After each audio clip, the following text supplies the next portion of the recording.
Tubes used to slow and stabilize the crew module during this cut free, and 3 pilot chutes used to lift and deploy the 3 parachutes.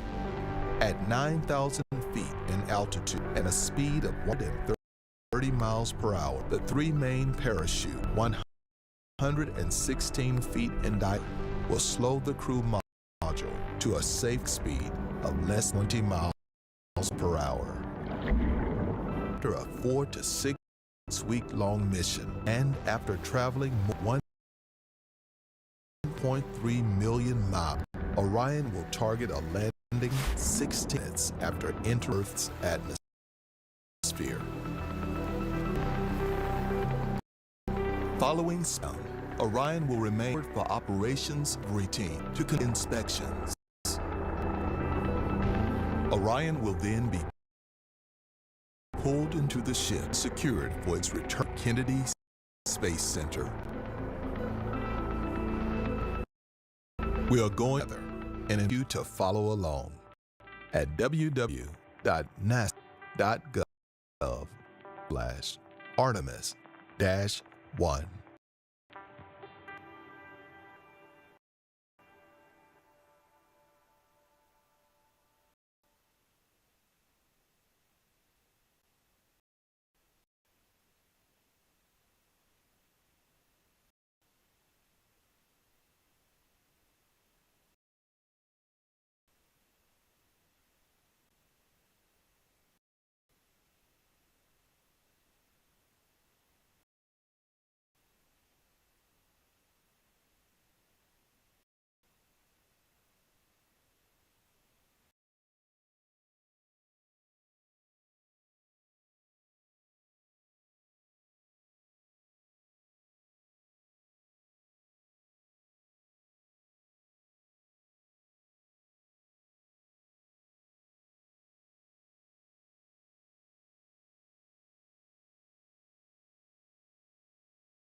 Quick update on the tanking of the upper stage of the Space Launch System.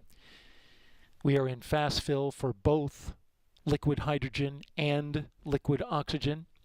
Liquid hydrogen stands at 18% filled. Again, 18% filled on the liquid hydrogen side, and we are 44% filled on the liquid oxygen side. Both of these are the tanks on the upper stage of the rocket, the ICPS. Again, 18% filled for LH2, 44% filled for liquid oxygen.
T-minus 3 hours, 38 minutes and counting here at the Kennedy Space Center in Florida, where we are waiting the launch of the Space Launch System rocket. Upper stage of the SLS, as we are in fast fill for both the liquid oxygen and liquid hydrogen. Just got a weather update to the launch director, Charlie Blackwell Thompson. 45th Weather Officer, Launch Weather Officer Melody Lovin, giving some good news, saying that the trend of the weather is our friend. Some thicker clouds are moving into the area over the launch pad, but it was only just one thick cloud in the area, would have violated flight through precipitation rule, but it is now thinning out, and that was the only one they're tracking, not within the launch area. And so because the clouds are starting to thin over the launch complex, we are back to 90% go for launch. Again, we are back to 90% go for launch weather. Only concerns that the LWO is tracking at this moment is the thick cloud rule and the cumulus cloud rule. You don't see it in the shot. It is nighttime, but early in the evening we did have some cloud cover over the area. But conditions are calm enough for the LWO to bump up the go for weather to 90%. Great news there. Launch director has asked for another update in just about an hour on the weather.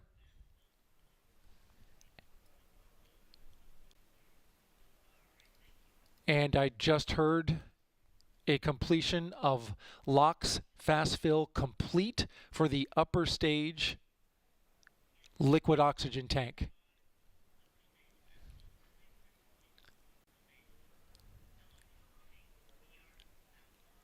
And now they are proceeding with an LO2 tank valve test. Great news there. We're still tanking the liquid hydrogen in the upper stage. Again, another milestone reached. Fast fill is complete on the upper stage liquid oxygen tank. This is Artemis Launch Control.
T-minus 3 hours and 17 minutes until liftoff of the Space Launch System.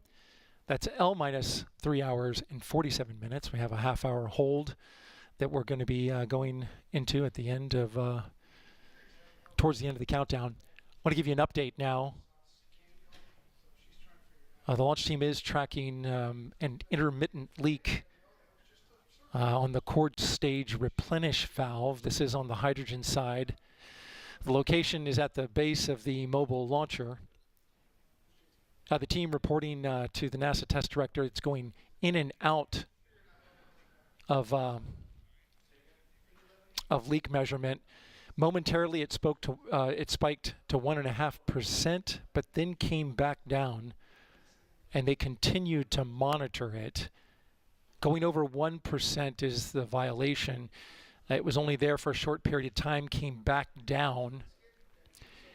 It's 1% is the violation, Mark, as I understand from the engineers, because this is an open air sensor, different from the closed volume sensors on the previous leaks, if you may recall from the previous launch attempts. So the team is monitoring it. If it were to continue to degrade, it would put the upper stage LH2 into stop flow.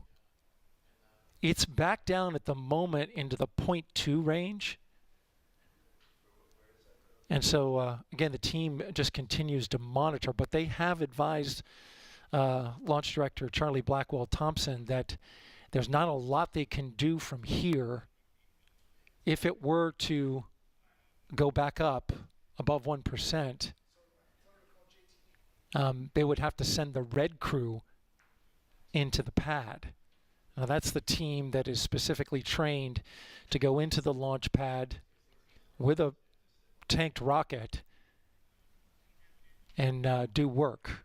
But we're not there yet. I want to emphasize, not there yet. Again, the team's monitoring this. Of course, we'll keep you updated. Percentage-wise, let's talk about the upper stage. We are at 60% filled for the liquid hydrogen upper stage. For liquid oxygen, we're almost filled, currently at 92%. Again, upper stage 60% for liquid hydrogen and 92% liquid oxygen. We're in fast fill for liquid hydrogen and topping for LO2. Quick look at the core stage just to review. We can put up a graphic that'll give you a check on that. Core stage reached its replenish mark, which means fully tanked and filled at 7:45 p.m. Eastern Time. And there you see the graphic. 100% on both tanks. The core stage, of course, 750,000 gallons of super chilled propellants. And of course, we'll continue to track the countdown. This is Artemis Launch Control.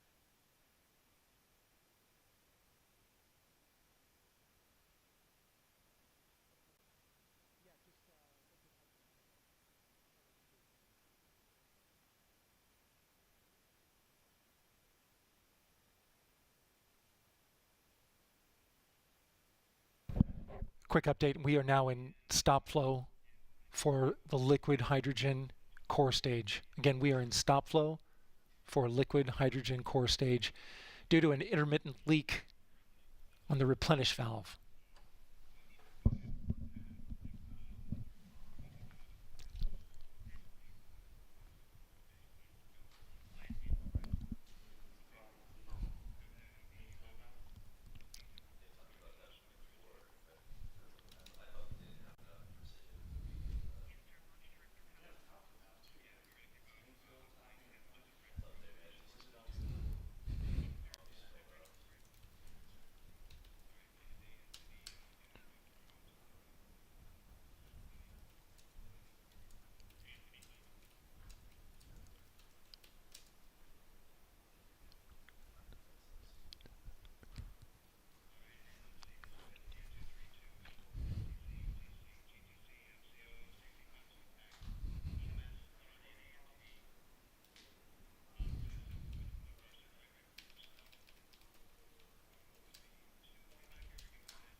Okay, the NASA test director has advised that they are now putting a plan into work to send the red crew into the pad.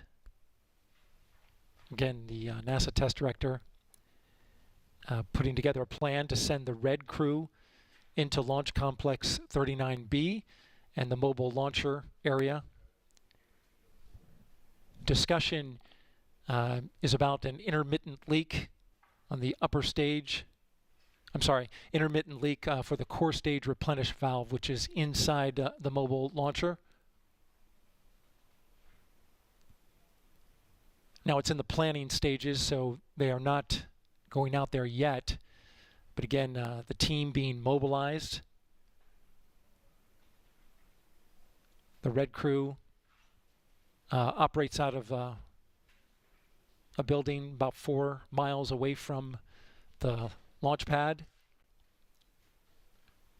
Discussion is around torquing down the packing nuts at the base of the ML. The leak has increased.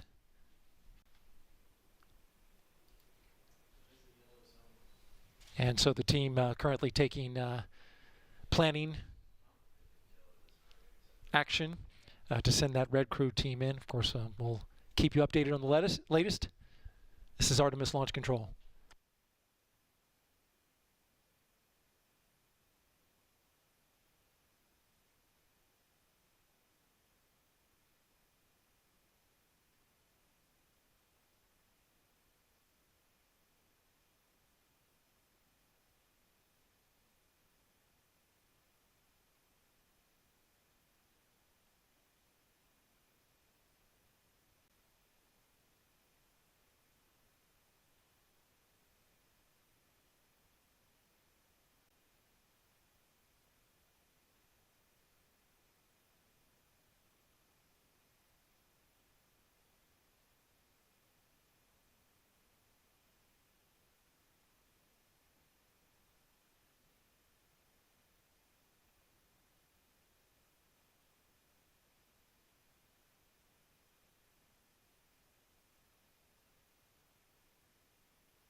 Upper stage LOX is in replenish. Upper stage liquid oxygen is in replenish. Meanwhile, the launch team continuing to work a solution to an intermittent leak at the core stage replenish valve. It is on the side of the mobile launcher, and the discussion is around sending a red crew into the launch area, up to the pad, and having them go up and torque bolts connected to a valve that has shown some intermittent leaking.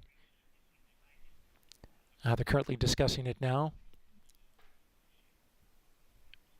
Stand by for more information. This is Artemis Launch Control.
Okay, T-minus 2 hours, 44 minutes and counting.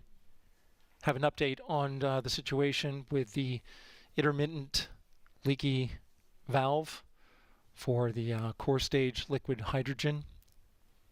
The NASA test director just briefed about getting ready to send the red crew onto the launch pad. The cause is an intermittent leak on the core stage liquid hydrogen replenish valve. Its location is on a skid on the side of the mobile launcher. As a result, the liquid hydrogen for the core stage is in stop flow, coming out of replenish, which replaces the liquid hydrogen that is boiled off.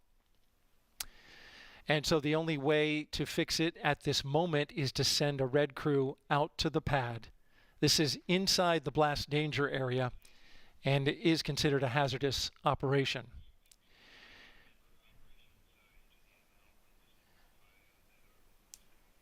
Here's the plan. The launch team is going to send 2 technicians with a safety lead to compartment AB12.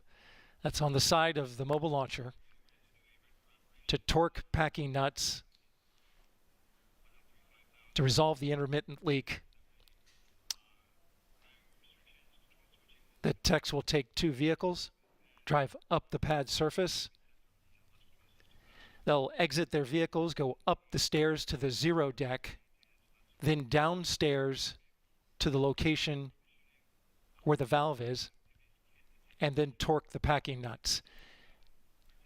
The red crew says it should take them about 15 minutes to do.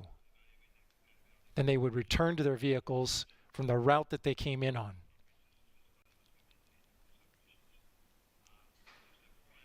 Now, emergency services, EMS, have been notified along with pad rescue, and they are standing by for the start of this operation.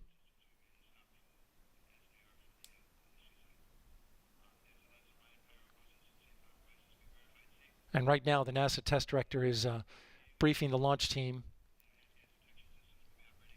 on the procedures. HASGAS will be closely monitoring sensors that are with the technicians for high concentrations of oxygen, hydrogen.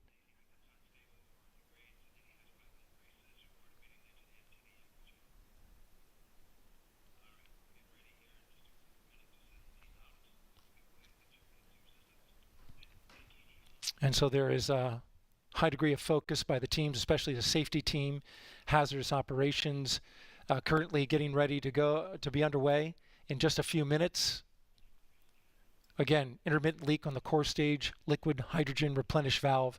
It's on a skid on the side of the mobile launcher. The red crew team has been mobilized. The plan to torque down bolts inside the ML where the valve is has been briefed to the launch director. It's been signed off on, and we're awaiting the departure of the red crew team out to the launch pad. Stand by for more updates. This is Artemis Launch Control.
All right, Launch Director Charlie Blackwell Thompson just gave the go for the Red Crew team to enter Launch Complex 39B that you see there on your screen to work a issue with a leaky replenish valve on the side of the mobile launcher. The mobile launcher is the gray structure that you see there. The Red Crew team is a highly trained group of individuals, 2 technicians and 1 safety lead that will be making entry into the pad to tighten down bolts, the packing bolts on the valve. It is a straightforward job as described to me by the launch team. Once they're at the valve location, the Red Crew has advised it should take about 15 minutes to do the work. So they should be in and out of there relatively quickly. There's no troubleshooting to be done. They have a specific task that they're going to go in there and perform. And then they'll depart the pad. It is a hazardous operation inside the blast danger area. And the launch team will be tracking their every movement. EMS is standing by, along with pad rescue.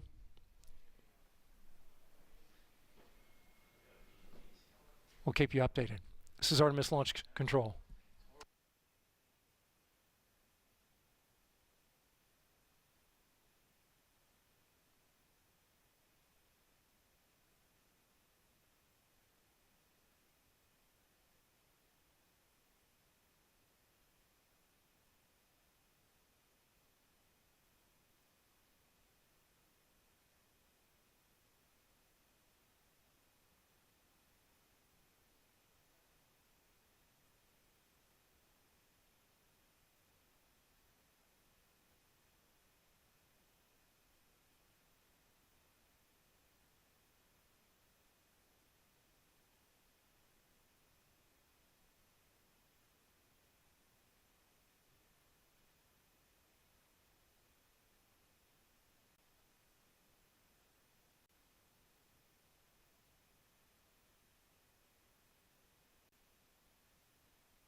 Okay, you're looking at a live shot of the launch pad and the two vehicles at the bottom that just arrived, the two technicians and the safety representative. This is the red crew that is specifically tasked to go out and tighten some bolts on the core stage hydrogen replenish valve on the side of the mobile launcher. It is a hazardous operation. But as you can see from this camera view, and I have view of the safety team here, they're monitoring multiple camera views and watching the red crew as they do their work.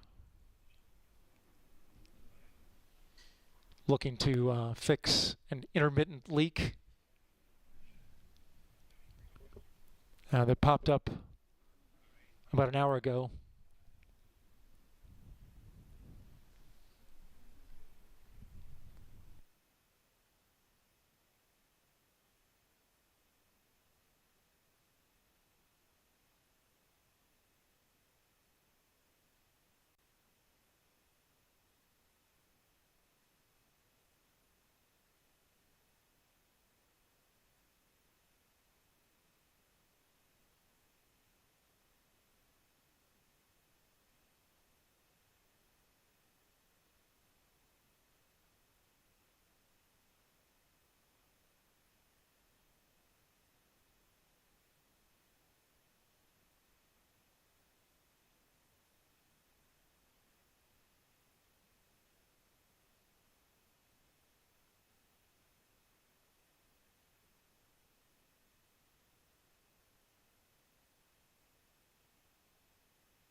T-minus 2 hours and 13 minutes.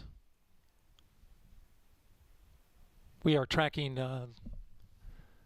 the red crew, 2 technicians and a safety representative that have made entry to the launch pad and are currently inside the compartment where the leaky replenish valve is. Again, the red crew, which is a specially trained crew to work in and around a fully tanked rocket, is inside the compartment area where the leaky replenish valve is. It's on the liquid hydrogen side. Their job is to torque down the bolts, the packing nuts on this particular valve, and that is, as I understand it from the launch team, currently in work. The safety team is watching on cameras that are in and around the launch pad. This is not a totally uncommon operation. The red crew, there's a number of individuals who stand by ready to do work on the red crew who are specifically trained in their areas of expertise when they have to put hands on at the launch pad after or during tanking.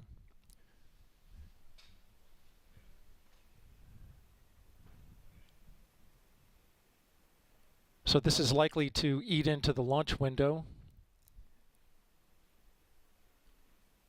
An update on the tanks. We are in replenish on both the liquid oxygen core stage and upper stage.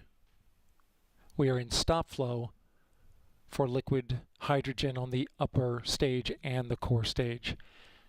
And that stop flow, of course, is related to the intermittent leak on the replenish valve that's on the side of the mobile launcher. We saw the red crew go in. The red crew estimates it'll take about 15 minutes to complete the job. And then they're coming right back out.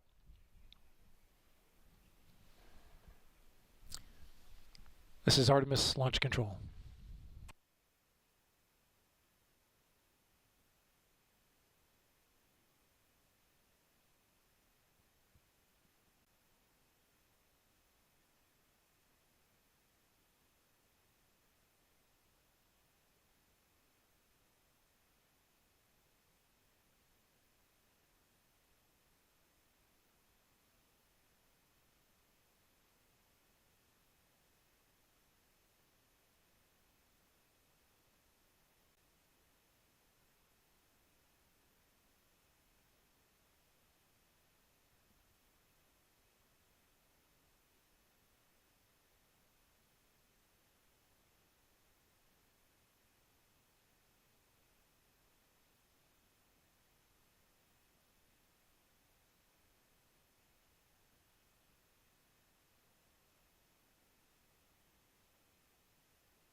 T-minus 2 hours and 7 minutes and counting. We are currently tracking work done by the red crew, currently out at the launch pad, a specially trained crew, torquing down some bolts on a hydrogen replenish valve. The safety team has eyes on it. They're currently doing that work. I want to make a programming note for you. Currently, if you're watching NASA TV's main channel, we are now going to begin the special launch broadcast that we have planned. Meanwhile, over on the NASA television media channel, we will continue with operational commentary. Again, we're getting ready to start a launch broadcast, a special launch broadcast on the NASA TV main channel, but we will maintain operational commentary on NASA TV's media channel. Please stand by for that. This is Artemis Launch Control.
You are looking at the world's most rocket and Orion spacecraft live on Launch Pad 39B. Artemis I embodies the hard work of thousands across the world determined to explore for the benefit of all. Welcome, and thank you for joining us live at Kennedy Space Center, where the energy here is palpable as we attempt to make history today. I'm Megan Cruz, and this is NASA astronaut Kayla Barron. Kayla, great to have you here again. So awesome to be here tonight. Well, some of you may know this, but Kayla served as a mission specialist for NASA's SpaceX Crew 3 mission. It launched to the International Space Station in November of last year, and she lived and worked there for about 6 months. Today, I am thrilled to have her here with me to talk about this rocket behind us illuminating beautifully the night sky here in Florida. Yeah, it's so awesome to be here tonight. When I first walked up and saw the view from the desk here, I was just blown away by how close it is and what an awesome view it's going to be when we get to launch time. Yeah, it's a magnificent view, and I know you're especially excited about this because if we launch today, this will be the first launch that you actually see from the ground. Exactly. I've never been able to come see a launch in person, except for my own, of course, but that's a little bit different perspective. Very different, yeah. But to be here for the world's most powerful rocket and the first test flight of Orion and SLS is just amazing. Yeah. So our 2-hour launch window opens at 1:04 a.m. Eastern Time. So Kayla, tell everyone, why are we returning to the moon? We are returning to the moon to learn more about it. The moon is a perfect place to learn more about our solar system, how the moon formed, but also how the Earth and the rest of our solar system formed. And we know so little about it. There's a lot to learn by returning there and doing some awesome geology work, but it's also the perfect proving ground for our continuation, exploring further into our solar system and eventually going to Mars. Right. We need to test all the operations concepts, all the equipment, habitats, rovers, suits, all of these things. And so it's the perfect place to test all of those things out and learn the things we need to do something that's almost hard to wrap your head around, going all the way to another planet. Absolutely. Really ambitious goals, and it all starts here with Artemis I. So Artemis I is the first flight test of NASA's brand new Space Launch System, or SLS rocket. It's the world's most powerful rocket and will send an uncrewed Orion spacecraft farther around the moon than any of the Apollo missions before it. Artemis II will be the first crewed mission around the moon, and then Artemis III will use a brand new human landing system to bring astronauts to the surface of the moon. Future Artemis missions will dock to Gateway, NASA's lunar orbiting space station, before descending to the moon. So Kayla, what must we demonstrate with Artemis I before we put astronauts on board for those future crewed missions?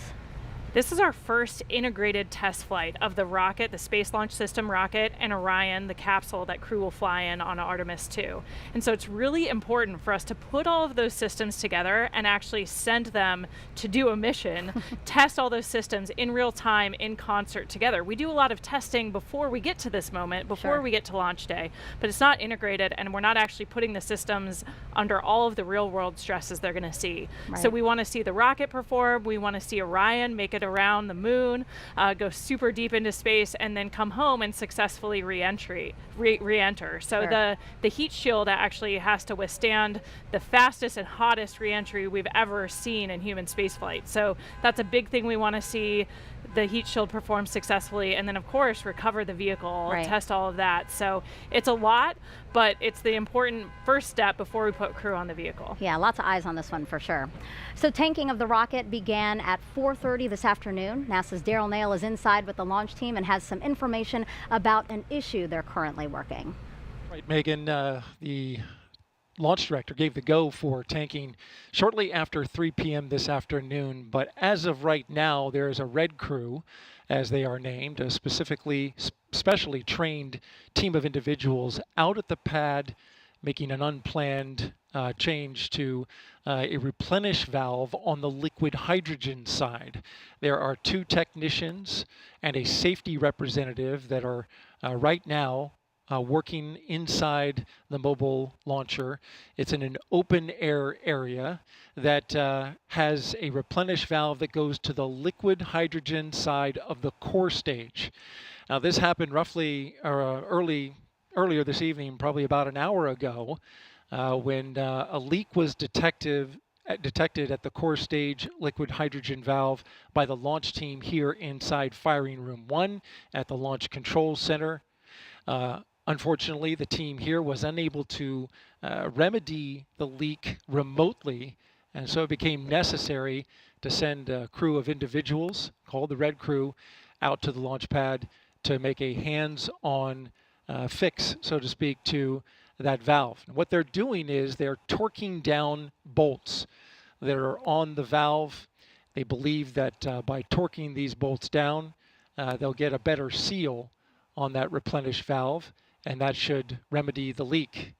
The leak was detected by the hazardous operations team here inside the launch control when the percentage of hydrogen went above 1%. Now that's significant for this particular area because it is an open air location, the skid valve that runs the liquid hydrogen into the core stage. And we had reached replenish when this leak was detected. Over on the liquid hydrogen side, of course, there's two tanks on the core stage, liquid oxygen and liquid hydrogen. Both had been topped and gotten into replenish when this leak was detected. Currently, liquid oxygen is topped off and stable in replenish, but the liquid hydrogen is in stop flow at the moment, which will prevent them from proceeding forward with a launch until that leak is remedied. Again, this red crew is inside the area, inside the blast danger area, working inside the mobile launcher, torquing down those nuts that are associated with the replenish valve for the liquid hydrogen side of the core stage. Of course, we'll keep you updated on the operation.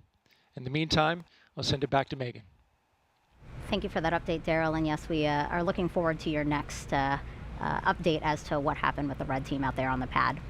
Now, today will be our third opportunity to launch Artemis I. The launch team called off the first two attempts due to issues while loading propellant into the rocket. The team addressed those issues and planned to try again in September, but then Hurricane Ian made landfall here in Florida as a strong Category 4 storm. Satellite imagery there shows us the storm went right by launch pad 39B. Thankfully, the rocket was safe inside the vehicle assembly building at the time. The team rolled the rocket back to the pad 2 weeks ago, and it stayed there through Hurricane Nicole, which made landfall last week as a Category 1 just south of Kennedy Space Center. Teams inspected everything after the storm and confirmed they were ready to try and launch today. Now, Daryl is one of a team of people helping to bring you today's uncrewed flight test. We have Jasmine Hopkins nearby, also inside with the launch team, who will interview some key players in our return to the moon. We also have Leah Cheshire inside Mission Control at Johnson Space Center. Dan Hewitt with a new tool we're excited to show you. Leo Martin at the Kennedy Space Center Visitor Complex, and finally Brian Cizik with the U.S. Space Force monitoring weather. With 1 hour, 54 minutes until liftoff, how are we looking, Brian? And you showed we certainly had some interesting weather here in East Central Florida over the last several months, but I'm happy to report we're not looking at any type of satellite imagery like the ones you just showed. Overall, weather is looking quite favorable as we head throughout the countdown and into the launch window. So here's what we're looking at right now, really just one area of concern. That's these upper level clouds that are moving in. So there's a cold front in the Gulf of Mexico right now. That's producing some showers in the Gulf, but those are not expected to get to us by the launch window. But the upper level winds are bringing in some cirrus clouds that are moving in. Now they're high enough and thin enough where they're really not going to be a concern. For it to be a thick cloud layers rule violation, they'd have to be a lot thicker and a little bit lower in the atmosphere in order to hold a charge. So that's what we're looking for in these lightning launch commit criteria, not just natural lightning, but rocket triggered lightning potential, as some of these clouds can hold a charge. A rocket can actually induce a lightning strike in an atmosphere that's not strong enough to produce a natural lightning strike. So that's really what we're watching. But right now, weather is go. These clouds, as I said, are high enough and thin enough where they're really not going to be much of concern. But we are going to be watching it. My colleagues Melody Lovin, Mark Berger, and the rest of the launch weather team will be watching this very closely as we head closer to T0. So let's take a look at the graphic. The latest briefing, 90% go. Really the only concern being the thick cloud layers rule and a very small concern for the cumulus cloud rule. But overall, the weather is looking favorable. As I said, right now, weather is go. Those clouds are high enough and thin enough where we do not expect them to be a concern. So I'm happy to report a very favorable launch forecast as we head closer to T0. Megan, back to you. Don't you just love hearing 90%? You know, that's wonderful, especially here in Florida. You know what I mean? Weather can really be tricky here in Florida. So 90% is perfect. Now, Florida Space Coast has been the primary launch site for NASA's crewed missions for the last 6 decades. First Apollo, then Shuttle, the Commercial Crew Program, which Kayla flew up as a part of, and soon Artemis. Let's go now to NASA's Jasmine Hopkins. Thank you so much, Megan. We're here in the Launch Control Center amid all the excitement in Firing Room 2, and I'm so glad right now to be joined by our Kennedy Space Center Director, Janet Petro, and our Deputy Director as well, Kelvin Manning. Thank you both for being here. Thank you, Jasmine. Hi, Jasmine. We are so glad to have you. This team has overcome a lot to get to today. We are no stranger to storms on the Space Coast. We overcame Ian, and then Nicole. Janet, how did we embrace the challenge? That's my line, Jasmine. Yeah. I gotta say, I couldn't be more proud of the team out here. Everything we did to get to this point, and then to have those 2 storms thrown at us at the last minute. Nicole, all the evacuations. As you know, one time we remained at the pad, and the other time we had to roll back to the VAB. But I got to tell you, across the workforce, whether it was our program people, across the agency, our institutional support organizations, they all came together and worked as a team. And so here we are tonight, looking forward to a great launch. Right, we're a very strong team, and we have been at this for years, for decades. We started off during the Apollo program, but now we've evolved into what we're calling a multi-user spaceport. Kelvin, what does that mean? So when we were getting ready to retire the space shuttle, a lot of people thought we were going out of business, literally shutting down. But our leadership team, we had a vision to create what we called a multi-user spaceport to become the world's premier government and commercial spaceport. And so that's happened over the last 10 or so years, probably a lot faster than we thought it would. But right, if you would say, you ask us, well, what's the future look like? I'll tell you, we're just getting started. Right, the future is very bright for us, and this is a really big day for NASA. I mean, Artemis launched, but an even bigger year for Kennedy Space Center, the diamond anniversary, our 60th anniversary. Janet, how have we commemorated that big milestone? Oh, we've had a whole bunch of celebrations all along this year. As you know, Kennedy became a center back in 1962, as you said. We've been celebrating all year long, and I can't think of a better way of culminating our diamond anniversary with a launch of the Artemis for the Artemis generation later this evening. Right, that is so exciting. And what does it mean for both of you to be leading the center at one of our busiest cadences we've ever seen? We've had over 40 launches this year alone. What has that been like? We're gonna get past 50 tonight, I think. But for me, I'm incredibly honored to be leading this team. It really is all about the team and the workforce. We have such a highly skilled, a highly dedicated, a highly motivated workforce. We have an incredible mission, and we all come together and embrace the challenge and make things happen. Right. Yeah, it is a privilege to work here, and it's not about us. Like Janet said, it's about the people. It is. It's about this great team. Janet, thank you so much for being here tonight. We really appreciate it. Thank you, Jasmine. Go Artemis. Yes, go Artemis. Go Artemis. Absolutely. Megan, back to you. Great to hear from them. So 1 hour and 48 minutes and counting till our 2-hour launch window opens. We heard Dale report out that there is a team at the pad working an issue. So why don't we go back to him now to see if he has an update for us. Yeah, Megan, now continuing to track the Red Crew's work at the launch pad. This is a specially trained team of 3 individuals, 2 technicians, 1 safety representative who are currently right now inside the mobile launcher at the base of the launch pad. They are doing work on a replenish valve, currently torquing down the bolts in order to remedy a leak in that replenish valve that was detected a little over an hour ago. Now, this is significant because currently with a leak, they have had to go into what's called stop flow on the liquid hydrogen tank of the core stage. Normally, under replenish, they continue to flow liquid hydrogen into the tank as it boils off in order to maintain a level of around 100%, but that has been in stop flow, and so at this moment, we are slowly losing liquid hydrogen in the core stage hydrogen tank. The Red Crew went in and is currently working a little longer than expected on the issue. It was estimated that it would take 15 minutes to do the work, but as we're now finding out, the Red Crew is torquing down the bolts and then backing out of the area and allowing the launch team to cycle the valves to test to see if they've got that leak fixed. So as they do this, we understand they will cycle this work, go in, cycle the valves, torque them down again if it continues to leak, and then back out and test the work. And this may continue until they have it fixed. The red crew going onto the launch pad isn't a totally uncommon occurrence, certainly new with the Artemis program, but work like this was done in previous space programs. The red crew is specially trained for this work. They are accustomed to working around in hazardous operation, especially a fully tanked rocket. Again, we are tracking Red Crew's operation out at the pad. It's expected that this will eat into the launch window, which currently we have liftoff at 1:04 a.m. Eastern Time, but the window runs 2 hours to 3:04 a.m. Eastern Time. Again, monitoring the Red Crew's work. We'll have more updates for you a little later on. For now, back to you, Megan. Thank you, Daryl.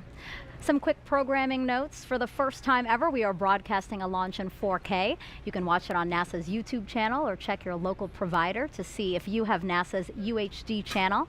The audio of our broadcast is also available on the local amateur VHF and UHF radio frequencies you see at the bottom of your screen. So if you're here along the Space Coast and interested in that, make note of those frequencies now. Or you can watch today's launch with live commentary in Spanish. That broadcast starts at midnight on NASA en Español's YouTube page, which we're showing you now at the bottom of your screen. Now, Kayla, why did NASA choose the name Artemis for our return to the moon? Well, in Greek mythology, Artemis is the twin sister of Apollo. So it's really a connection back to the Apollo era, the amazing things we did as part of the Apollo program. But we wanted to give a nod to the future. You know, Sure. it's a new set of missions. We're with new objectives. So it's a connection to the past with an eye towards what we might do as part of the Artemis generation. Yeah, let's talk about what those future ambitions might be. I mean, landing the first woman and first person of color on the lunar surface, that is a worthwhile ambition. Oh yeah, absolutely. I think we've come a long way since Apollo in so many ways in the space program, but one of the ways we've evolved is our astronaut corps more closely reflects the nation it represents now. Sure. So those crews will be more diverse, and we think those diverse perspectives, not only in our astronaut corps, but our larger team, only make us a stronger one. Yeah, all right. Well, coming up, we are going to hear from some of the Apollo astronauts and learn more about what we will accomplish for humanity by going back to the moon. We'll meet some of the women shattering glass ceilings to bring Artemis to life, including NASA's first female launch director. We'll also show you the Space Launch System up close and what happens when the cutest group of visitors gets the surprise of a lifetime. Plus, we'll take you around the world to show you how people are marking this historic mission. And Kayla and I will also take your questions live. You can send those our way by using the hashtag Artemis. We already have some questions from some celebrities. I know you're going to love these questions, so you're going to have to keep watching to find out who sent those in. And we also invite you to share your moon-inspired content using the hashtag NASA MoonSnap. Here's a sample of some that's already been sent in. This one's beautiful. The flower in the foreground there, the moon in the background illuminated so beautifully. Here's an awesome one. It looks like we have an eagle here flying over the moon. Just beautiful. It's been really cool to see all these artistic submissions. Oh yeah, really creative, and we're going to compile as many as we can and show them later in the broadcast. Now let's check back in with Daryl. We do like to check in with him as much as possible to see if we can get any updates from the launch team. Go ahead, Daryl. Yeah, Megan, we just saw the red team give a thumbs up to the camera as they are doing their work out at the launch pad. Currently, they're torquing down some bolts to the specification required in order to try and stop what has been described as an intermittent hydrogen leak in the area. It went above the 1% threshold, and so that is a violation of the has-gas limit in that area. The team continuing to work. As you look at the rocket on the pad, they were called out to the pad about a half hour ago, and they appeared to be making their way, at least have stepped back from the area of work. The way that the workflow has been going is they torque down the bolts, step back a little bit. The launch team then cycles the valves to check to see if the leak is still there, and then they come back in, and this has happened a couple of times, and start torquing the bolts again. The rocket was nearly fully tanked. The core stage was in replenish for both hydrogen and oxygen. The upper stage had nearly been finished when the leak was detected, and the countdown, though it is continuing, the rocket, the leak had to be addressed in order for the launch to proceed. The replenish puts the hydrogen back into the tank after it boils off, and so currently we're in a stop flow which no longer allows a replenishment of the hydrogen tank, and that would not allow us to have a launch without those tanks being in total replenish, and also in a vented configuration, which has also been put on hold. I'm sorry, not a vented configuration, but rather an engine bleed has been stopped. And so that would need to continue as well in order to get the engines conditioned for launch. That's the latest here from Firing Room 1 at the Launch Control Center. Megan will send it back to you. Thank you, Daryl. 1 hour, 41 minutes until, again, the planned start of the 2-hour launch window. Right now, let's head over to the Apollo Saturn V Center at Kennedy Space Center's Visitor Complex, where NASA's Dan Hewitt is just inside in front of a Saturn V rocket, which is the only vehicle to date to carry humans beyond low Earth orbit. He's going to show us what he has behind us there, the moon board. It's an interactive tool. Yeah, thanks, Megan, and welcome everybody. We're in the Saturn V Center, fitting that the rocket that carried astronauts to the moon of Apollo is just over our shoulder as we meet the rocket that's going to do it with the next generation under Artemis. So SLS, the Space Launch System, is out on the pad right now. It's on the mobile launcher. Before we jump into that, just to give you some perspective, so that valve that Daryl's been talking about is in the base section of this mobile launcher down here. That's different from the areas we were focused on in August and September in these 33-foot-tall tail service mast umbilicals that are delivering the hydrogen and oxygen to the core stage of SLS. But let's jump right in. A couple of key components to SLS. We're going to start here on the sides with the solid rocket boosters. If they look familiar, they're derived from those that flew the space shuttle. In fact, some of the segments of these boosters today were flown on previous space shuttle missions. We call them solids because of the type of propellant inside. If you were able to look in, you would see a mix of ammonium perchlorate, aluminum powder, and a binding agent called polybutadiene acrylonitrile. That's your expert vocabulary word for the day. Now, as these are firing, they're providing more than 90% of the steering and 75% of the thrust as SLS makes its way uphill. And those are attached to the core stage, 212 feet tall, 5 major sections. We're going to start at the fun part down here on the bottom. 4 RS-25 engines, again, derived from those that flew the space shuttle.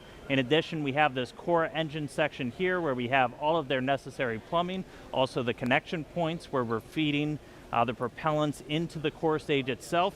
And as these are firing, each one providing up to 500,000 pounds of thrust during operation, consuming 1,500 gallons of propellant every second as they go uphill. Now, these are liquid rocket engines, which means you need a fuel, about 500,000 gallons of liquid hydrogen, and an oxidizer, about 200,000 of liquid oxygen up here. That hydrogen gets fed through feed lines down at the bottom of the tank here. The oxygen coming from these 2 feed lines you see running down out of this, the intertank section. The intertank also has the upper attachment points for the solid rocket boosters. The bottom attaches down here at the engine block. Now all the way up top we have the forward skirt. It's where you have your core avionics, your brains for flying SLS, as well as connections to the mobile launcher and some antennas. And if we zoom in, why does it look all bumpy? We have a spray-on insulation on the core stage. These propellants are stored at cryogenic temperatures, hundreds of degrees below 0 Fahrenheit. And so we have to try and keep them as cold as possible. Now, underneath this upper skirt, we have the second stage, the Interim Cryogenic Propulsion Stage, or ICPS. This is a modified upper stage from the Delta IV family of rockets from United Launch Alliance. Single RL-10B-2 engine, also propelled by liquid hydrogen, liquid oxygen. This is used for our in-space propulsion maneuvers, critically that translunar injection, which is going to give us the energy to go beyond low Earth orbit and head out to the moon. Altogether, that's the Space Launch System. It's going to be making its first flight, hopefully today. It's going to be a heck of a show. Let's get back to the countdown. I'll send it over to you, Megan. Thanks, Dan. 1 hour, 37 minutes and counting until our 2-hour launch window opens tonight. The Space Launch System rocket and Orion spacecraft together, standing just taller than the Statue of Liberty at Launch Pad 39B. It's the culmination of years of development and thousands of tests. Here's a look at its path to the pad. The Space Launch System is really the backbone of the Artemis missions. It's the truck. It's the big carry vehicle. It allows us to carry both crew as well as the equipment that we need to live and work on the moon. 60 years ago, NASA was in a race to get to the moon. This time is more than just a race. It's about establishing a long-term presence. Can you imagine rolling the Statue of Liberty out to put at the pad? That's what we're doing. It will lift up from Earth with more power than the Saturn V, which was the first vehicle to take us to the moon. Artemis is our next giant leap.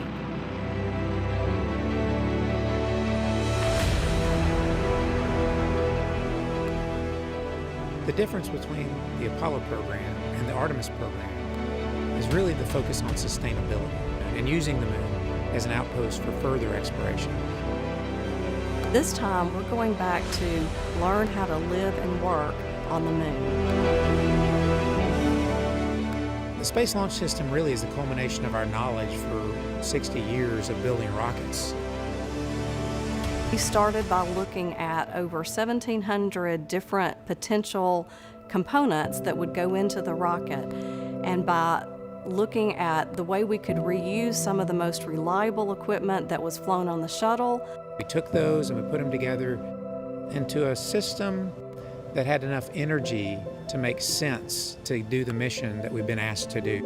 We're moving from low Earth orbit, like you see in the International Space Station today, to moving beyond that, to taking the next step in exploration.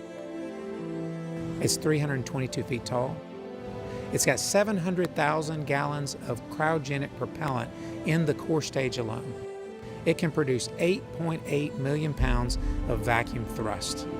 The Space Launch System is really a national rocket, a national asset too. We have worked with contractors as well as with our NASA experts, our science and engineering department, our safety and mission assurance team. To get the Space Launch System designed, developed, and produced, it has taken thousands of companies across the country. It comes together by train, it comes together by plane, it comes together by barges. So all of that culminates at the Kennedy Space Center for the launch of the first Artemis mission. Everybody has worked together to ensure that we have a safe and reliable rocket. At NASA, safety and testing is extremely important because ultimately this rocket isn't meant just to carry cargo, it's meant to carry people.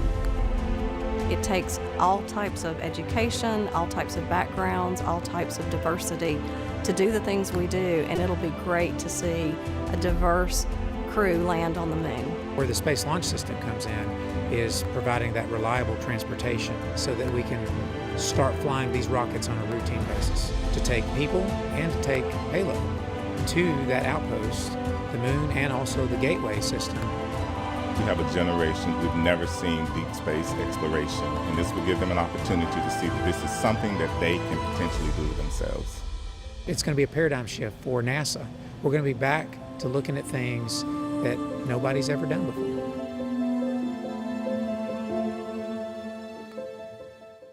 A lot to look forward to, and it all begins with launch. Afterwards, our friends at Johnson Space Center in Houston will control Orion once it's on its way to the moon. Let's get an update of operations there with NASA's Leah Cheshire. Thanks, Megan, and welcome to Mission Control Houston, home of the red, white, and blue flight control rooms. But today we're in the white flight control room, which is just across the hall from where you usually see us in the International Space Station flight control room, like this morning when we conducted a spacewalk outside the space station. Now, this white flight control room has been used before during some space station missions, plus commanding Boeing's Starliner. Previously, this room was used for space shuttle missions and was renovated in 2014 to support our use with the Artemis program. Today's flight director is Judd Freeling, a flight director of 11 years who will lead the team through the ascent portion of the mission. After Freeling's shift today, flight director Rick LeBrode will lead the team through the rest of the mission all the way to entry and splashdown when Freeling will step in again. Other console members will be monitoring the various systems on Orion, like propulsion, solar arrays, and trajectory, and they arrived on console about 5 hours ago. And you might also be surprised to learn that there is indeed a Capcom, or capsule communicator, on console today as well. While there are no crew on board, Jay Marshke and other capsule communicators will be training throughout the mission in preparation for Artemis II and beyond. The Capcom is the single person in the room who speaks with the crew, gathering info from mission control team and keeping streamlined communication with the astronauts in space. We're counting down to liftoff when teams here will really jump into action and monitor the first Artemis flight, sending Orion further than any crew-rated spacecraft has gone before. But for now, Megan and Kayla will send it back to you at Kennedy Space Center to keep walking us through the events of the day. Well, you just heard Leah remind us that no one is inside Orion today. Again, it's because Artemis I is a flight test to prove we can safely return crew from lunar orbit on Artemis II. And when we launch the first crewed mission, NASA has a very diverse and talented core to choose from, including Kayla here. We're looking at video now of some of your friends who got to go to the pad. That looks fun. Yeah, it's always so exciting to see the rocket on the pad because you know you're getting close to launch. So we're all just really excited to see how this test goes today. I wish I could have gone out there with them. You and me, what happened? We didn't get our invite. And I thought this was fun too. Some of your friends also got to fly over the pad in T-38s. Here's video of that now, incredible video. So these flyovers were common during shuttle, right?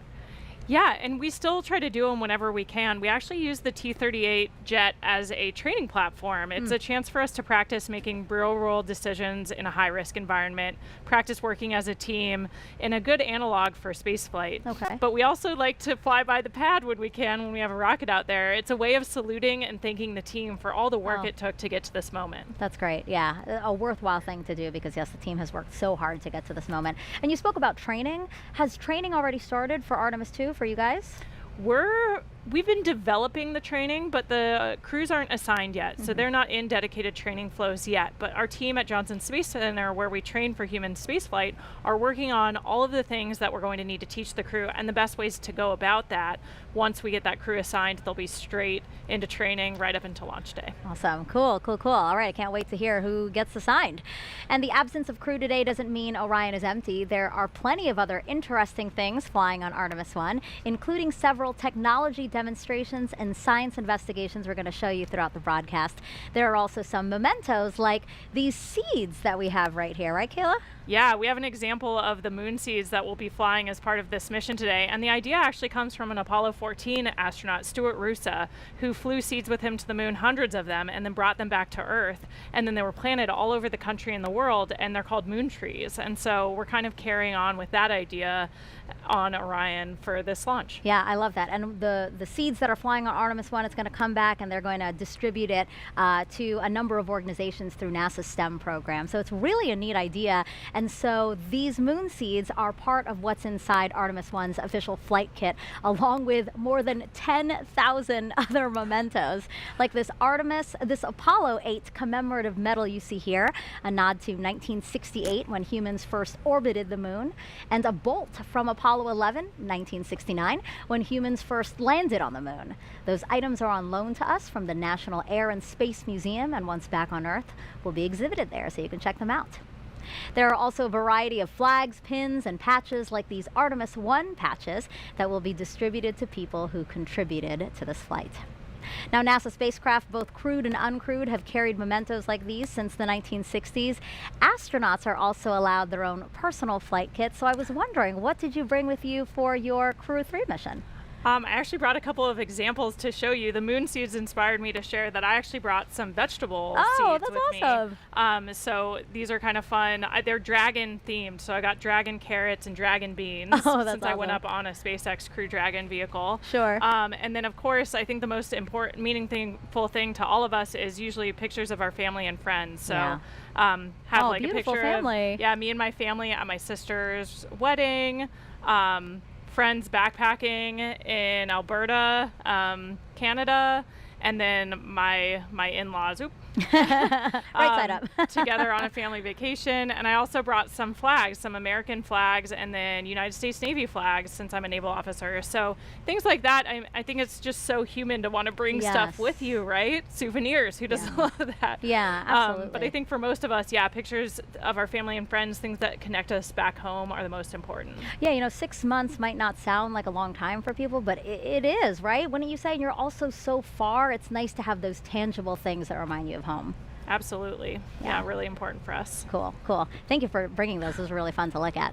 All right, 1 hour, 27 minutes and counting until launch. And we have our first questions from social media. So let's take a look at the clip here. Kayla, you're going to notice a familiar, handsome face. Hey there, I'm Chris Evans, and I play Buzz Lightyear in Pixar's Lightyear movie.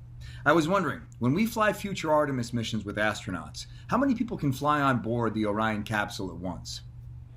My nephew's probably asleep, but he's a big Buzz Lightyear fan, so he's probably going to enjoy watching that question tomorrow. But we can get 4 astronauts in the Orion space capsule. It's a little bit bigger than the Apollo capsule, about 30% more habitable volume. And so instead of supporting 3 crew for about 2 weeks, Orion can support 4 crew for about 21 days. Okay, good. Good first question. Let's take a second question now.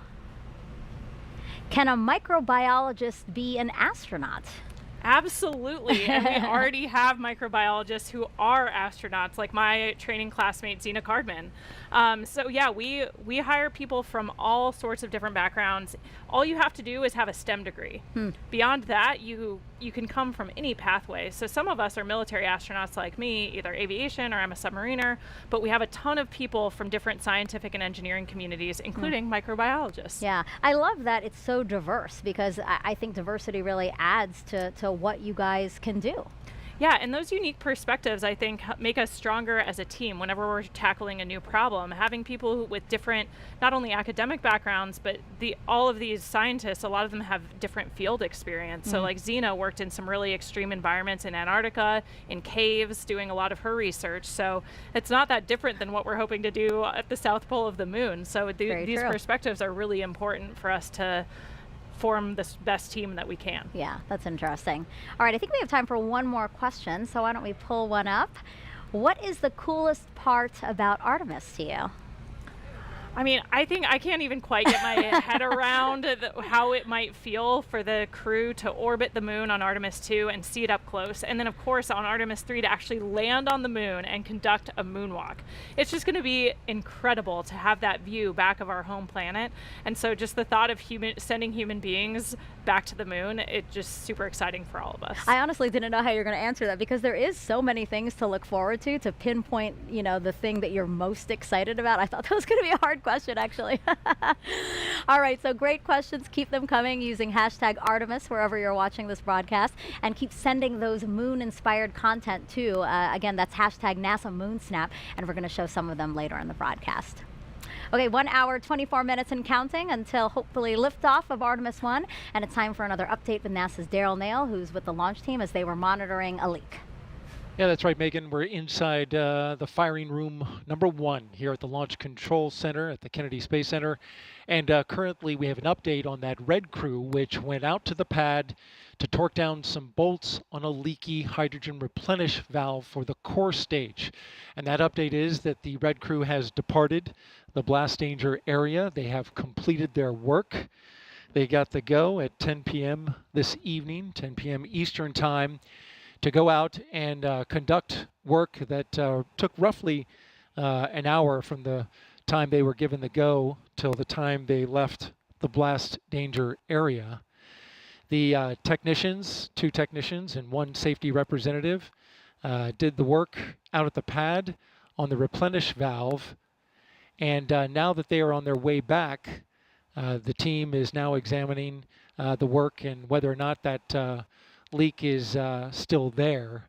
What we do know is, you may have heard me mention that this put the liquid hydrogen tank into stop flow, and as a result also stopped a required 90-minute engine bleed for the liquid hydrogen side. Teams have come to the conclusion that only a 45-minute bleed is required at this point. They can resume the bleed at the point that they left off, and it'll be enough to meet that requirement for launch. You're looking now at a graphic where we're tracking the core stage fill rate. We did this earlier this evening. Took about 4 hours and 20 minutes to fill the core stage. You can see on the left that the core stage liquid oxygen is at 100%. That's the same for the upper stage, and both are in stable replenish. As you can look to the right, though, you can see that we're at 97% for liquid hydrogen. The reason for that is because when we went into stop flow, that means that the replenish was no longer refilling the tank, and that liquid hydrogen was boiling off and draining some of the capacity out of that particular tank. So we've lost some liquid hydrogen.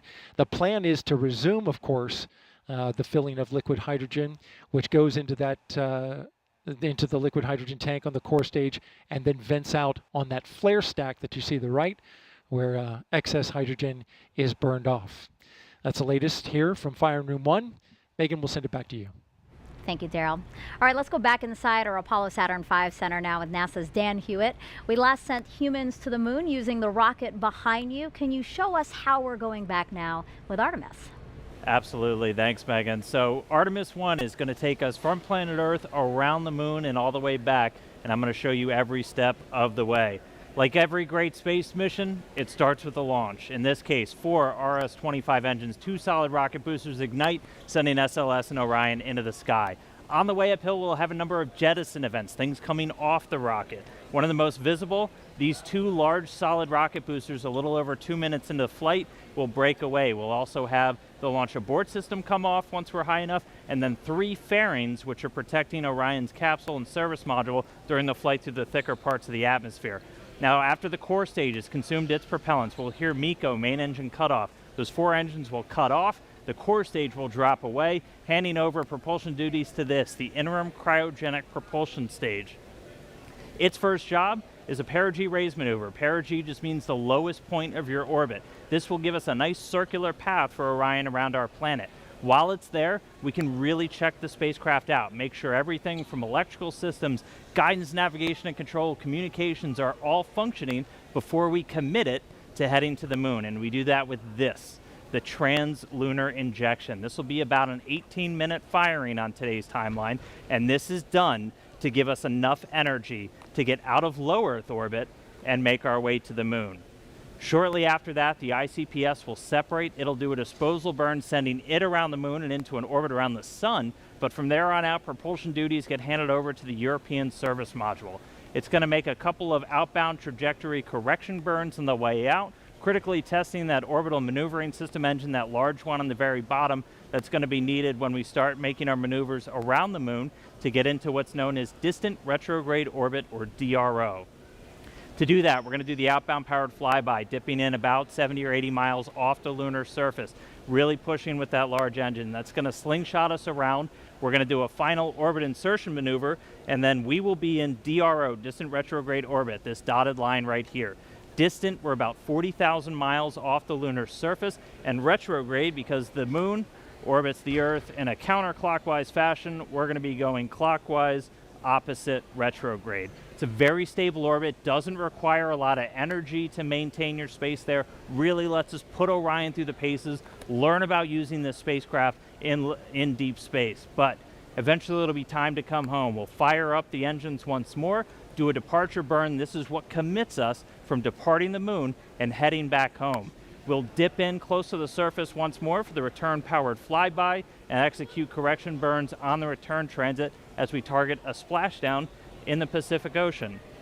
Before that happens, the spacecraft separate. The European service module's job is done. It drops away to burn up, revealing the heat shield. This is goal number 1 for this flight, is testing that heat shield at lunar return velocities, because when we hit the upper atmosphere, we're going to be moving more than 20,000 miles an hour, heating that up to more than 5,000 degrees Fahrenheit. So really need to make sure that that can withstand that heat of reentry. After it makes it through, parachutes deploy, Orion splashes down in the Pacific. A Navy ship and other recovery assets are standing by to pick it up out of the water and bring an end to the first mission in the Artemis program. So that's all still going to unfold. It all starts with launch today, though, so let's get back to the countdown. Over to you, Megan. Our return to the moon would not be possible without our partners across the country and the world. So joining us now is Frank Davina, head of ESA's European Astronaut Center. Good evening to you. Good evening. Well, so I want to ask you, talk to me about Airbus and how that company and ESA contributed to the Orion spacecraft. Well, Airbus is of course the lead manufacturer and integrator of the service module of our Orion capsule, and that will fly to the moon. So this is a very important part, of course, because without the service module, it's clear that we would not get to the moon or would not be able to return from it. So it's a very important partner for ESA, but there are industries across Europe, not only Airbus, but across Europe, that are contributing to the service module in Italy, in France, Belgium. Really, it's a really European project. Yeah. Frank, we've been close partners, NASA and the European Space Agency, for decades now, and partnering on things like the space station, scientific exploration, and of course commercial crew missions. Matthias Maurer, ESA astronaut extraordinaire, was on my crew, Crew 3. Can you tell us a little bit more about what makes these partnerships so important? Well, it's important, these partnerships, because we want to do sustainable exploration of the moon. We want to explore space on a sustainable way. And I think partnerships in that sense are essential. One nation alone, could they do it? The US maybe, yes. Europe certainly could not participate to a lunar program by themselves or could not do it by themselves. But I think if we do it as a partnership, we can go a lot further, we can do a lot more. We can leverage technologies, we can leverage talent in all these countries across the globe that can really push the partnership forward. So looking ahead to future Artemis missions, we're going to have ESA astronauts on board those. Have you guys begun preparing for that training, anything like that?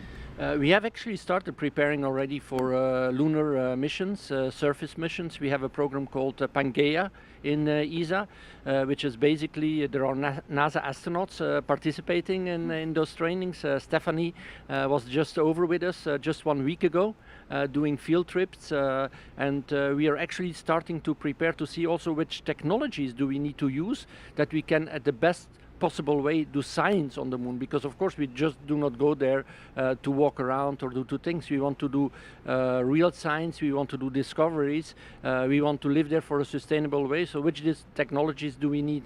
And that we are actually starting already in the European Astronaut Center. We actually started already more than 5 years ago developing this training program. So yes, we are involved again together with our NASA colleagues and colleagues from the international partners to start preparing crew to really do sustainable surface exploration of the moon.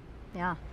And you guys are doing more than just crew, right? You guys are contributing to the Artemis programs in other ways? We are contributing to the Artemis program in many ways. Of course, the service module that we will see launching here hopefully today is the biggest part today. But we are looking into a lot of other capabilities. First of all, there is the gateway. That will be a real element to enable the sustainable exploration of the moon. We have the communication system on the gateway, we have the IHAP, the habitation module, we have Esprit, which is a refueling module, which is essential if you want to sustain the gateway there for a longer period of time. Of course, you need to be able to refuel the system. So these are essential elements, again, that ESA is providing. We're also providing small technology experiments, radiation, for example, will be very important. We are looking in crew exercise device for the gateway. We are looking into medical systems. So these are also small components, but for the crew that are very important because we need to keep the crew healthy there, of course. You're a great partner. You have so much that you're contributing. We really appreciate it. We have a lot that we can contribute. And, Thank you. And of course in this ministerial, because we have now our ministerial conference coming up next week, where the big decisions are going to be made for the next decade. And there we will propose a European lander that will bring logistics to the moon. And this logistics capability that will be a big part of the integrated Artemis program will allow us to have European astronauts actually walking on the moon. So that is really interesting for us. Wow, Frank, thank you so much. And we continue to look forward to the contributions that we can make together with this partnership. Thank you so much. Thank you for having me. and good morning to the viewers in Europe. Thank you so much. All right, and speaking of viewers, we have a ton of people out here on along the space coast of Florida watching today's launch. So let's head on over to NASA's Leah Martin. She's over at the Visitor Center with a whole bunch of excited people. Oh my goodness, Megan. You know, this normally is a time of night that people are winding down and getting ready for bed, but there is not a single person here who has sleep on their mind. Everybody is so excited, on the edge of their seat, trading stories, talking about previous launches and being excited for this one. And I'm actually joined here by 3 women who are thrilled to come out and watch tonight's launch. What does it mean to be out here and see this historic launch tonight?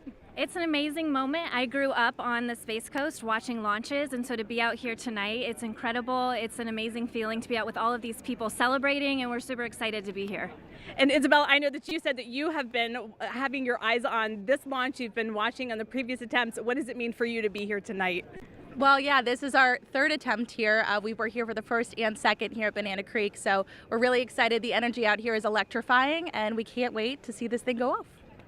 Now, this is the first of a series of missions that are becoming increasingly more complex. What are you most excited about for the Artemis missions? Leah, I am so excited to be here. I just feel so honored because, as you know, this isn't just a momentous launch for humanity as a whole. It's so important for gender and cultural minorities across the globe because Artemis is landing the first woman and the first person of color on the surface of the moon. This is this generation's Apollo. And so all of the people who didn't have the opportunity to live through Apollo and be inspired by that have the opportunity today to witness it. And I'm just so grateful to be here. I can't wait to see the positive impact.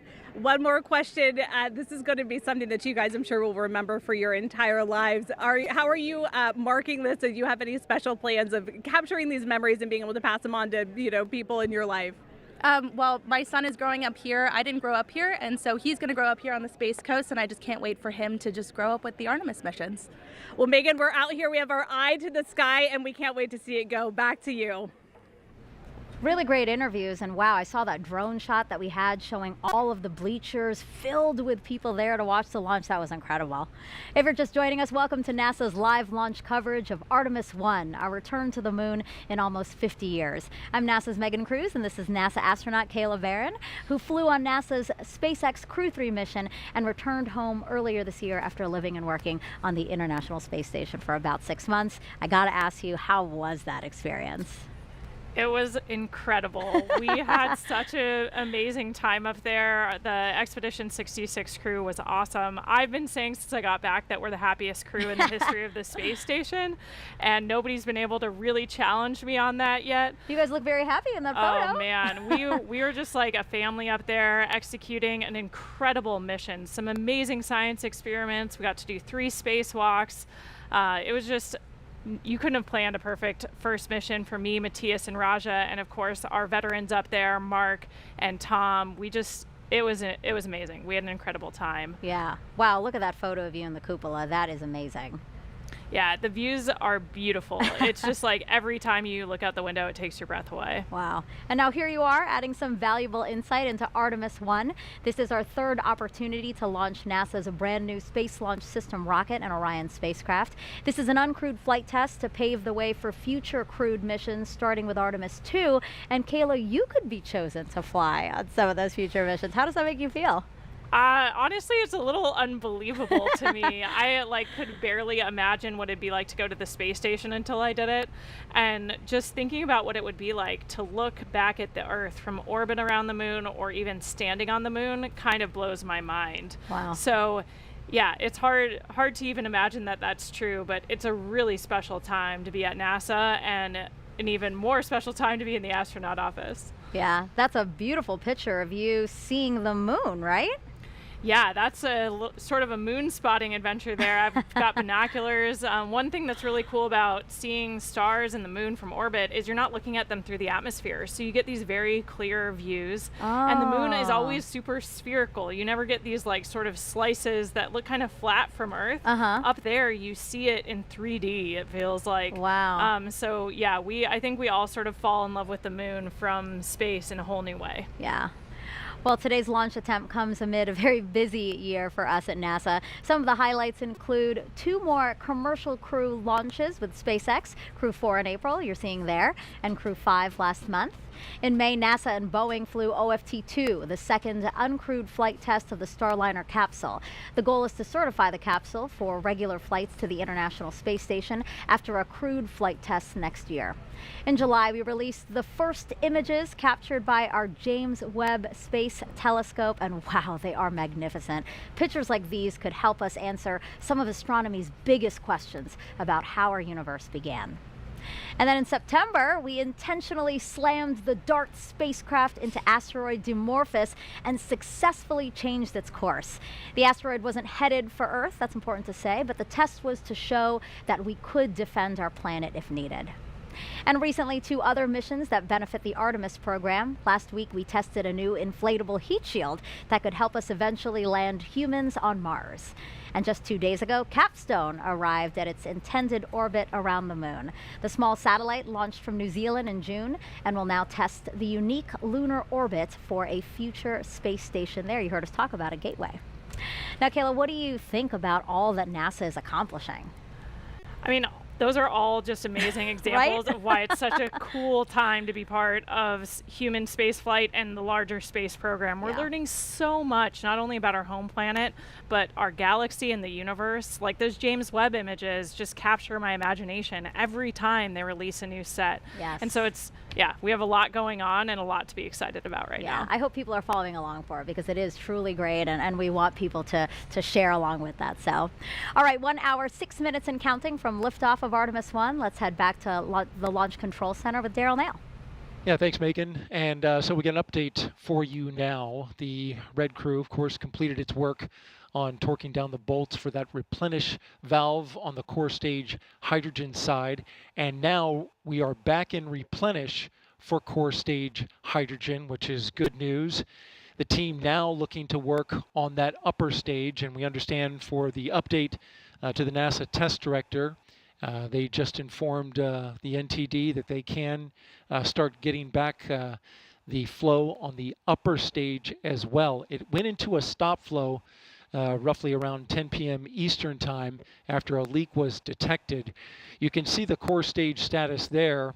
Liquid oxygen side is in stable replenish, both for the core stage and the upper stage of the rocket.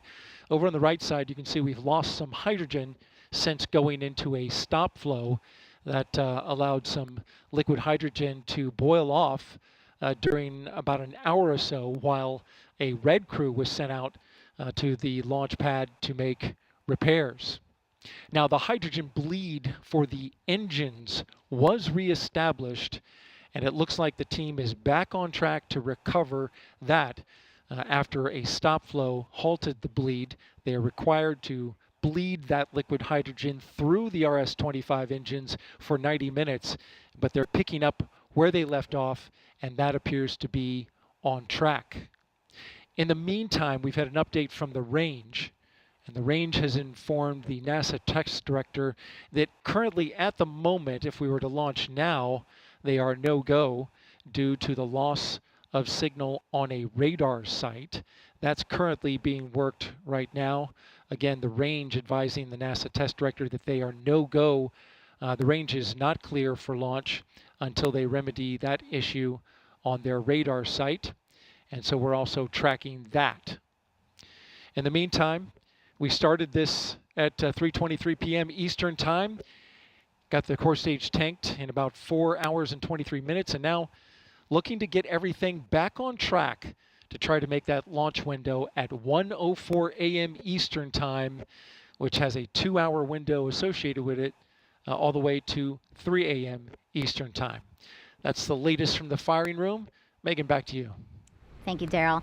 Now, there may not be astronauts aboard the Orion spacecraft for this flight test, but there are some passengers there with very important missions.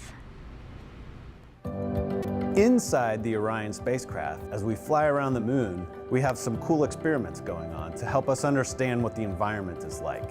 Although there's no humans aboard Artemis I, we do have a few special passengers aboard that will help us pave the way for future Artemis missions. So there's basically 3 occupants riding. You can kind of think about it like 3 astronauts. We have a moonican, we will also have 2 torsos that are learning about the moon and learning about the environment for our astronauts before they go.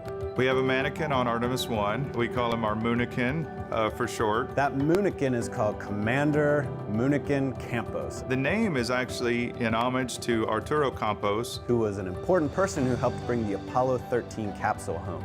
The Moonikin will sit in the commander's seat, and it will wear a suit just like our astronauts will wear. Moonikin Campos is actually weighted to simulate an actual human aboard the Orion spacecraft. So it will help us understand what our astronauts will experience as they go to the moon and home. The Orion Crew Survival System suit and the Orion seat were designed simultaneously to fit together as a seamless package. The actual design of the suit was built into the Orion seat, such that when they're in the suit, in the seat, it is a true cocoon of protection for them. During this test flight, the seat will actually be instrumented with accelerometers. Sensors that tell us how much the chair is shaking during launch and re-entry, and how many G-forces or gravitational forces it experiences. We expect Commander Moonikin Campos to have a very exciting ride on his way to orbit. The thrill of launch, the experience of weightlessness, the excitement of landing. What we learn on Artemis I with our mannequins assistants will help us better understand how a human will actually behave in the seat, both for landing and for launch, to allow us to ensure their safety. In addition to the Moonikin, we'll have 2 seats that have basically what's like a human dummy, an upper torso that are detecting how much radiation they're experiencing. It's called the Matryoshka Astrorad Radiation Experiment, MARE. MARE is an international collaboration with German Aerospace Center, DLR, and with Israel Space Agency. The MARE experiment consists of 2 anthropomorphic phantoms called Helga and Zohar that are simulating a female body in a space radiation environment. One of those will be wearing a safety vest, the Astrorad radiation vest, that we hope will help protect our astronauts from radiation. Each one of the 2 phantoms will be equipped with about 20 battery-operated radiation instruments. So between the 2, we'll be able to determine how well we can protect our astronauts from radiation events. Space radiation is a mix of high-energy, heavy-charged particles that originate from the sun. To put things in perspective, 1 year of Earth exposure to cosmic rays is equivalent with 1 day of space radiation exposure in deep space. The purpose of the MARE experiment is to learn more about the radiation exposure as well as the biological effects of different organs. So basically, it's like we have 3 occupants inside Orion that are learning about the moon and learning about the environment for our astronauts before they go. Going back to the moon with new exploration goals and new technologies will help us gain better understanding of the challenges we encounter with deep space exploration. We will have to develop new technology and solutions to meet really difficult challenges. But that's what NASA does. That's what Artemis is all about. And we have one more passenger to tell you about. It's everyone's favorite beagle that's had a special connection with NASA ever since Apollo.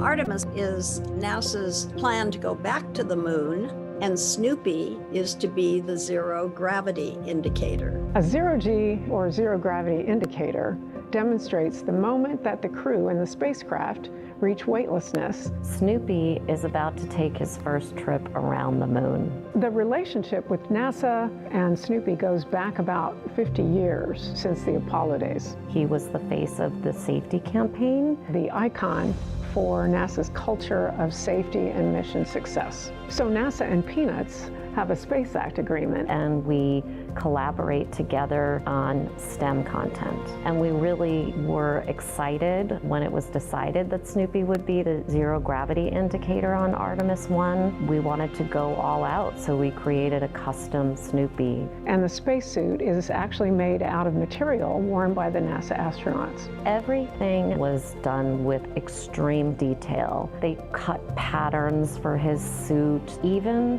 how his collar worked and how the NASA Meatball logo looked. We're very excited. I'm personally very excited. I can't contain the excitement I am feeling about this day. Snoopy is going farther in space than he's ever been before. This is a day that we've all been waiting for. It's fantastic. And we snapped this picture of Snoopy and Orion. He's comfortable and ready for his journey to the moon. Lucky for us that Snoopy has this twin that's staying here on Earth. That way we can take a closer look at how cute he is. And this orange suit, I mean, it is amazing. It's actually the same material that would be worn by Artemis astronauts, right? Yeah, you know, the suits we'll be wearing in Artemis ultimately are an update of the suits that the shuttle crews wore. They're this iconic orange color, and we've updated them though with new technologies and also new crew capabilities so that they can best protect the crew in our return to the moon. I actually got to work with that suit team before my assignment, that's cool. And so the suit's kind of near and dear to my heart. Yeah, I think we have a picture of you wearing the suit as part of when you were helping to design it, right? Yeah, so I was our representation from the crew office, from the astronaut office, to the engineering team that's working on putting this suit together. So I got the chance to wear it for some of the early testing, and it is an amazing suit, and it'll protect us while we're in the vehicle. Cool. So what was your zero-G indicator?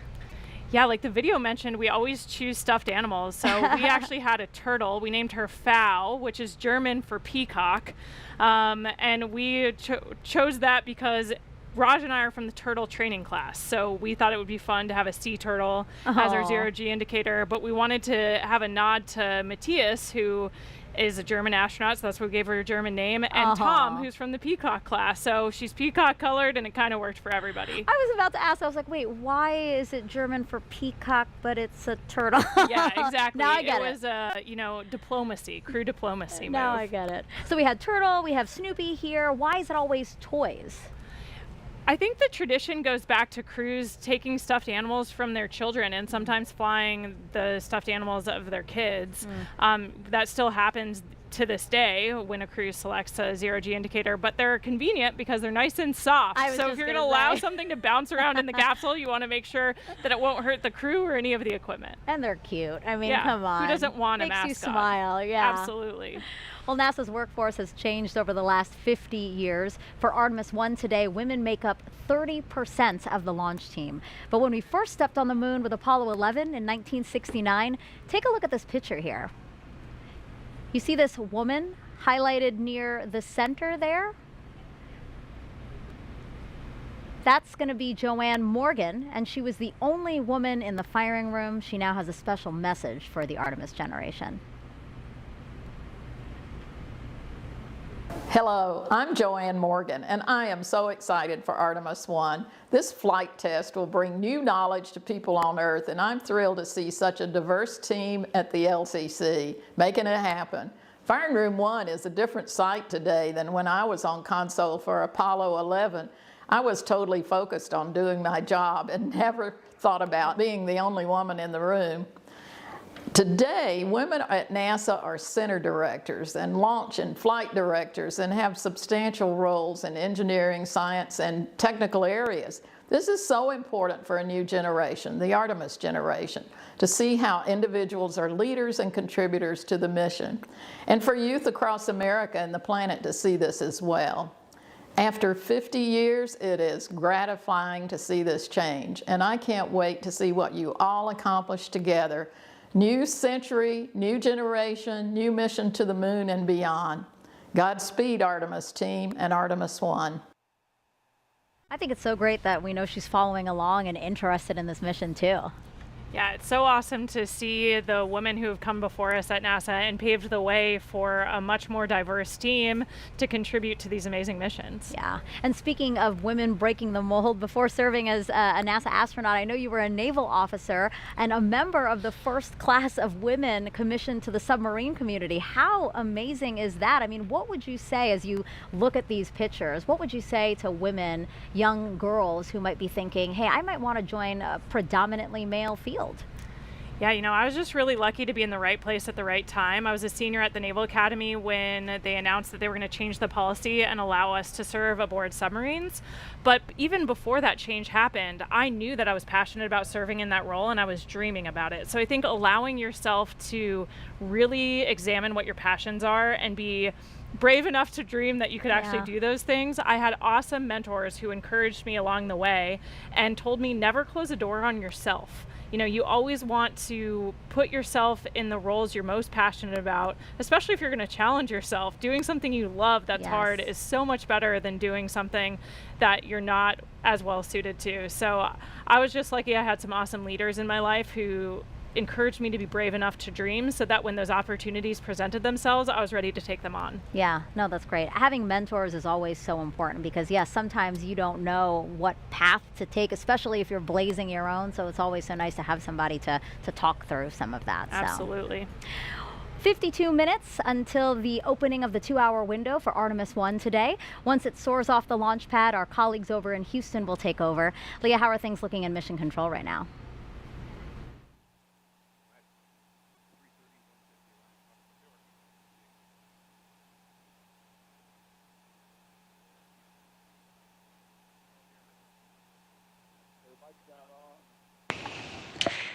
Hey Megan, I'm here now, and thanks for joining us again here in the White Flight Control Room here at NASA's Johnson Space Center. So you might be wondering why Johnson Space Center will control the flight of Orion after liftoff, even though it's launching at Kennedy Space Center, and that's all about how our flight control centers are designed. Launch control is at Kennedy, while mission control is in Houston, and we also have the SLS Engineering Support Center at NASA's Marshall Space Flight Center. Ever since the Gemini 4 mission in 1965, all flights have been commanded from Houston after launch, so we have the infrastructure and the experience here at Johnson Space Center to work through long-duration missions with, or in this case, without crew. Additionally, launches must be conducted over water rather than over populated areas, which makes Kennedy Space Center a prime location.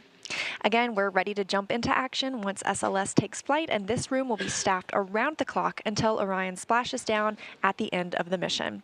We're excited to continue that work today with Artemis I and throughout the Artemis program, but for now, we'll turn it back over to you, Megan and Kayla.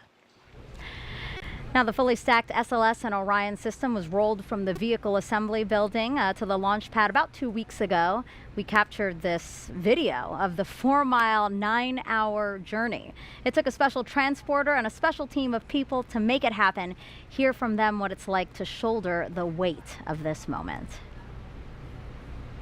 The crawler transporter is a machine that goes and picks up the mobile launcher, the SLS rocket with Orion. It's basically the cornerstone of the mobile launch concept. Without the crawler, you couldn't transport the mobile launcher and the vehicle from the VAB to the pad or the pad back to the VAB. And it was designed and built for the Apollo program to move Saturn V's to the launch pad. Since then, we've modified it and used it to move the entire shuttle program. And after the shuttle program, we did extensive modifications, and now it's to be used to move Artemis to the launch pad. The crawler is 136 feet long from end to end. It's 114 feet wide from the edge of the truck to the other edge of the truck. It weighs 6.6 million pounds. It has the power to do 2 miles an hour, but you never want to go that fast. Generally, we're around 0.83 for SLS. Artemis will be one of the heaviest loads we've ever carried and one of the tallest loads we've carried. I am exceptionally proud of our team. They're very talented, they're very committed, and they're just all around good team. I think any problem that crops up or anything that comes up, we'll fix it and we'll get moving again. And again, it starts right here with the crawler. So if we do our job and everybody else does theirs, man, we're gonna have a successful launch. We're going back to the moon. This is gonna be just fantastic. Such an impressive team, and the crawler, Kayla. I mean, this is a certificate from the Guinness Book of World Records. Yeah, it's pretty cool getting recognized for the heaviest self-powered vehicle in the world at 3,106 tons. That's amazing. It's amazing. I know. We were just talking about how awesome the crawler is. I mean, it was retrofitted. It was created in the Apollo for the Apollo missions, and it was updated, modified for shuttle, and now it's been modified for Artemis. It's just really an amazing machine, and the people who keep it maintained and operate it. Like, I'm so glad that we could feature them today. Absolutely.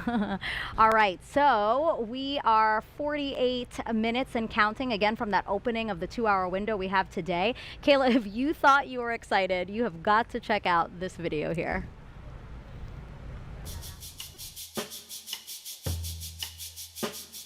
This is really cool.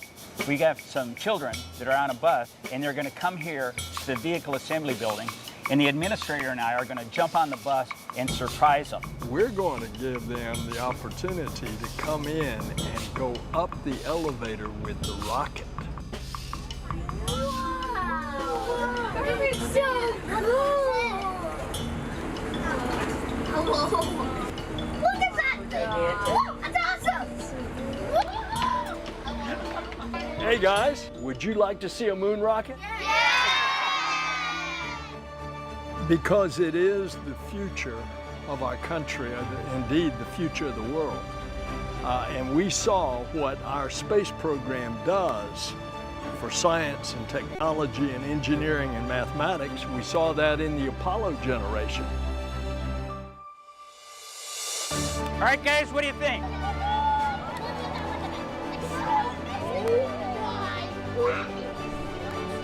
What I hope to achieve today is inspiring a new generation.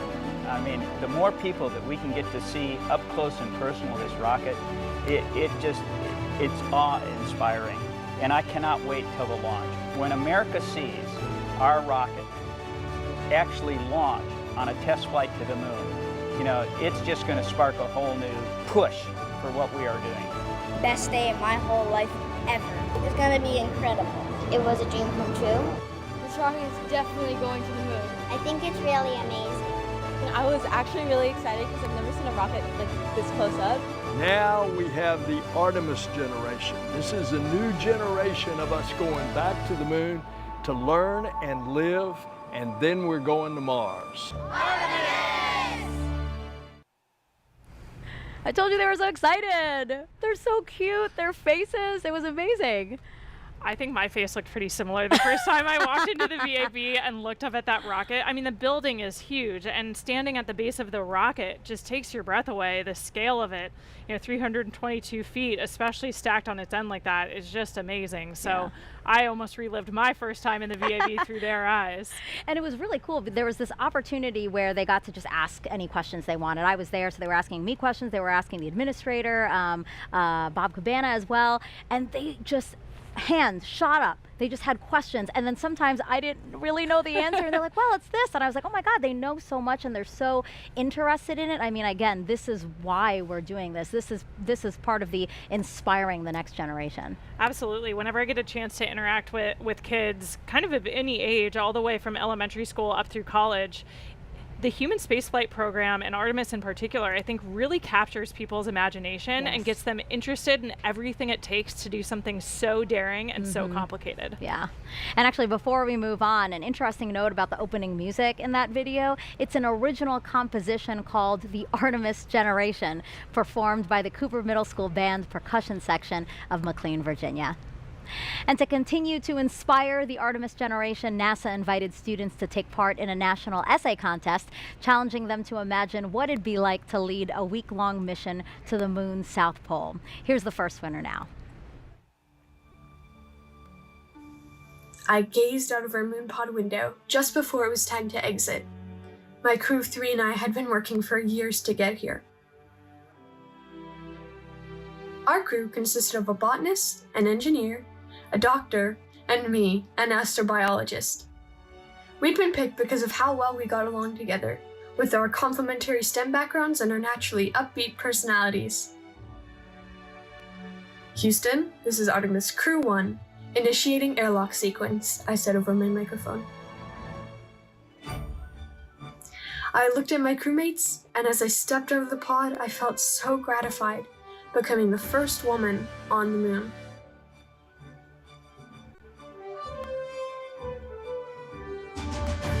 Our purpose was to set up a moon habitat containing the 4 things needed to keep a crew safe: oxygen and clean water, a waste disposal system, the veggie project for food, and a protective outside shell made of regolith and mycelium. We will build it over the next week, and it will be used by other astronauts for years to come. Embarking on this incredible adventure, I couldn't help but be grateful to be given this opportunity to lead the most remarkable crew and to know that I was a part of the Artemis generation. So that was beautifully written by Taya Sauer of Laguna, California, and she was one of 3 essay winners. The 2 others were Austin Pritz of Walcott, Indiana, and Amanda Gutierrez of Lincoln, Nebraska. If you want to check out their essays, you can scan the QR code you see on the screen. The 3 of them beat out nearly 14,000 students who submitted essays, so you definitely want to check out the other 2, again, by scanning this QR code. So right now you're looking live at right outside of Kennedy Space Center's visitor complex. We have plenty of bleachers set out to accommodate, as you can see, a lot of guests that are hoping to see the launch today. So why don't we go in there and check back in with NASA's Leo Martin.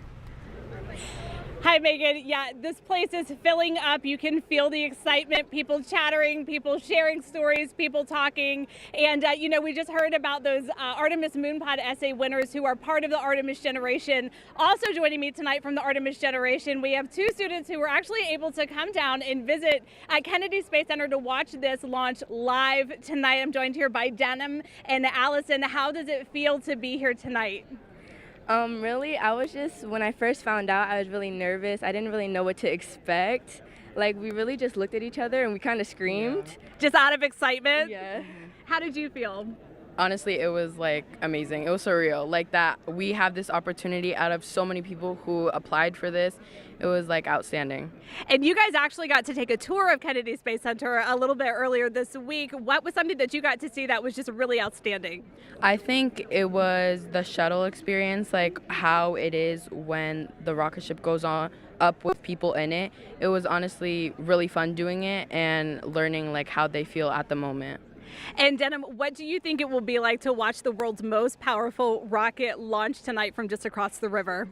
Well, really, I don't really know what to expect because I've never really done this before, but I feel like it would really be outstanding. I might shed a little tear, but I don't really know. Like, I'm really excited to be here, and it's amazing. Like, it is amazing, and I don't think you're going to be the only one shedding tears tonight. Megan, we're super excited, eyes on Artemis, and we're ready to see the launch. Thanks so much, guys. Now, Kayla, are you ready for more questions from social media? We're getting them in. Always. All right, let's take a look at the screen now. We have another celebrity question. Hey, I'm Kiki Palmer, and I play Izzy Hawthorne in Pixar's Lightyear, and I can't wait to see Artemis I launch today. How will going back to the moon pave the way to Mars? Thank you, Kiki.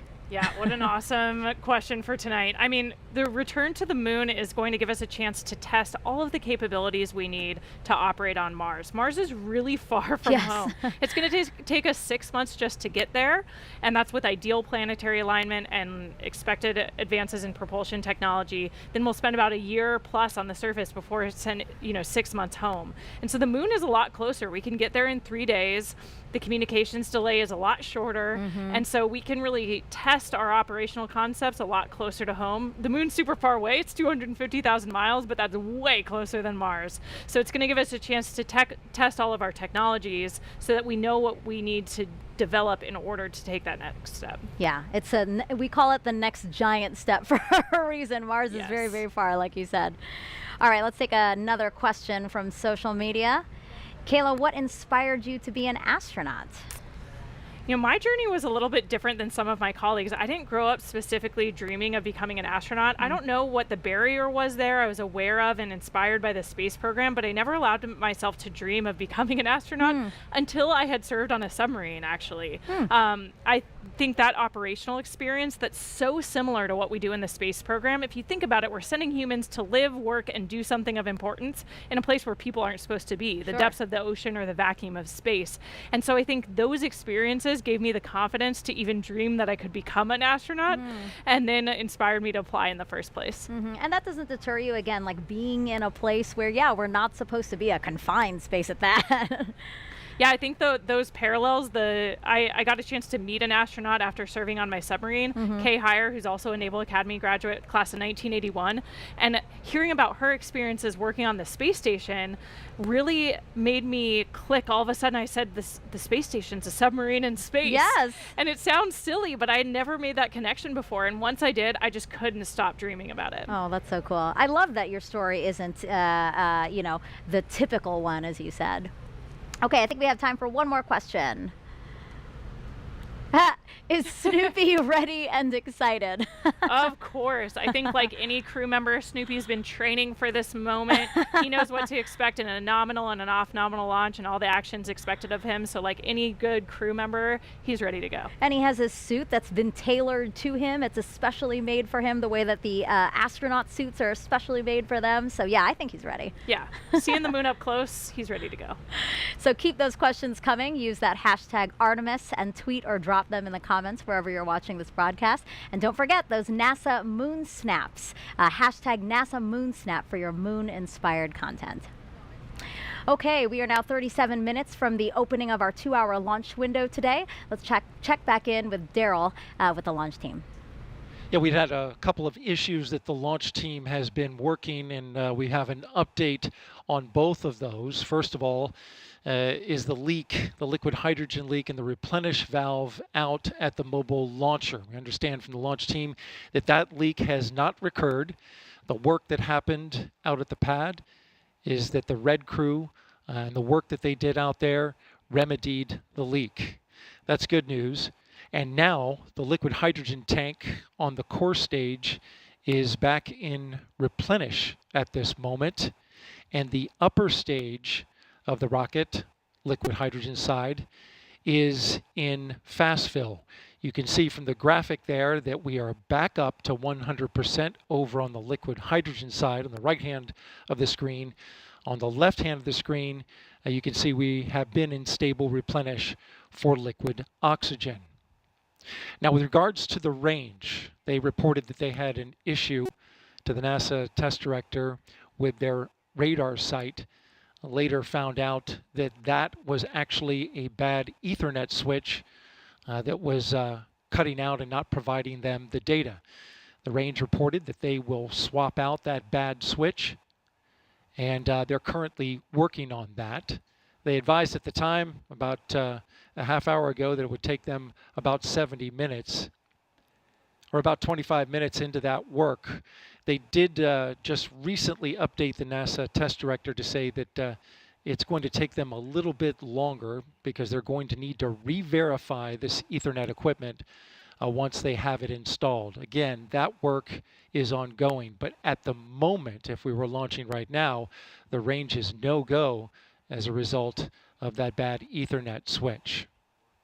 The Dolly Lou file, which helped steer the Space Launch System through the upper atmosphere, has been uploaded to the rocket, and so we're good to go there in terms of other configurations that are ongoing.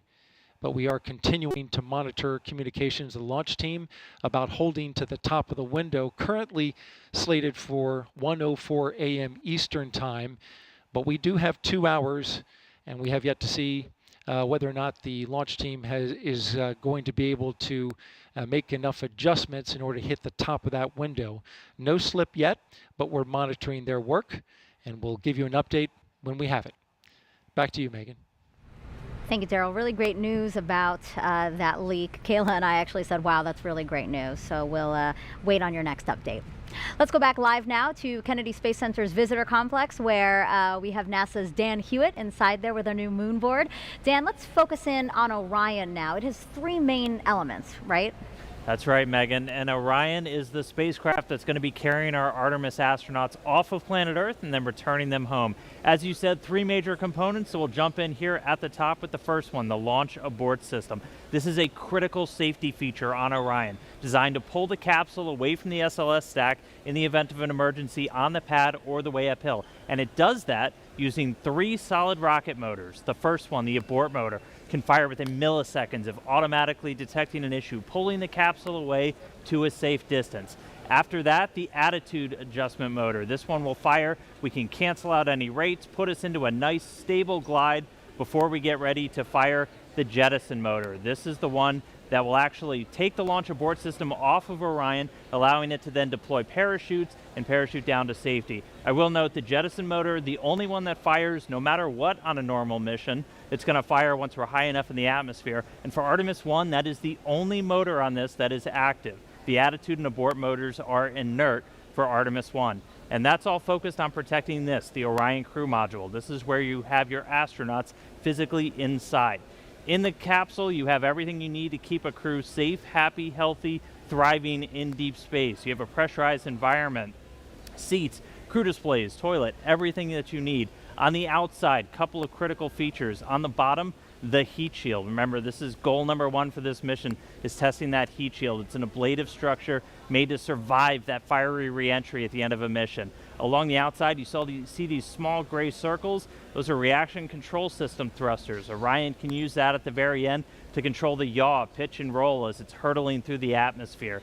We have windows. You need windows to look outside. 2 on the front, 2 on the sides, 1 in the side hatch, 1 up top, in the very top docking hatch. Those are different layers of glass and acrylics for pressure and thermal control. We have a docking system, an uprighting system, parachutes, all for the very end of the mission.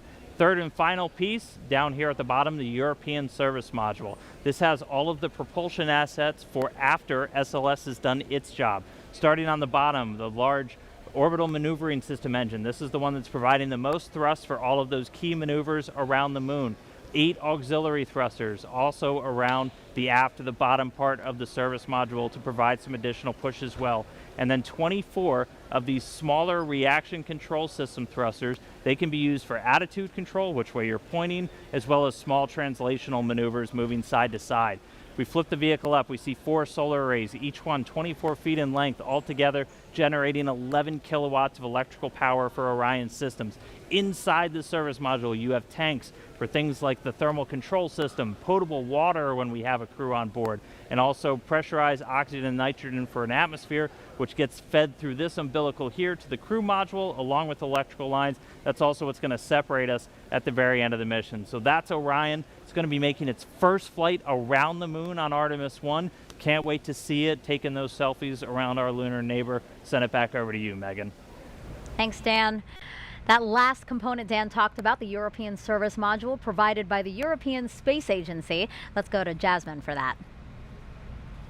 Thank you, Megan. We are back in Firing Room 2 with the Launch Control Center, and joining us now is Philippe Delou, ESA's program manager for the Orion European Service Module. You have quite the title there, a big title for a big job, I'm sure.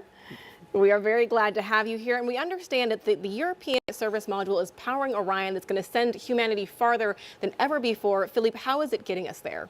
Yeah, thank you. Good evening, everyone. So yes, the service module accommodates the propulsion system that contains among the tanks and the pressurization of the system the engine. All the engines, 33 engines in total, among which the main engine, which is going to perform the burns to put Orion into the moon orbit and then back on the trajectory to return to Earth. The other engines are used for attitude correction during, attitude control and trajectory correction during the travel to the moon. In addition to the propulsion system, the service module generates the power and distributes the electricity to the crew module and the service module equipment so that they can operate. And the third function is the thermal control of the system. The service module accommodates radiators to reject the heat that is produced by all the equipment and the crew that will eventually be in the Orion. Finally, not on Artemis I, but on future Artemis mission, it will have tanks to store the crew consumable, the water, the oxygen, and the nitrogen.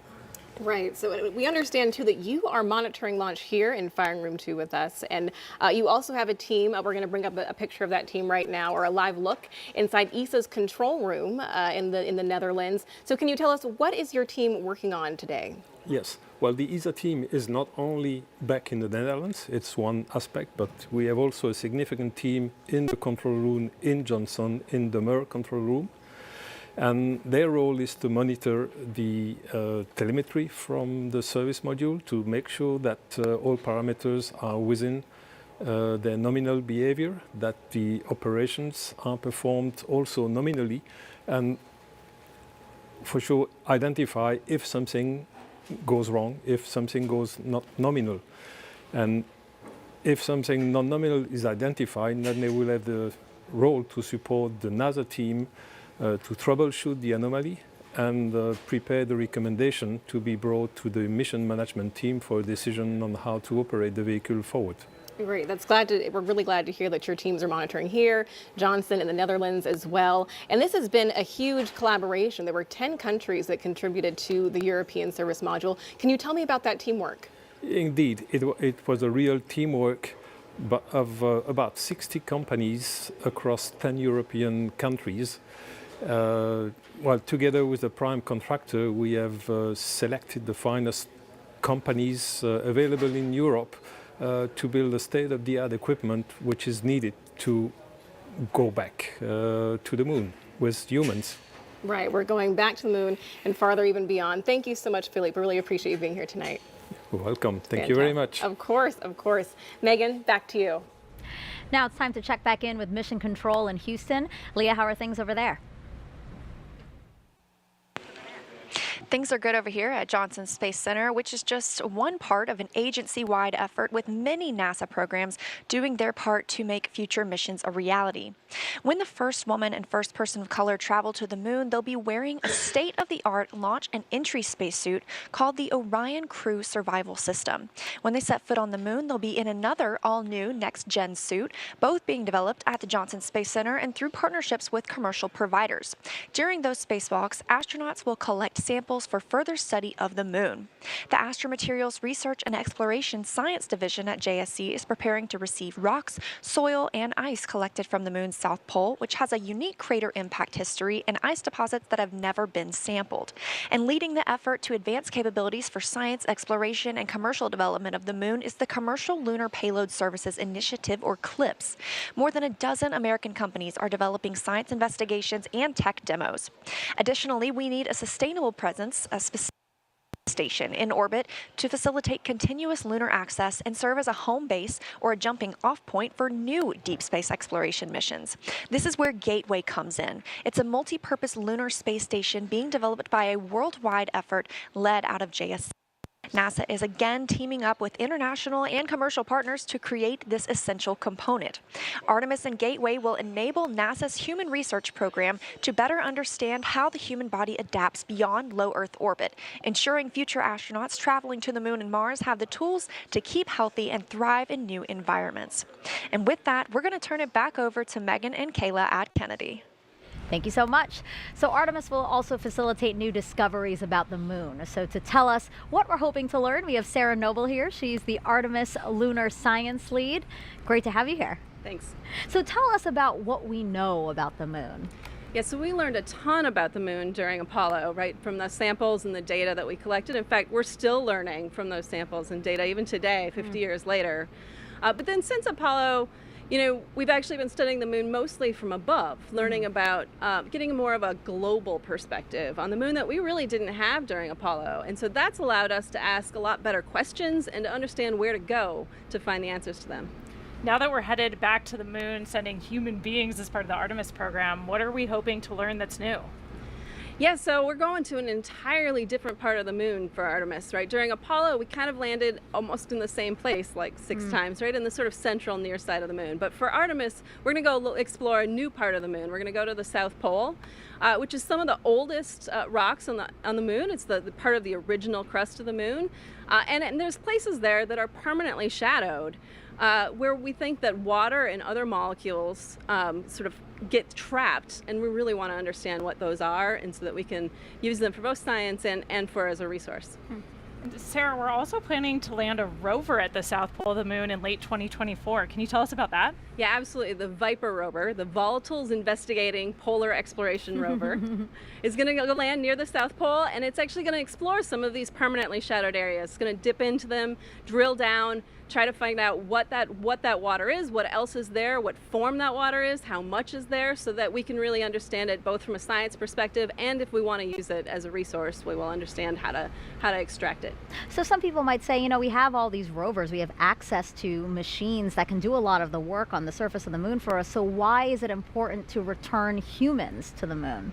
Yeah, it's not an either-or proposition, right? There are some things that robots are better at and some things that humans are better at. And it turns out that humans are much better field geologists. We're really much more efficient and better at that. Plus, we can do better. We can deploy more complicated instruments, and we can use tools in ways that it's very difficult for robots to do, so we can collect better samples. And one of the great things is that we can bring back a lot of samples, right? When we do robotic sample return, it's usually a very small amount. But if you look at what we brought back from Apollo, it's a large amount of samples that literally hundreds, probably maybe thousands of scientists have been able to study over the years and over generations. And that's a lot of brain power to put behind those samples. So again, that's how Artemis and Apollo are different. Now we're utilizing machines and people. That's right. To Work hopefully together. advance. Yeah. That's right. Perfect. Sarah, thank you so much for your time. Thanks for having me. So in honor of our destination, the moon, we asked you all to create moon-inspired content and share them with us using the hashtag NASA MoonSnap. We got so many wonderful submissions, so why don't we check them out now?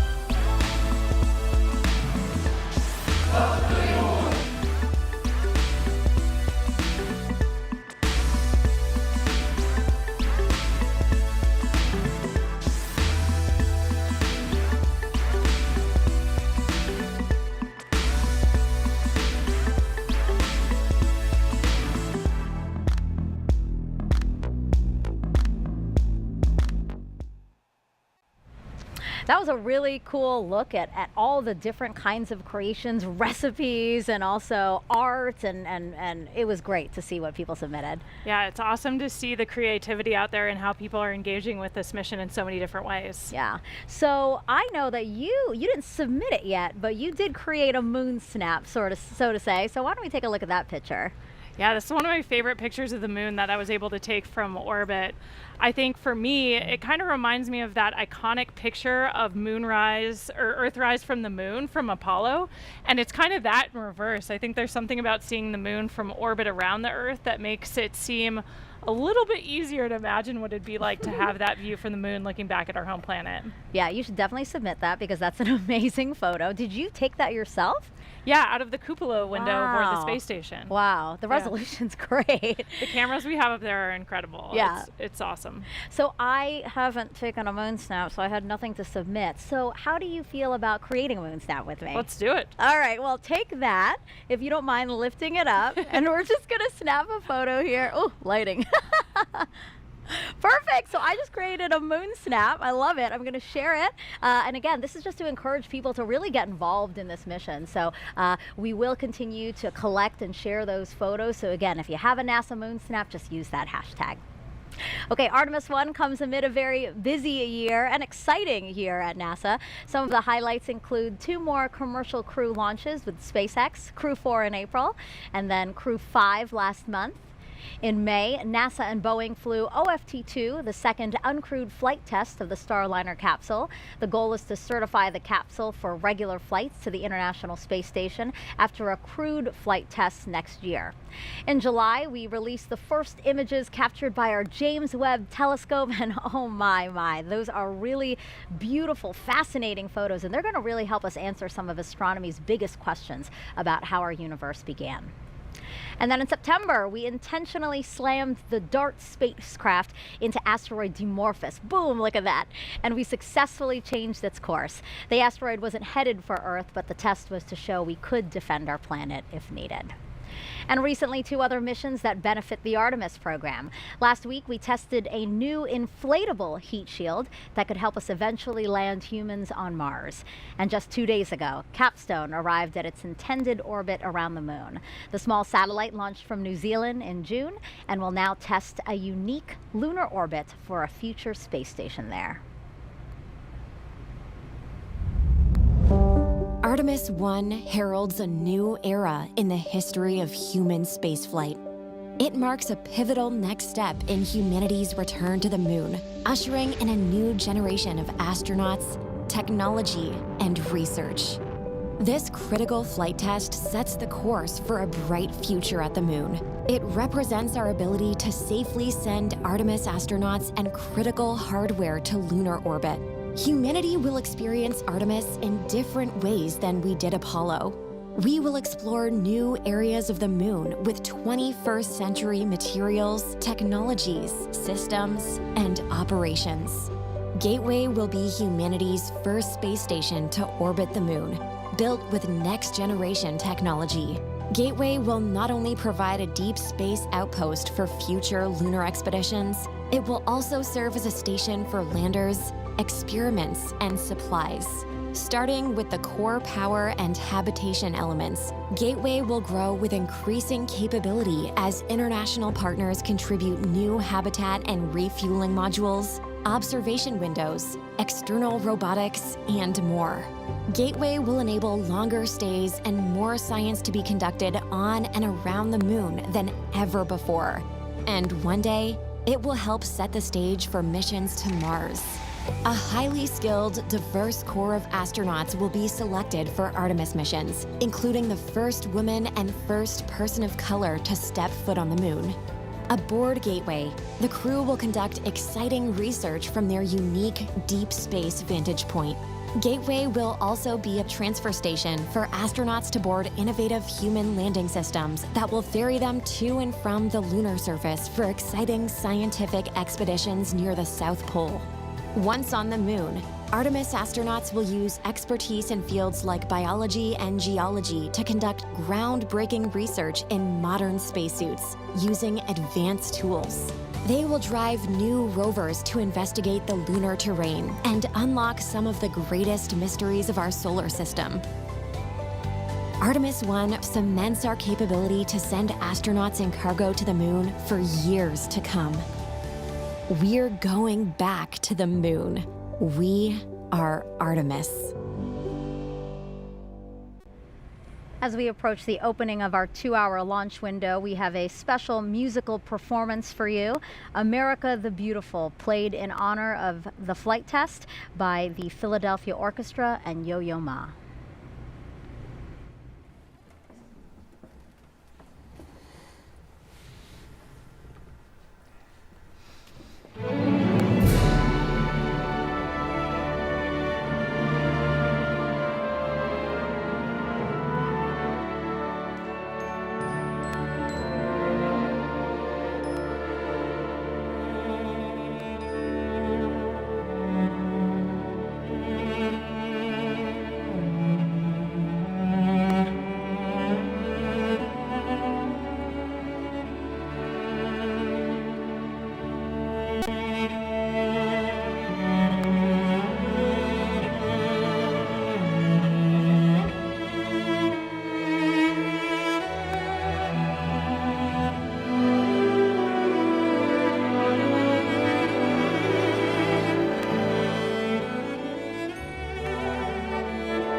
A truly beautiful performance. It really has me feeling quite emotional right now. Yeah, perfect tribute for tonight's launch. You know, it's just, it gives me a sense of pride, really, to just remember that our country continues to lead our nation in space exploration. So, and as such, the White House is closely watching this historic launch. Earlier this year, Vice President Kamala Harris came down to Kennedy Space Center and met with NASA leadership as well as astronauts. She also toured our facilities where teams are working on hardware for future Artemis missions. Before leaving, she signed a piece of the Orion spacecraft that will fly on Artemis III. She's doing it right there, which will return astronauts to the lunar surface. Okay, Kayla, time for more social questions. So let's take the first one. You know now the drill. It's going to be a celebrity question, so let's take that. Hey guys, I'm Jack Black and I'm super excited for the Artemis I launch today. I was part of a little movie called Apollo 10½, A Space-Age Childhood, and I have a few burning queries. Question the first. How is Artemis different than Apollo? Artemis is different than Apollo because we're returning to the moon, but this time we're going to stay. So rather than a short visit where we can do some amazing science, but it was pretty limited by these short visits, kind of a small area of the moon, we're going to the South Pole and we're going to learn how to live there long term. So we're going to be building habitats, we're going to have rovers, we're going to have all of this infrastructure on the moon supporting scientific discovery, but also that next big step to Mars. I love seeing celebrities also take part and ask questions because it really shows that this is something that's captivating a lot of people. So that was really fun to see Jack Black. Also, query the first. That was funny. All right, let's go to the second question. How does it feel in space? Being in space is amazing. I mean, for us launching to orbit around the Earth and then go to the space station where I just was for 6 months, we're in an apparent microgravity environment. So for us, it feels like we're weightless, like we're floating. So you have to relearn how to live and work in that space. But once you get used to it, it's a lot of fun. Yeah, we were just talking, Jessica Watkins, another NASA astronaut, was just here. And she was saying that actually when you came back on Earth, that was an adjustment as well because you got so used to living on the space station.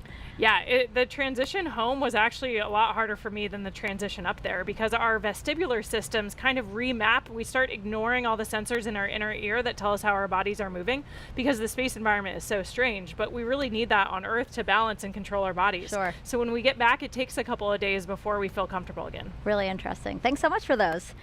Okay, so we are 10 minutes until the opening of our 2-hour launch window today. So why don't we head back over to Daryl. Daryl, tell us what's happening now. Yeah, Megan, we actually have about 10 minutes before we go into a half-hour hold. That half-hour hold is part of the L clock, and what you see on your monitor right now, I believe, is the T clock. So in about 10 minutes, we'll hold for a half hour, and currently the launch team is trying to evaluate how much of a delay may result from some issues that we've been facing over the past hour. Just to recap those, we had a leak in a replenish valve on the mobile launcher that feeds into the liquid hydrogen core stage tank. That's been resolved. The leak has been fixed, and we're moving forward. Currently, the upper stage of the rocket for liquid hydrogen is roughly 78% at the moment. So that is tracking. Progress continues there. The core stage has been topped off, and now both liquid oxygen and liquid hydrogen are 100%, along with the upper stage of the liquid hydrogen side of the equation. So we're just waiting on the complete tanking of the upper stage liquid hydrogen. Now, with regards to the range issue that we had, we just got an update from the range, the 45th Space Wing officer reporting in to the NASA test director that the Ethernet switch has been replaced. This problematic switch took down their ability to see radar from one of their assets, which is key in getting acquisition and signal for the flight termination system if it were to be needed. Of course, this is a critical system that has to be tested before we can launch. So at the moment, we're looking still at a 1:04 a.m. Eastern Time launch. But it is pretty clear from the work that is ahead that it looks like we're going to slip into that window. How much exactly, we don't have an accurate calculation from the launch team as of right now. But of course, we're anticipating that. So for the moment, you see on your clock now, we are in the T-minus 10-minute hold. We just entered that, and now roughly we're looking at 28 minutes to resume terminal count. The launch team will assess what work needs to be done, how that syncs up with the range getting back online with their equipment, and then we should have a new T0 for you soon. That's the latest from Firing Room 1 here at the Kennedy Space Center. Megan, back to you. So things are obviously still very dynamic. We're going to come back to Daryl as much as possible. Now, to understand where we are going, we have to know where we have been. To do that, we spoke to some of the special few who walked on the moon and those who sent them. We choose to go to the moon in this decade and do the other things, not because they are easy, but because they are hard. Because that goal will serve to organize and measure the best of our energies and skills. It's been 50 years since we've been to the moon, and we've got a great program called Artemis. We're going back. The Apollo program was a test for the American people that you can do what you set out to do. All it took was turning to it and making it happen. We are go for a mission to the moon at this time. Engines on 5, 4, 3, 2, all engines running. Launch commit, liftoff. We have liftoff 49 minutes past the hour. I think the characteristics that I remember most of the Saturn V was the noise. The noise was enormous and it was almost impossible to communicate. We're go, think high, we're go. Tranquility Base here. The Eagle has landed. The landing to me was a great celebration. The nation was almost euphoric. That's one small step for man, one giant leap for mankind. There are so many things that we could eventually learn about our universe and the spacecraft that we use exploring.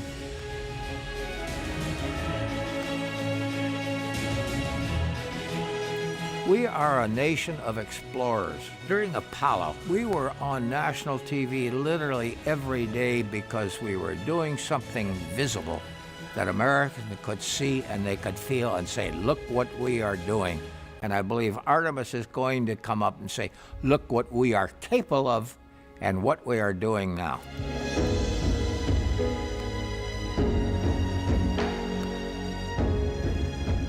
Artemis will stand on the shoulders of Apollo. They're going to have the eyes of the world on them when they start down this trail. The science of spaceflight is one that will continue to inspire. Going to the moon generates technology, more communications, more computer technology, more sophistication in manufacturing that help us in everyday life. We have a generation that is ready, a generation with that technology, a generation with the education. Artemis represents the future in space. It is our next big step, and it is time to take it.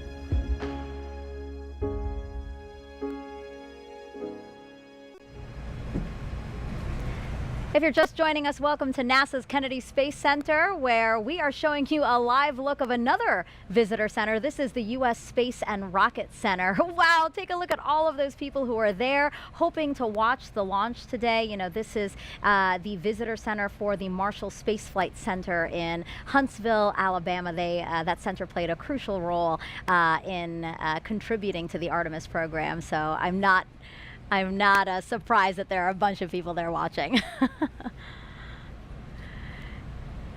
All right, so now we're going to take go back to Leah Martin over at Banana Creek. Again, that's right outside of our visitor center, and she's with some other folks who came out to watch today's launch.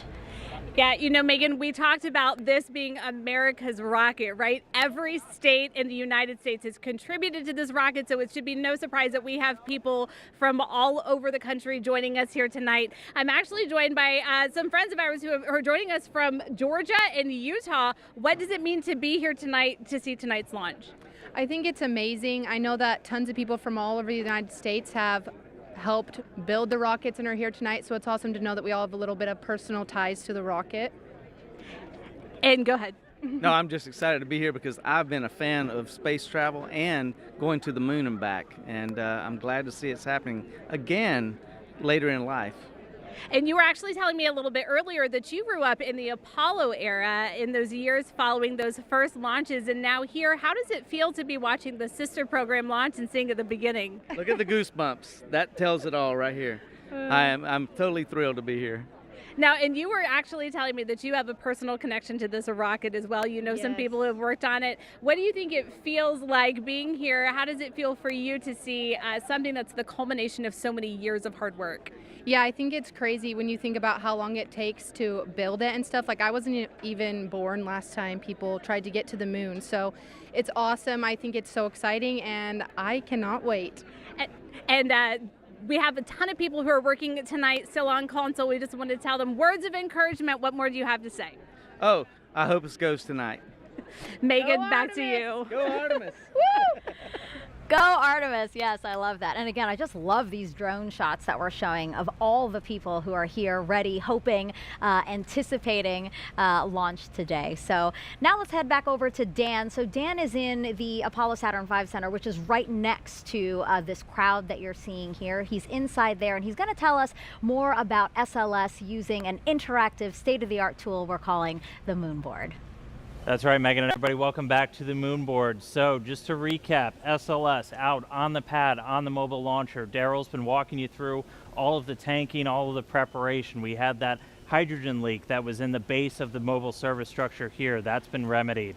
We haven't had any issue with those tail umbilicals that we were tracking so closely back in August and September. So everything looking really good with SLS. Just to recap, most powerful rocket we have ever built. It's propelled by 2 solid rocket boosters and 4 engines on this core stage. Now these solid rocket boosters are going to be firing for the first roughly 2 minutes of the flight, a little more than 2 minutes. And we call them solids because of the type of propellant in there. If you forgot it already, it's aluminum powder, ammonium perchlorate, and polybutadiene acrylonitrile. It's a binding agent that's inside. Solid propellants are extremely stable. They're very reliable. But once you ignite them, they're going to keep burning. You can't really throttle them up and down like you can with liquid-fueled engines. You can throttle just based off of the distribution. So you basically put more propellant in some areas and less in others as you're trying to really throttle the rocket down, which we do as we go through things like max Q, maximum dynamic pressure. And just a reminder, as these things are firing, they can steer, they can gimbal. The bottom part here, gimbal just means you can really direct, and they're providing 90% of the steering as SLS is making the flight uphill, and more than 75% of the thrust with those 2 firing at the same time. And again, they're attached to this. This is the core stage, 212 feet tall, the largest single stage we've ever constructed. It's been through the green run test, a lot of preparation for this flight today, and it is propelled by these 4 RS-25 engines. Now these are liquid fueled rocket engines, so you have a fuel and an oxidizer, and one of the great things about liquid fuel is you can throttle them in real time. You could kind of like the gas in your car, you can go faster or a little bit slower. So these throttle up to 104% of their rated thrust at the time of liftoff. We throttle them down as we go through max Q, so the maximum amount of pressure on SLS on the way uphill, and then throttle them back up until they've consumed all of their propellants. And they're consuming that propellant at more than 1,500 gallons a second. That is just an astronomical amount of fuel that's running through these engines to produce that thrust. Each of these up to 500,000 pounds each during their operation. And of all the different components, we've got this engine block section down here. You have all of the associated plumbing, everything to feed those propellants down to these engines. You also have these 2 attachment points here, and that's where we actually tank the SLS rocket. So a lot of focus on those in the previous attempts. They've cooperated spectacularly so far today, and we've been able to fully tank this core stage. And a reminder, you have a fuel, about 500,000 gallons right here of liquid hydrogen, and then an oxidizer. You need those two together, and then an ignition source. That's what gives you your reaction, your thrust, your basically controlled explosion that then comes out of those rocket engines. So fully tanked, these are cryogenic fuels, hundreds of degrees below zero, so we've got a spray-on insulation across the entire vehicle. As it's sitting out there in the Florida air, it's a little bit warm tonight, but we need to keep those hundreds of degrees below zero. It takes a lot of energy to do that, so the less you have to use to keep them cold, the better, which is why we have that insulation. So we're gonna be seeing SLS take flight for the first time tonight as we clear all of those final issues. Again, this is going to be one heck of a show when this thing launches into the night sky. So with that, send it back over to you, Megan. If you're just joining us, welcome to NASA's Kennedy Space Center for live launch coverage of Artemis I. I'm NASA's Megan Cruz, and this is NASA astronaut Kayla Barron. It's been great having you these past 2 hours. It's been so awesome to be here for this historic launch tonight.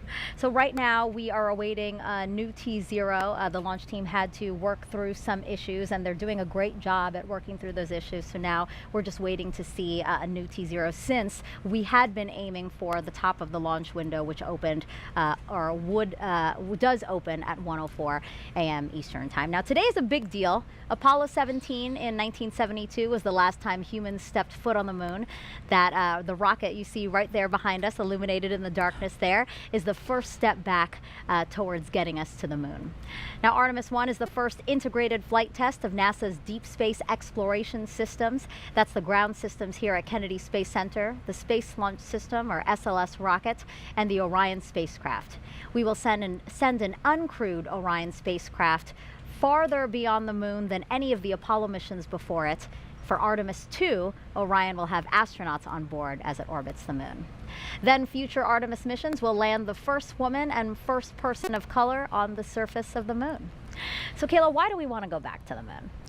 The moon's a super interesting place to study. It can tell us a lot about the Earth, its own formation, but also more about our solar system. And we also want to return this time in an international partnership for a permanent presence on the lunar surface that'll teach us everything we need to know to travel onto Mars. Mm-hmm. And what about for you? I mean, you have the possibility of maybe being selected for those future missions, because the Artemis program can choose from any of you guys, any of the NASA astronauts. It's a crazy time to be a NASA astronaut and even imagine that that could be real. I think we're all just honored to be a part of the team that's doing this. We're just a small representation of all of the amazing human beings around the world that it takes to do something as audacious as returning to the moon, learning what we need to go onto Mars. So we're just all excited to support the program in any way we can. But of course, a ride to the moon would be incredible. So yeah. I think we're all just dreaming about those moonwalks. Now, since Artemis I is setting the stage for those future crewed missions, is there anything in particular about this 26-day mission that you will be watching? Is it re-entry? Yeah, you know, we've mentioned that a few times throughout the broadcast tonight. The re-entry is a really important part of the flight, of course, and the heat shield, we're interested in seeing how it performs in real life. We tested it on the ground, but Orion's going to be coming in faster and hotter than any human-rated spacecraft in history. And so we really want to see how the heat shield performs and make sure all the systems can keep the crew safe for that dynamic event. Yeah, we'll all be watching for that too. It's not just about the launch, a 26-day mission, as we said, so we'll be keeping watch over the entire mission. Our workforce now is very different from what it was during the Apollo era. When Apollo 11 launched, there was only one female engineer in the firing room. Today's launch of Artemis I is led by NASA's first ever female launch director. Take a look at how she and other women across NASA are shattering glass ceilings. When I was a little girl, I wanted to be an astronaut, a scientist, a doctor, a fighter pilot. When I was a little girl, I wanted to grow up to be strong and independent. When we were asked to draw a picture of what we wanted to be when we grew up, I drew an astronaut standing on the surface of the moon. All I thought about was when I was going to get to NASA. It's a huge honor to be NASA's first female launch director. To be the launch director for Artemis, NASA has so many wonderful women pioneers, so many heroes to me. Some of the most amazing women in my eyes are people like Katherine Johnson and the other women that you've seen in Hidden Figures. Sometimes it's difficult to believe that I'm on this side now wearing this blue flight suit with all of the other astronauts, representing this iconic image that had so inspired and excited me my entire life. Being of South Asian heritage, Kalpana Chawla was just such a big thing for me growing up. I've always looked up to Sally Ride and Mae Jemison, who really laid the foundation to allow people like me to be in the position that I am now. All of these women were pushing those boundaries and breaking those glass ceilings. Now, of course, there are some fantastic women in leadership positions that inspire me every day. So much has changed since the Apollo program. During the Apollo 11 launch, we had one woman, one out of 400 engineers in the room. And I look at our team today, it's much more a reflection of the world that we live in. A big piece of why it's so important to have women and diverse backgrounds, because it allows us to bring everybody along with us on this journey. It doesn't really matter what you look like. If you've got the brains and you have the knowledge, we need you at the table. We are at such an exciting time in human spaceflight right now, and Artemis is such a huge part of that. We haven't been to the moon in many, many years. We have a lot of younger generation folks that have never seen that happen. We will understand so much more about the moon, about the Earth, about our solar system. We're going to stay.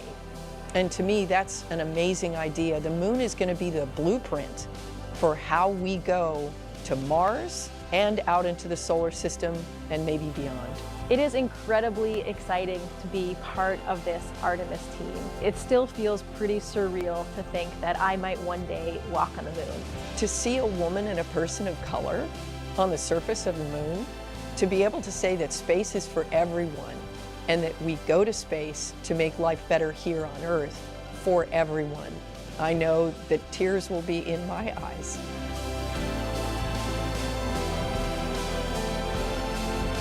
My message to women and girls out there is to find your passion, whatever that is. Don't let anyone tell you what you can do or can't do. Only you can realize your dreams. Space is for everyone. And if me being in this role helps to send that message, I think that's a great thing. And I just actually love that I don't feel like a woman at NASA. I just feel like a person at NASA. The women of NASA are Artemis, and we make a difference every day. I am NASA's Spacewalk Office Hardware Manager. I'm the Program Scientist for Space Biology. I'm the Director of NASA's Johnson Space Center. I am Artemis. I am Artemis. 私は Artemis です。Yo soy Artemis. Us some Artemis. Anna. Je suis. Ich bin I Artemis. am Artemis. I am Artemis. I just love the way that that video ends with you and all these other women saying, I am Artemis. What do you think, why is it so powerful to just hear those three words, I am Artemis? Why does that resonate so much? I think it just represents how far we've come since the Apollo era and how we take advantage of the incredible diversity our country has to offer. Having seats at the table for everyone, you know, space is for everyone. You heard that a few times in the video, and I think we're proving that out every single day in our work, not just at NASA, but with our international partners. I think it's so important to our ability to succeed on these really complex missions. Yeah, I thought that was a very powerful video, and I'm glad that people got that message, young girls in particular. Another person who you saw in that video is Pam Melroy. She's a former astronaut and NASA's deputy administrator. So why don't we head over to Jasmine Hopkins, because Pam is there with her now. Thank you so much, Megan. Yes, I am honored now to be joined by Pam Melroy, NASA Deputy Administrator. This is just a fantastic night. And we just saw that powerful video with you among so many of the great women here at NASA. What is so important about us now being ready to send, you know, the first woman, the first person of color to the moon? Yeah, I loved watching that video. Just inspires me. So many of those women are my friends, but also they're just such fantastic engineers and scientists and just so many roles at the agency.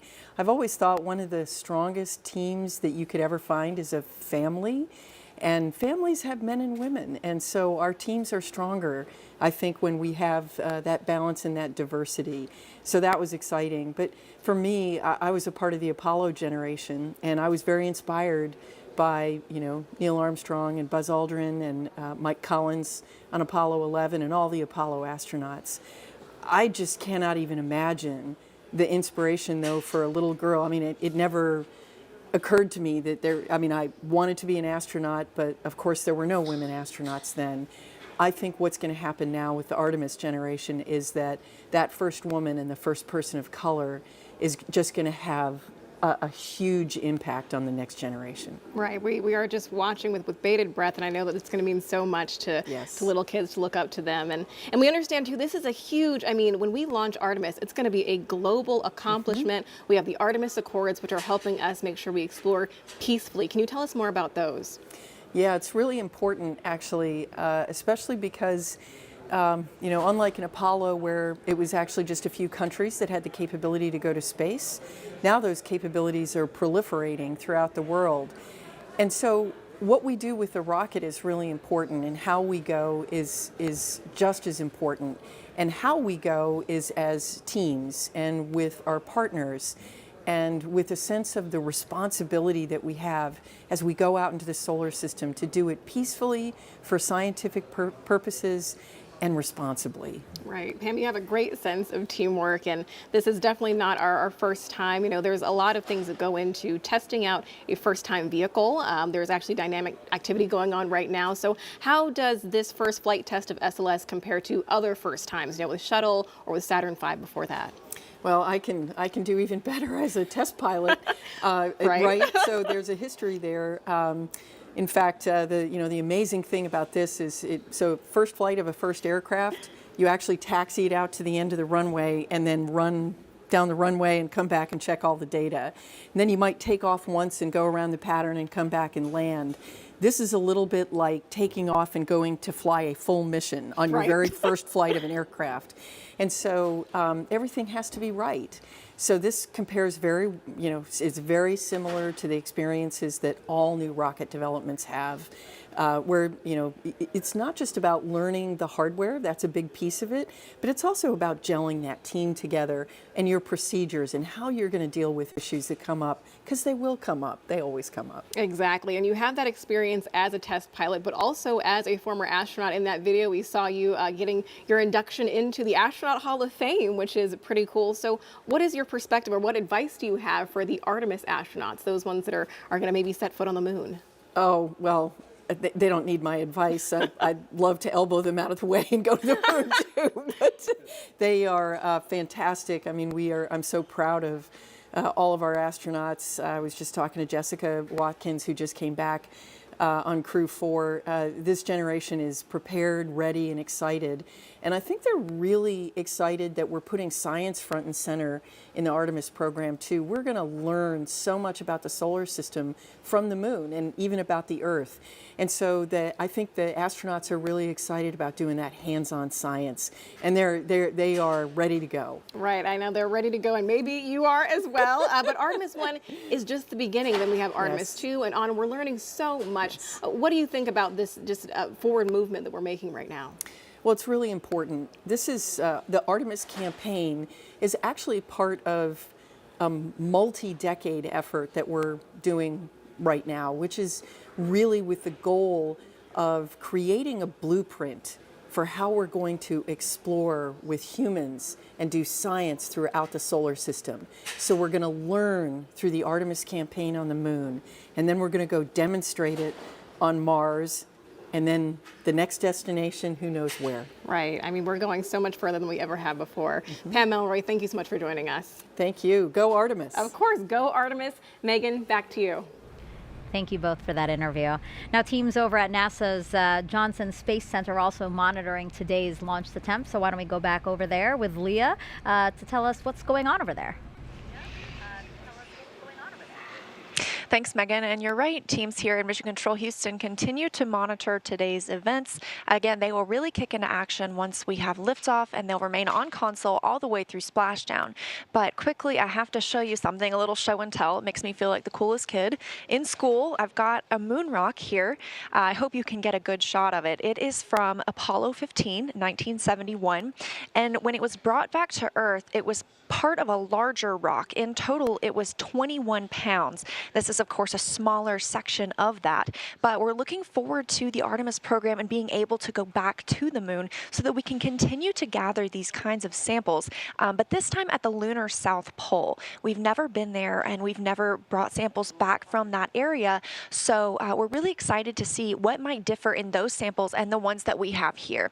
Now, of course, we've got a whole laboratory of scientists that are able to study all of those samples. We just opened some up for the first time earlier this year, so that we're able to test with new technology everything that we can learn about these samples that we brought back now 50 years ago. So hopefully within the next few years, we're bringing some new ones back to use that same experimental process on and tell us a little bit more about the moon. But just had to show this off. Apollo 15 moon rock. We're looking forward to having some Artemis ones here at Johnson Space Center. With that, I will send it back to you at KSC. You were a cool kid before you even had the moon rock, so. But now you're even a cooler kid. Now, the name Artemis was chosen because in Greek mythology, she's the twin sister of Apollo. NASA's Leo Martin is over at the nearby Kennedy Space Center Visitor Complex, where thousands have gathered to watch today's launch attempt. Hi, Megan. I'm actually joined here tonight by a very special group of guests here from Stennis visiting Kennedy Space Center. Why don't you tell me, Ryan, what it is that ties you to tonight's launch? So we were lucky and privileged enough to be able to test the core stage of the SLS rocket that's going to launch today. We got to green run, which is a full duration hot fire. It's a very historic time for us at Stennis. It was so exciting to be a part of. It was 7 years of hard work by a lot of really great people. And Jack, sorry about just so excited to be here to see it. And Jack, you were actually telling me that you know firsthand, how much work has gone into tonight's launch. What does it feel like to be here tonight, seeing the rocket fully integrated on the pad, ready to go? Man, I'm just incredibly grateful to be a part of this history and just really excited to see this thing launch. And Barry, you were telling me that you know also firsthand, the adversity that these teams have overcome to be here tonight. Do you have a word of encouragement, anything that you'd like to say to the teams all across the United States right now, both at Kennedy and at JSC, who are just sitting in these seats ready to get the rocket launched tonight? Sure. Persevere. I mean, it's hard work, but it's so well worth it. We spent many hours doing the testing and trying to get ready for this moment, and I think we've forwarded that information to those guys, and we also give them the encouragement to continue on, so we know they can do it. Thanks so much, Barry, and I think it would be great if just on the count of three we can give them a great big go Artemis. 1, 2, 3. Go Artemis! Back to you, Megan. That was amazing. And that's just, people who were actually able to come here to Florida. There's many people who are joining us from around the world who couldn't obviously make the trip out here.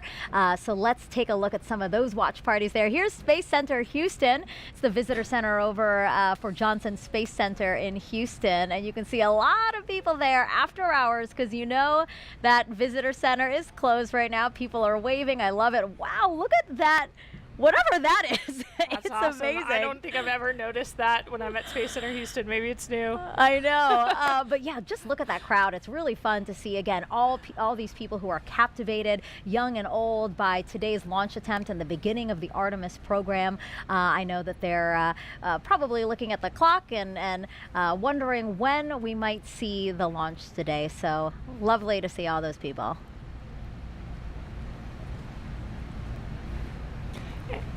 And there's the Space and Rocket Center, where we have a ton of people waving their flags, cheering us on tonight for this incredible launch this evening. I love that. They totally look like cheerleaders, and they're embracing it. I love it. And yeah, this is the U.S. Space and Rocket Center. This is the visitor center over in Huntsville, Alabama. As I've said before, Marshall Space Flight Center there is super instrumental in what what the Artemis program is doing. They contributed a lot to the mission, so it's nice to see everyone there. And then here is Airbus in Bremen, Germany. So Airbus is the main contractor for the European Space Agency, and together the company and ESA, they provided the European Service Module, which is an important part of the Orion spacecraft. So we have quite a bit of people there. A more reasonable time over there in Germany. It is 7 a.m. So I'm going to say Guten Morgen to them. Did I say it right? Guten Morgen to them over there in Bremen, Germany. Again, the Airbus company. All right, so let's get another check on the launch team with our Daryl Nail, who's inside there and has an update for us. Yeah, that's right, Megan. So we are clearly in a delay now. The NASA test director, who's basically flying the ship for the launch countdown tonight, has said that we are extending the hold that we were currently in at T-minus 10 minutes and counting. And so that puts us off the 1:04 a.m. Eastern Time launch. We're now slipping indefinitely into the hold. And NASA test director Carlos Monge saying that we are currently estimating how much work needs to be done before resuming the polling that is supposed to take place 15 minutes before launch. It then goes to terminal count at T-minus 10 minutes. Now we've got an update on the tanking of the upper stage liquid hydrogen tank. Currently 95% filled. We're in topping on that tank. It is the last of 4 tanks in the Space Launch System that needed to be completely fueled up before we launch. Of course, cryogenic tanking, a complex operation that has seen some delays tonight. We had a roughly hour delay after a replenish valve on the core stage liquid hydrogen side required hands-on work by a Red Crew team that went out to the launch pad and tightened down some bolts on the valve and got it fixed before leaving the launch pad, and then launch team verifying that that work was complete. Now currently we're awaiting some work with the range. The 45th Space Wing, which oversees the range here and makes sure that the airspace and the ocean out over the flight path is clear, and also has the responsibility to destruct the rocket should it go off track. They have been working on some issues with their equipment and sending a flight termination signal to the rocket. There is testing that must happen with the flight termination system that was delayed by a bad Ethernet switch. Switch has been changed out, and now the range is looking to start testing their connectivity to the rocket in order to preserve that safety function that they are responsible for. So again, we are slipping now indefinitely into the launch window. We're awaiting the launch team to evaluate just how much time is required to complete the work to get this rocket ready to launch. And of course, when we have a new T0 for you, we'll report that out right away. Megan, back to you. Daryl, thank you so much. As NASA prepares to explore the moon, here's a look at the spacesuits and tools that will help us to do that.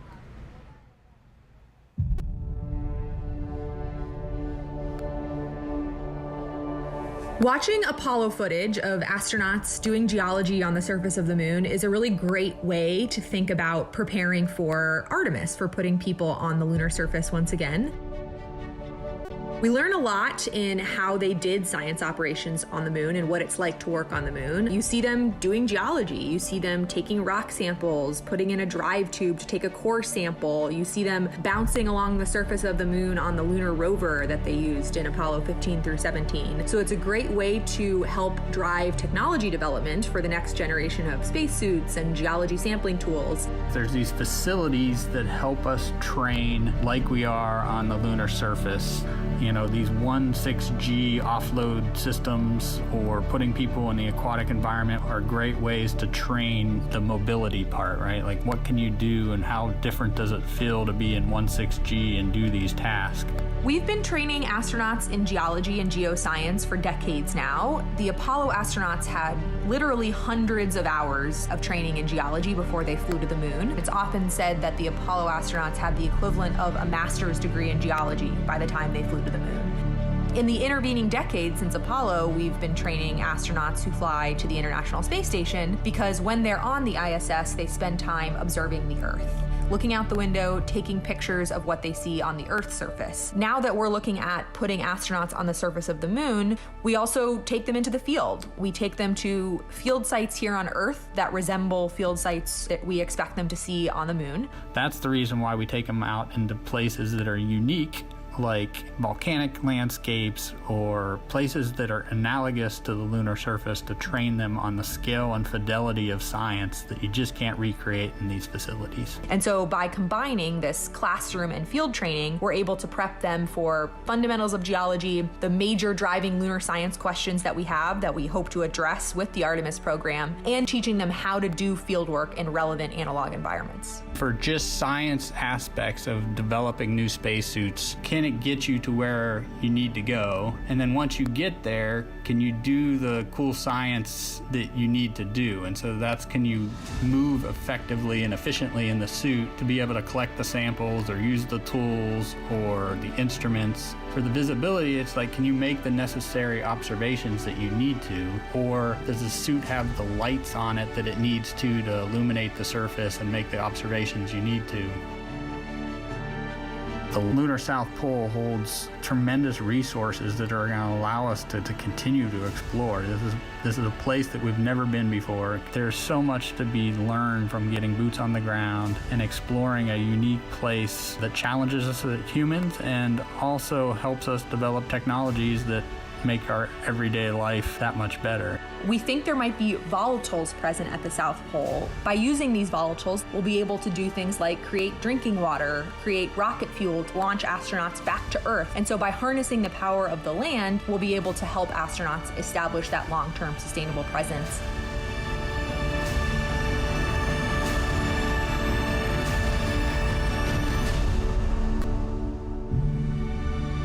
It's human nature to explore. Pushing our boundaries and exploring our universe is, I think, just one of those things that's just stuck in our human nature, and that we need to do it in order to understand the world around us, including our Earth and our solar system.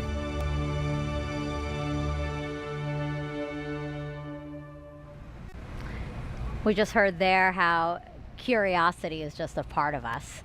So, with that in mind, why don't we do some social questions? Because some people are very curious to hear what you have to say about their questions. So why don't we pull up the first question here? What are your thoughts on the responsibilities that come with going to space? Obviously a question for you. I am not going to space. Yeah, the opportunity to travel to space comes with a lot of responsibility. I think for all of us, it's a huge honor to be a part of these teams, and the work we're doing is so critical in supporting scientific discovery on the ground. So on the International Space Station, we're a national laboratory. Our crew executed over 350 different scientific experiments during our 6-month mission. And so when you think about that, it's years of work to get one of these payloads or an experiment on the space station. Yes. And sometimes that's someone's life's work you're holding in your hands and executing. And so being prepared for those moments is really important, and understanding how to bring the team from the ground into solving complex problems. We take that really, really seriously. And of course, we want to share what that experience is like. Only a few people have been able to go to space. And as we commercialize space, as low Earth orbit becomes more accessible, that'll change. But still, it's only available to some of us. So we really want to share what that's like and the perspective we gain from our time up there. It's really great to see and hear that you guys acknowledge that, right? Like that this experiment that you're holding, that you're working on for 6 months, somebody has been working on literally for years. I mean, I've talked to some scientists and they're saying, oh, this has been my life's work, 20 years of my life's work. So yeah, that was a really good question. I like that question a lot. Okay, we have another one from social media here. Astro Kayla, have you considered what you might say if you had the opportunity to be the first female to set foot on the moon's surface? No, I have not considered that. If I was in that role, it's something I would take really seriously. I think the iconic words of Neil Armstrong, one small step for man, one giant leap for mankind, are something that we all know, whether you witnessed that moment or not, or it happened before you were born. For me, I think we all have that embedded in our psyche, those important words. So I think it's something I would have to think a lot about ahead of that mission. Yeah, that would be in the history books. That'll be something you're remembered for. Oh my gosh, I'd be so anxious delivering it, even after I've thought of what I want to say, like to actually open my mouth and say it from the surface of the moon. Wow. Yeah. That we'll have to think about that one for sure. Okay, let's see another question here. Oh, why is the spacesuit orange in color? That's an awesome question that I wish I knew the answer to. Megan and I were actually talking about that earlier when we had Snoopy up here. It's a continuation of the same suit that we used during the shuttle era. And I was kind of hypothesizing that maybe it's to help forces if for some reason when we landed in the water we had to get out of the capsule for some reason, it would be easy to see us. But that I'm gonna have to take a phone a friend on that one, I think, to know the real answer. I'm sure somebody will be commenting on social media right now with what the real history behind the orange suit is. I'm trying to think about it too. I'm thinking, does it have anything to do with SLS being orange because of the foam match insulation? Your vehicle. Yeah, why not? Maybe it's that. I don't know. I don't know. We got stumped. That was our first one that we got stumped on. Do we have another question? All right. If you could name one of the moon's craters, what would you name it? Oh man. What would you name it, Megan? I don't know. That's a big decision. I thought you might say the name of your zero-G graph. Oh, FOW? Yeah, maybe. I don't know. That's a pretty big responsibility, I think, to name these geological features. And a lot of the craters on the moon already have names. So I'm sure there's some that maybe they haven't named, they're too small, or we haven't explored them yet. But a lot of them already do have names. Like we're going to be exploring the edge of Shackleton Crater as part of Artemis mission. So a lot of them are already named and mapped. Yeah. Thanks for throwing it back on me. I was like, I don't know. Do you think our parents or husband or fiance are now upset that we didn't say them? I don't know. I mean, I don't think so. I think they understand. These are big decisions. This is. All right, last question here, for this segment at least. What will Orion do when it gets to the moon? So for this mission, Artemis I, it's actually going to orbit the moon and then go into a distant retrograde orbit. And so it'll get really close as 62 miles, and then go way past the moon. And way deeper into space than we've ever been before. So yeah, the Orion vehicle will be checking out all of its systems. We're going to be analyzing that data from the ground, and then we're going to see that it can survive re-entry and a successful splashdown off the coast of San Diego. Yeah, that was a good question too. Okay, well again, just keep those questions coming. You know, we're entering into this launch window, and we do have time, so we'd love to hear from you, and we'd love to try at least to answer most of your questions. So you've been hearing throughout the broadcast all the different science that returning to the moon will enable us to do. So there's actually something called the Prime 1 mining experiment, and that's going to robotically look for ice and other resources below the lunar surface. NASA's first Polar Resources ice mining experiment, also known as Prime 1, will robotically look for ice and other resources below the lunar surface. Thanks to data from spacecraft orbiting the moon, scientists believe that the polar regions contain water ice in the form of ice just below the surface. With the right technologies, that ice is a game-changing resource that can be mined and used to produce propellant and breathable oxygen for future explorers. Under NASA's Commercial Lunar Payload Services Initiative, the agency selected intuitive machines to fly and land Prime 1 on the moon's south pole. Prime 1 will land near the Shackleton Crater to drill into the lunar soil in an area that could contain water ice. Prime 1 is made up of two instruments, Trident, the regolith and ice drill for exploring new terrain, and M-SOLO, the mass spectrometer observing lunar operations. Trident will drill up to 3 feet into the lunar surface, extract lunar soil, and bring it up to the surface. Trident drills to its maximum depth in multiple phases, stopping at different increments. As it reaches each desired depth, it will pause and retract the drill string to deposit lunar soil on the surface for analysis. This is where M-SOLO comes in. M-SOLO is a commercial off-the-shelf mass spectrometer modified for spaceflight. It will evaluate the chemical elements and compounds released from the lunar soil for water and other chemical compounds.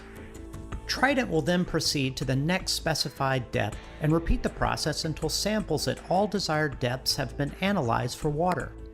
If no ice is found where Prime 1 lands, NASA will still collect valuable information about drilling into the lunar soil for a future mission. NASA's Viper, the Volatiles Investigating Polar Exploration rover, will use Prime 1 technology on a mobile robot that will navigate the Moon's south pole searching for additional resources. Prime 1 data will help NASA assess lunar resources to inform future Artemis missions and a robust human presence on the Moon.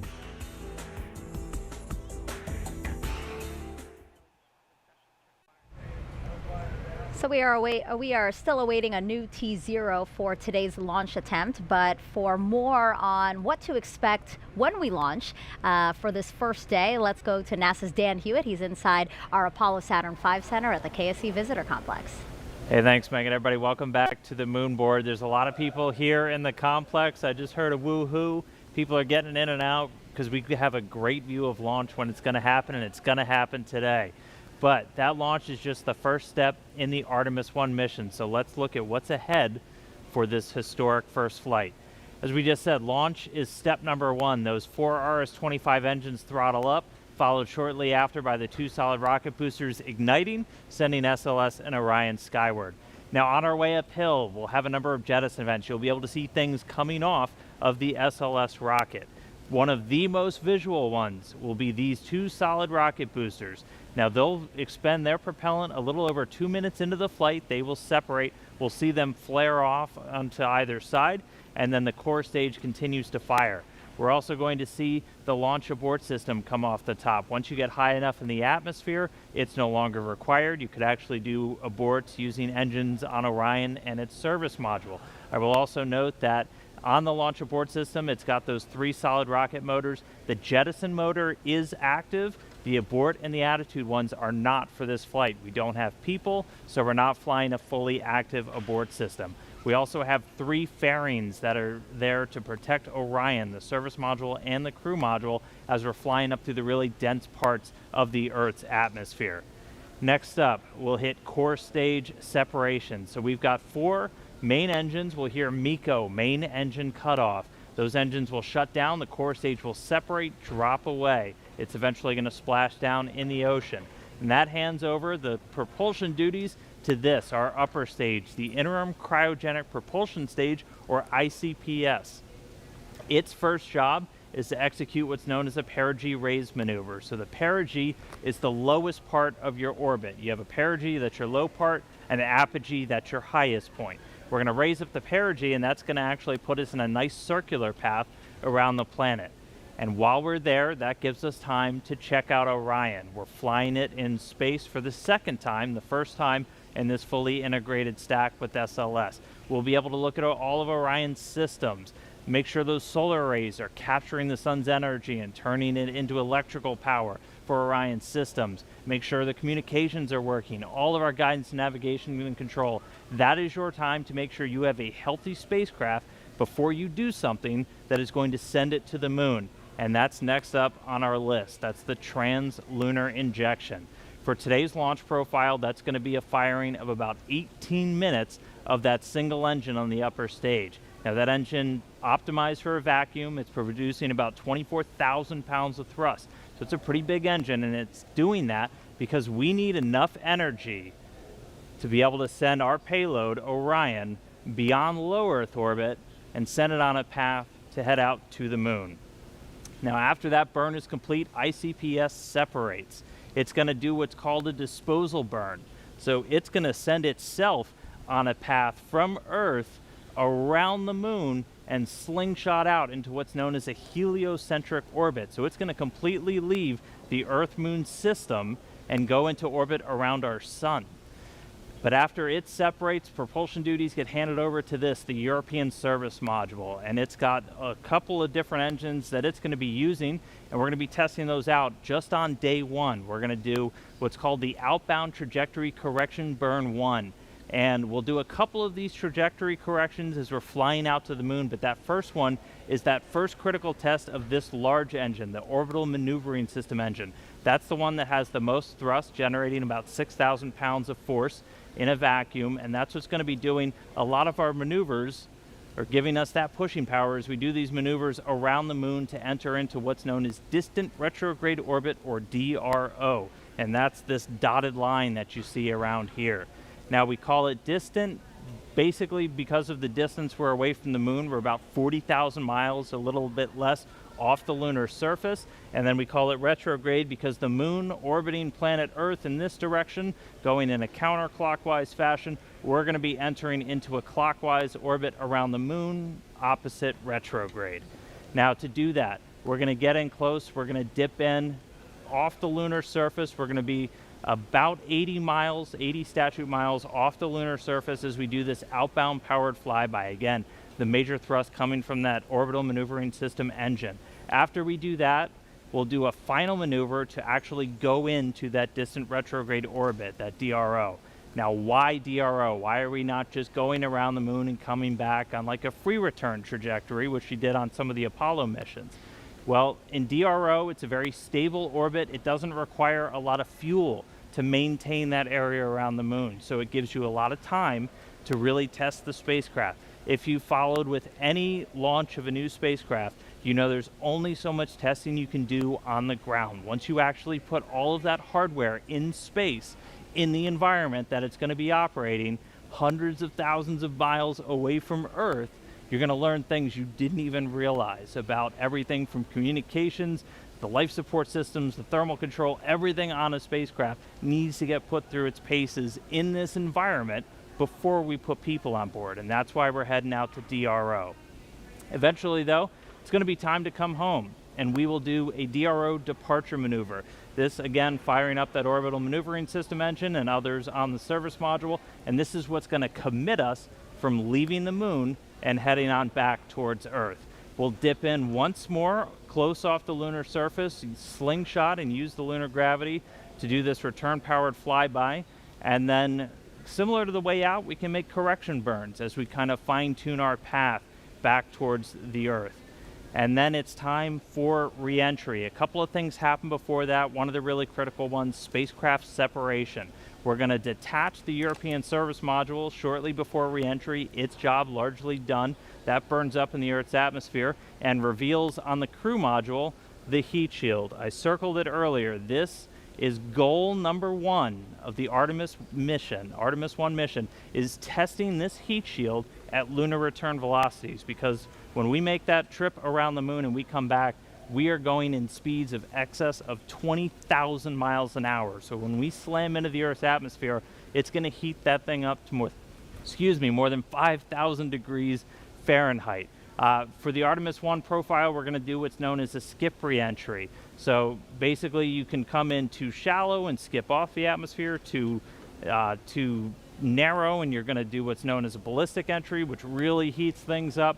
We're going to do kind of a mix where we're going to skip once off the atmosphere, and that we're still going to get the heat, but that helps to reduce some of the G loads on the crew.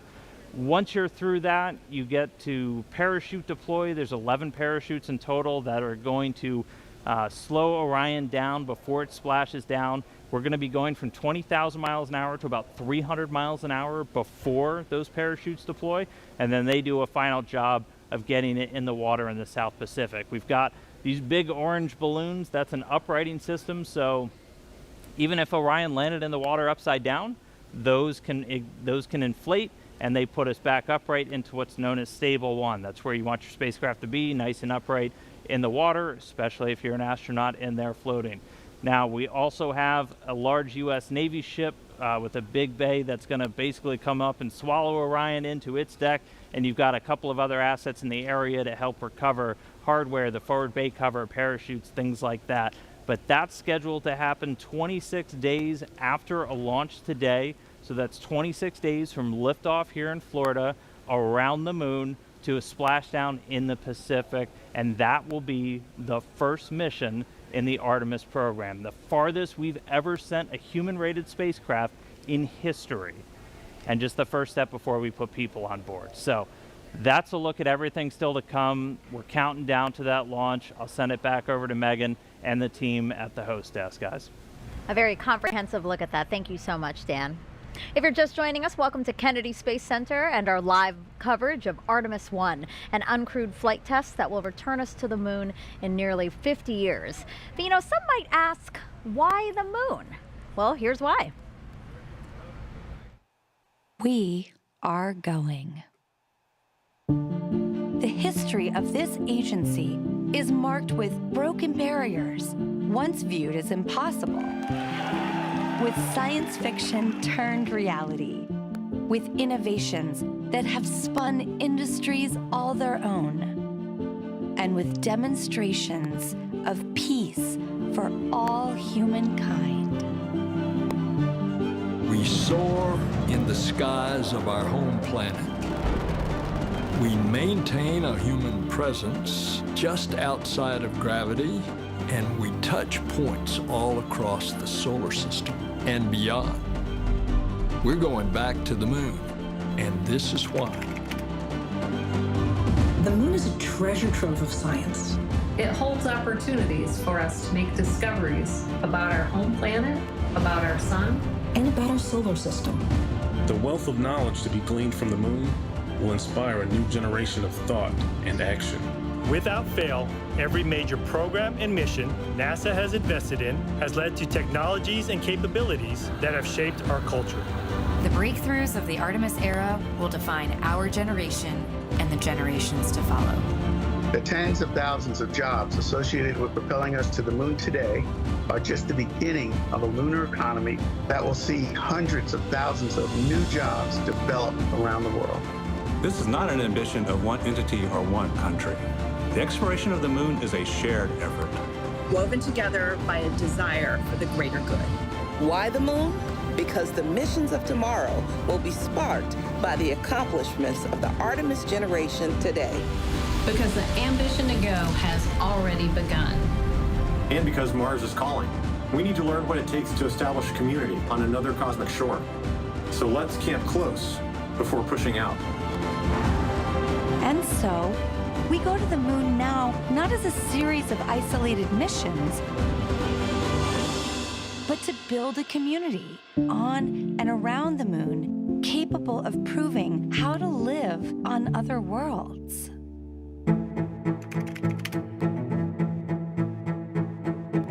We'll use the lessons from more than 50 years of peaceful exploration to send a new generation to the lunar surface to stay.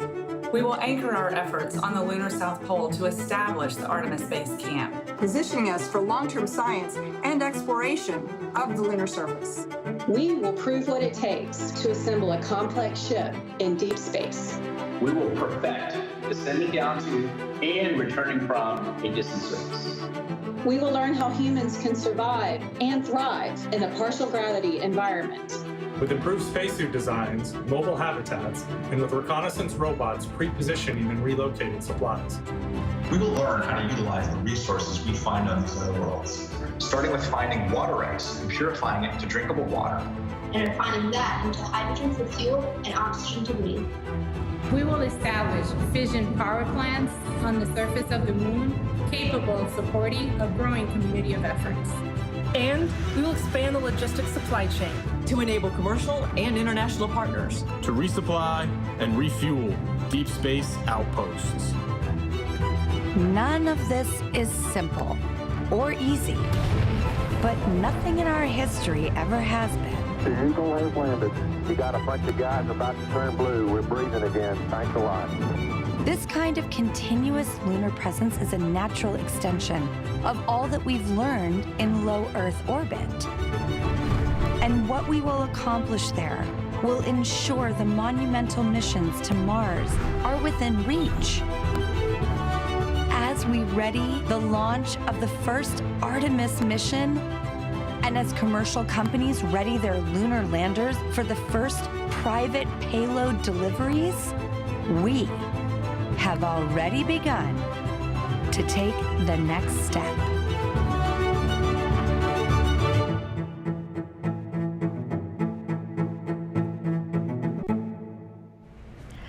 Throughout this launch broadcast, our NASA's Leah Martin has been introducing us to people over at the Kennedy Space Center Visitor Complex who have come out for hopefully the maiden voyage of Artemis I. People from near and far, young and old, just really excited to hopefully see this historic flight. So now she's joined by somebody else who has a really interesting story. Leah, tell us about it.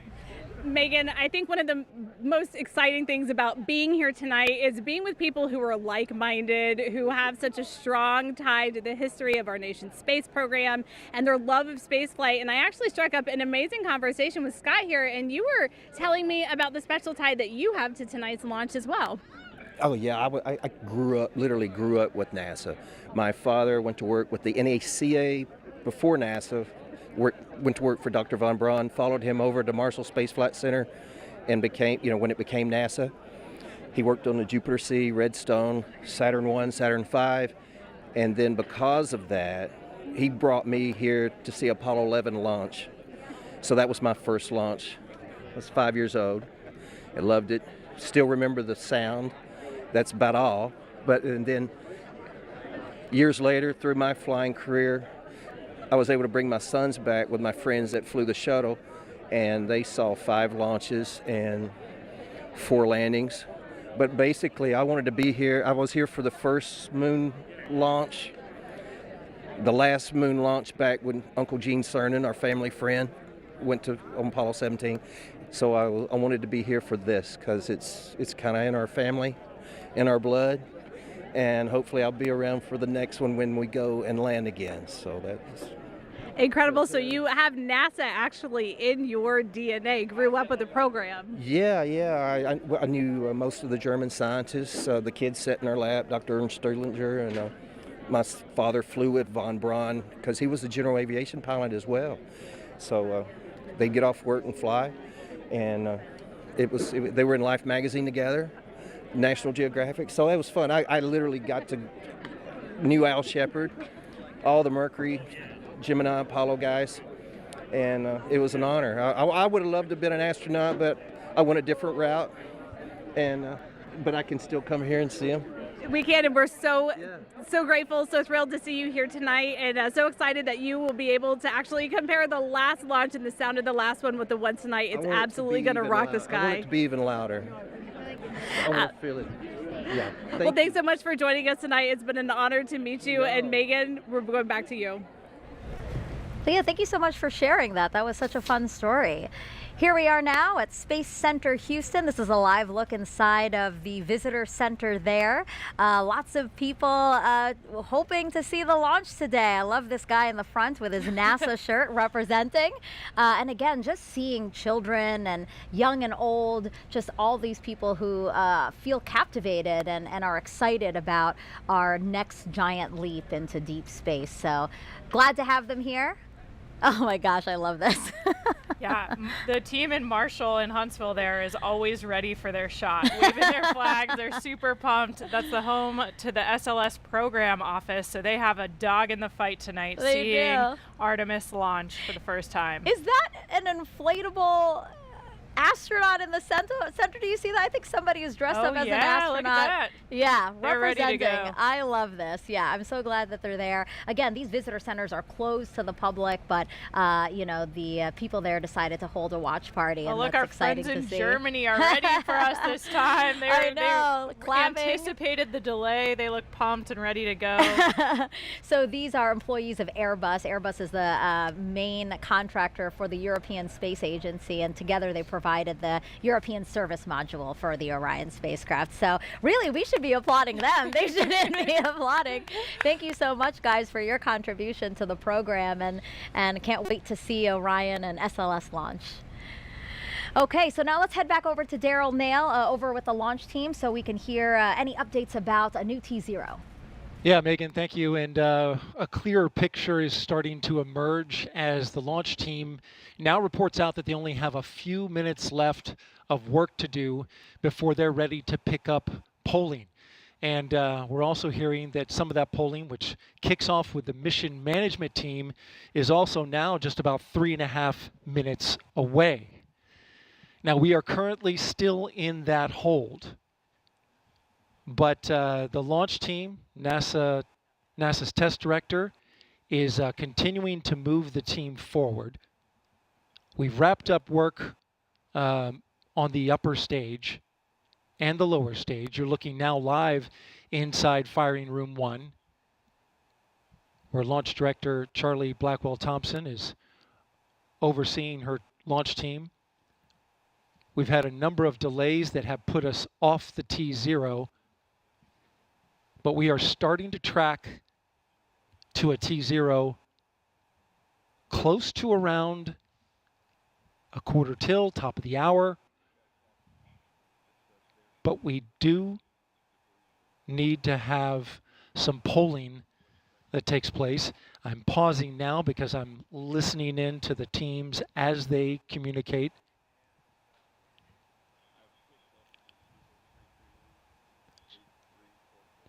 In this launch window, which we're currently 26 minutes into, and it's 2 hours long, it runs until 3:04 a.m. Eastern Time. We have what's called 40 cutouts. And in those cutouts, they range from about a second to about a minute. These are times where they can't launch. These cutouts must be accounted for when determining a new T0.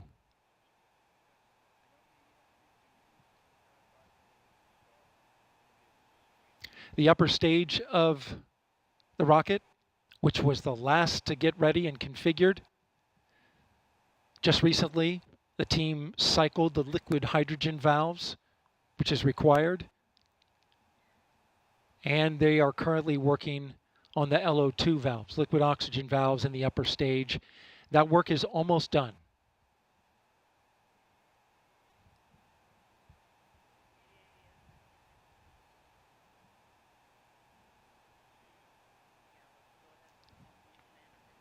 We are now a minute and a half away from the poll of the mission management team, which is several minutes before T-minus 15 minutes.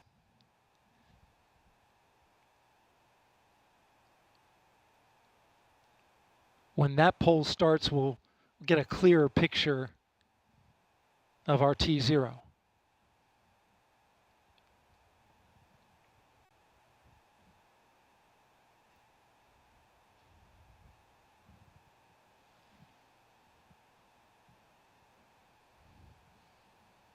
NASA's test director has informed the launch team to all switch to a common communication channel. It's called 232.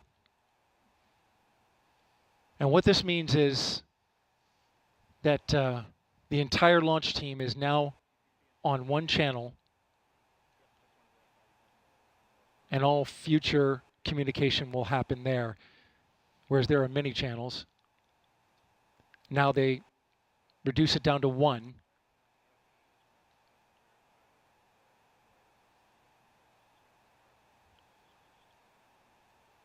Just heard from NASA test director Carlos Monge. I'm sorry, Jeff Spaulding. Jeff Spaulding's on. They swapped out. There are currently no constraints to launch. Great news. Again, no constraints to launch, and they're getting ready to pick up with a poll to determine readiness for launch.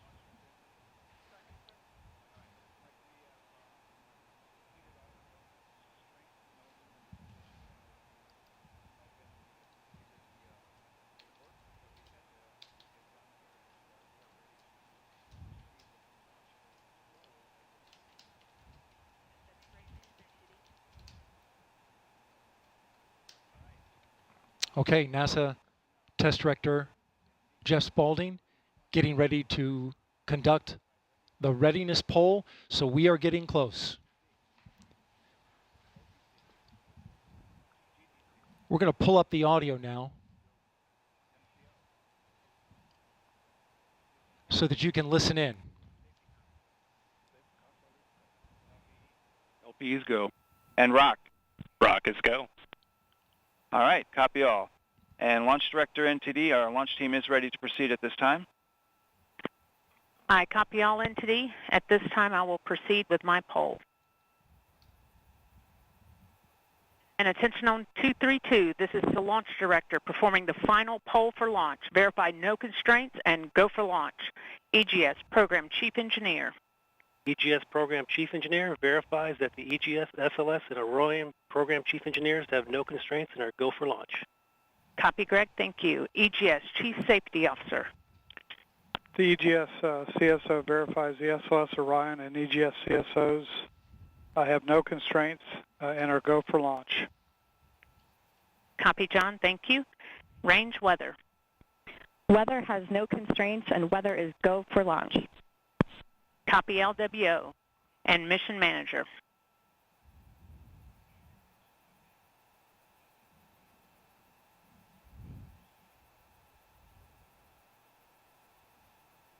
And Mission Manager, Launch Director.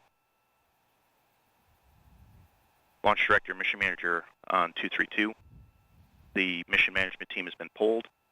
You have a go to proceed with terminal count and launch of Artemis I. I copy all. Thank you. And NTD, Launch Director. Go ahead, Launch Director. Yes, sir. On behalf of all the men and women across our great nation who have worked to bring this hardware together to make this day possible, and for the Artemis generation, this is for you. At this time, I give you a go to resume count and launch Artemis I. Copy, Launch Director, and thank you. All right, we do have a couple of steps to configure, and then we will be ready to resume the clock. CVSE, NTD. CVSE here. Initiate recording of Orion cameras at this time. In work. R, NTD. RSR here. Perform the booster ignition SNA arm rotation enable. NDT, RSR, booster ignition SNA arm and rotation enable is complete. And I copy. Thank you. Okay, so there you heard the poll from Launch Director. Early.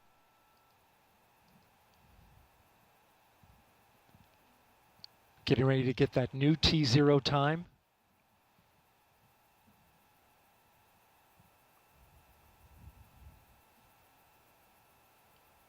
The poll that you heard was the NASA Test Director's poll. And all right, and we have verified no cutouts at this time. And all personnel, we are going to resume the clock. GLS, you can resume the clock on your mark. GLS copies. Countdown clock will resume on my mark. 3, 2, 1, mark. GLS mainline has been initiated. Okay. T-minus 10 minutes and counting. We are T-minus 10 minutes away from liftoff of Artemis I. As you can see, the clock is now moving. Let's put that up. T-minus 9 minutes and 47 seconds. The L-minus 15 poll complete. Show 06:47:44 is the new liftoff time. Affirm. Okay.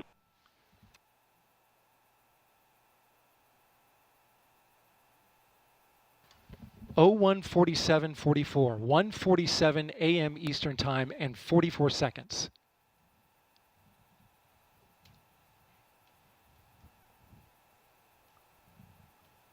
We went straight into terminal count.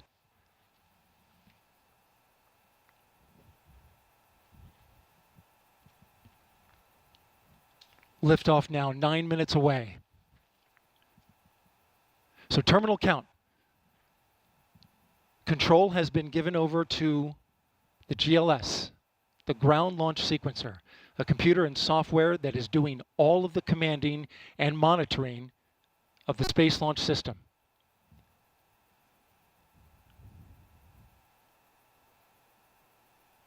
We'll hear call-outs from the GLS operator, Alex Pandalos.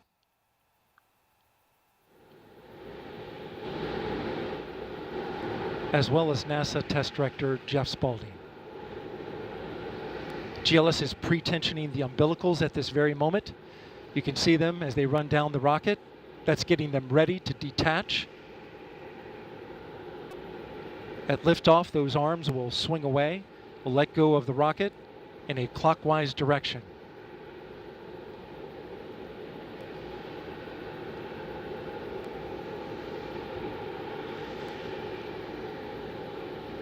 T-minus 8 minutes and counting.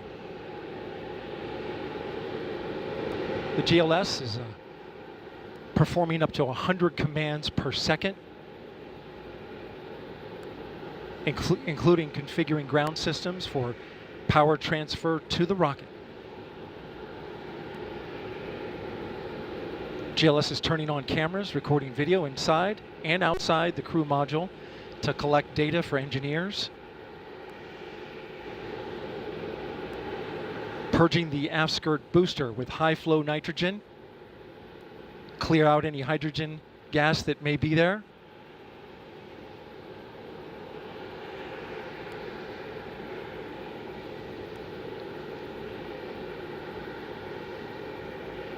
You can see the crew access arm is already retracted. When there is crew during Artemis II, it would happen at T-minus 6 minutes. But out of abundance of caution, they went ahead and retracted the arm well ahead of liftoff. Want to point your attention to the base of the mobile launcher. If something wasn't done to reduce the power from the pressure caused by the rocket's ignition and thunderous sound, it could damage the rocket. So the ignition overpressure and sound suppression system will flood the mobile launcher with water. You'll see that sequence start at T-minus 17 seconds.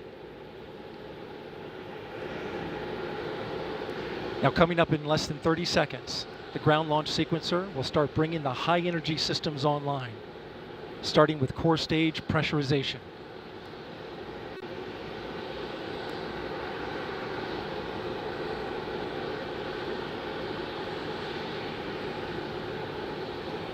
Firing room 1 is completely silent as they listen for the next call. GLS is go for core stage tank pressurization. The core stage tank is now pressurizing to flight levels. The replenish valve to the liquid hydrogen tank now closing. The liquid oxygen tank will come a little later. Now we're arming the Orion ascent pyros and transfer to internal power.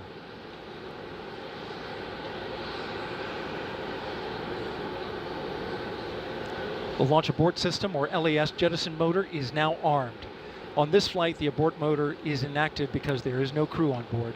Up next is the flight termination system, or FTS, which gives the Space Force the ability to destruct the rocket if it goes in the wrong direction.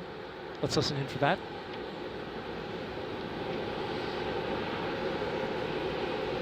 GLS is go for FTS arm.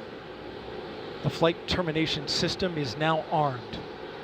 Coming up at 4 minutes and 40 seconds, a big moment. This is where the RS-25 engines and their bleed go to high flow. It's been a little tricky to dial in.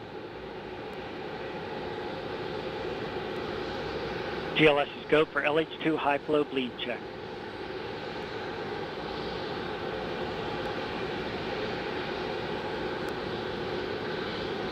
Good word, we've passed that. The cryo team got the LH2 engine bleed pressure loop dialed in. They are now at the right temperature for launch. Countdown continues. T-minus 4 minutes, 15 seconds. Up next, GLS fires up the CAPUs. Those are high-speed turbines which provide pressure to hydraulic pumps that steer the RS-25s. Stands for Core Stage Auxiliary Power Unit Start. GLS is go for core stage APU start. That now leads to the thrust vector control test at T-minus 2 minutes and 30 seconds. That can proceed now, and we will see the engines gimbal at the bottom of the core stage.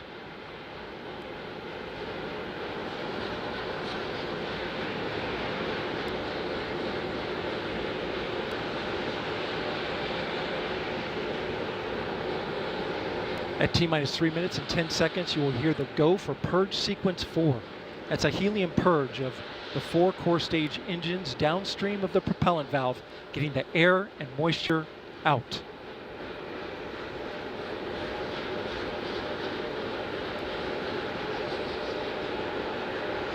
GLS is go for purge sequence 4.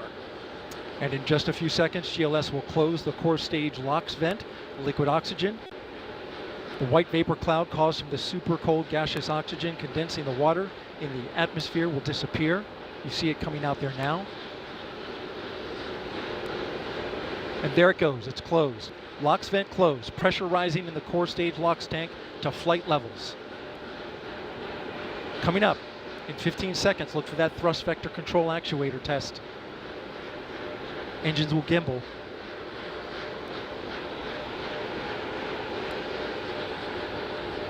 And there they go. The 4 core stage RS-25 engines gimbaling around, testing the ability to steer the rocket into space. They will operate at 109% performance. Each RS-25 throwing down 500,000 pounds of thrust. All 4, 2 million pounds. All together with the boosters, 8.8 million pounds of thrust. GLS is go for upper stage to internal power. Now the upper stage has gone to internal power. So power is removed from the rocket's upper stage, the ICPS, and it's been switched to battery power. The same milestone is coming up for the core stage at T-minus 1 minute and 30 seconds.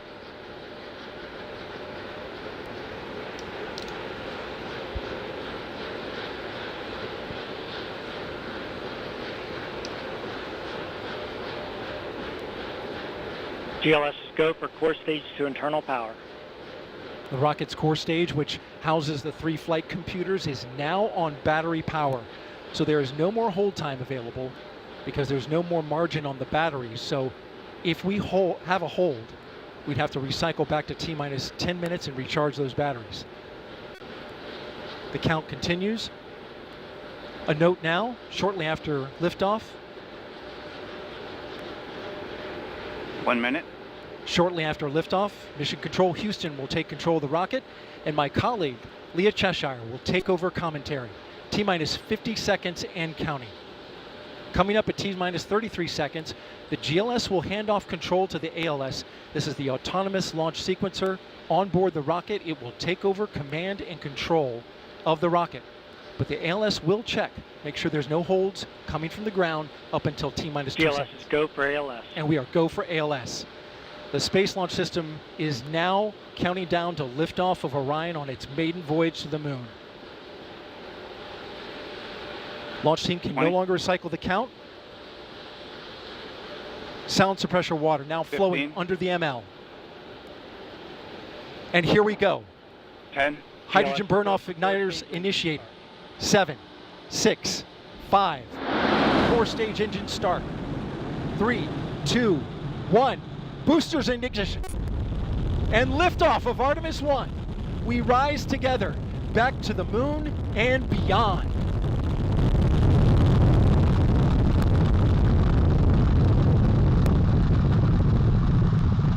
All 4 RS-25 engines on the core stage and 2 solid rocket boosters now propelling the vehicle at 128 miles per hour. Hearing good control on the roll from teams in Mission Control Houston. All good calls so far. Now 30 seconds into the flight of Artemis I. First milestone will be for the vehicle to pass through max Q at about 1 minute and 9 seconds into launch. This is the greatest period of atmospheric force on the rocket.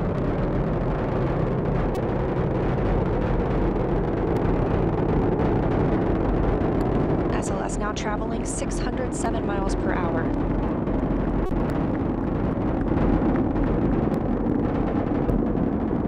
You're looking at 8.8 million pounds of maximum thrust. Quiet here in the loops in Mission Control. The 4 core stage engines are throttling down ahead of passing through max Q.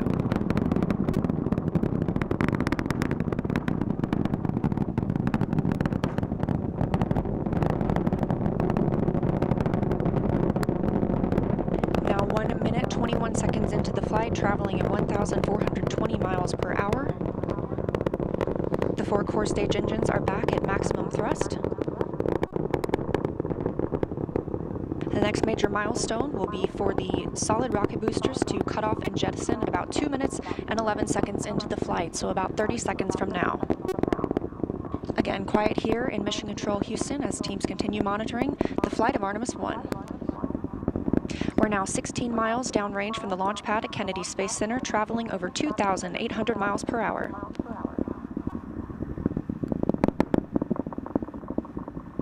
Standing by for solid rocket booster jettison and shortly thereafter.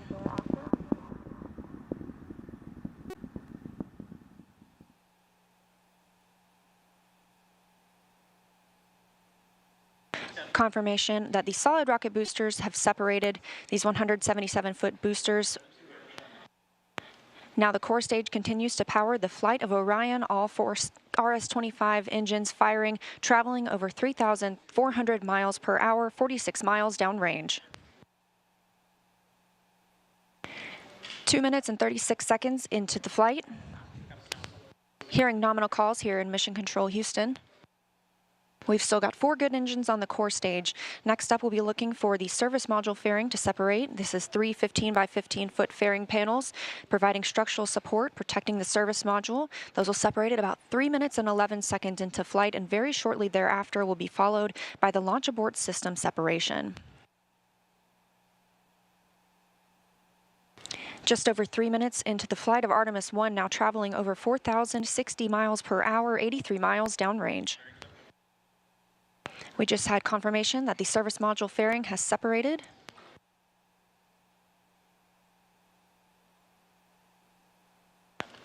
And that the launch abort system pyros have fired, separating those from Orion as well. For future crew members,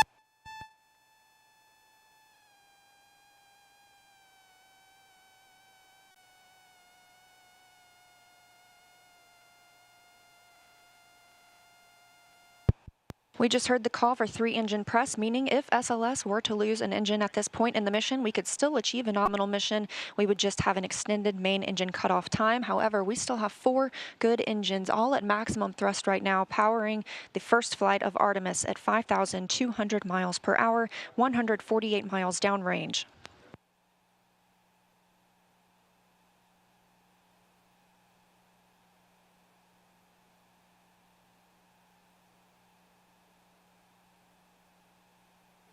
We're 4 minutes and 16 seconds into the flight of Artemis I.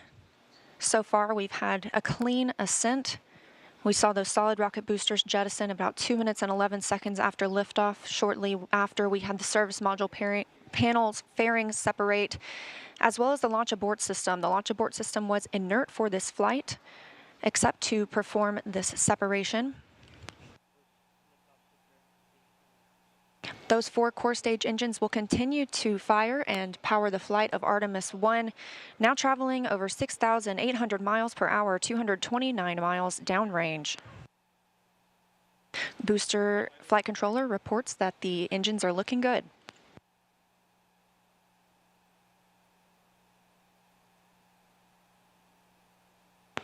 Our core stage main engine cutoff time is about 8 minutes and 3 seconds. We are now at 5 minutes and 11 seconds into the flight, 7,656 miles per hour. Again, 4 good core stage engines, those 4 RS-25 engines. The last time those core stage engines flew, they were taking space shuttles to orbit, and now with upgraded capabilities, they're launching the future of human spaceflight.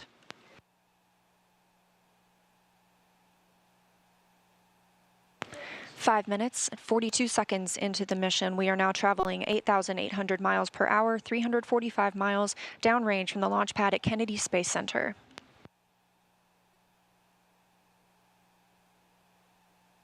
Again, we are anticipating core stage main engine cutoff at about 8 minutes and 3 seconds. And about 10 seconds later, we'll see core stage separation, at which point Orion and the interim cryogenic propulsion stage will be flying free. Now traveling over 10,000 miles per hour, 6 minutes and 15 seconds into the flight of Artemis I, 427 miles downrange. Quiet here on the loops in Mission Control Houston. Teams continue to monitor this first flight.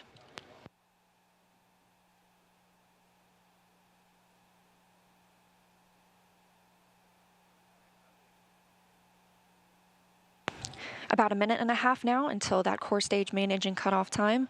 Our 4 core stage engines continue to fire at maximum thrust.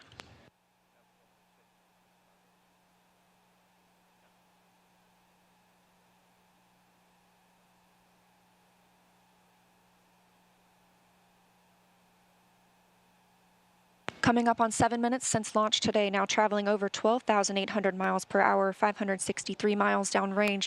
Again, still quiet here in Mission Control, Houston.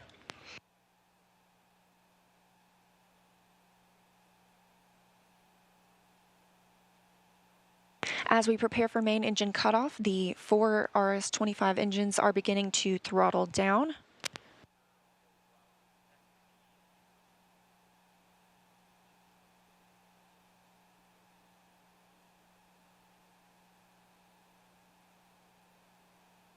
"30 seconds now until core stage main engine cutoff. All 4 engines continue to throttle down.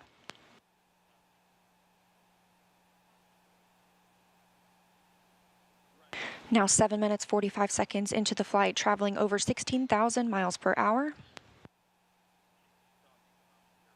Continuing to hear good calls here in Mission Control, Houston. We're standing by for core stage main engine cutoff.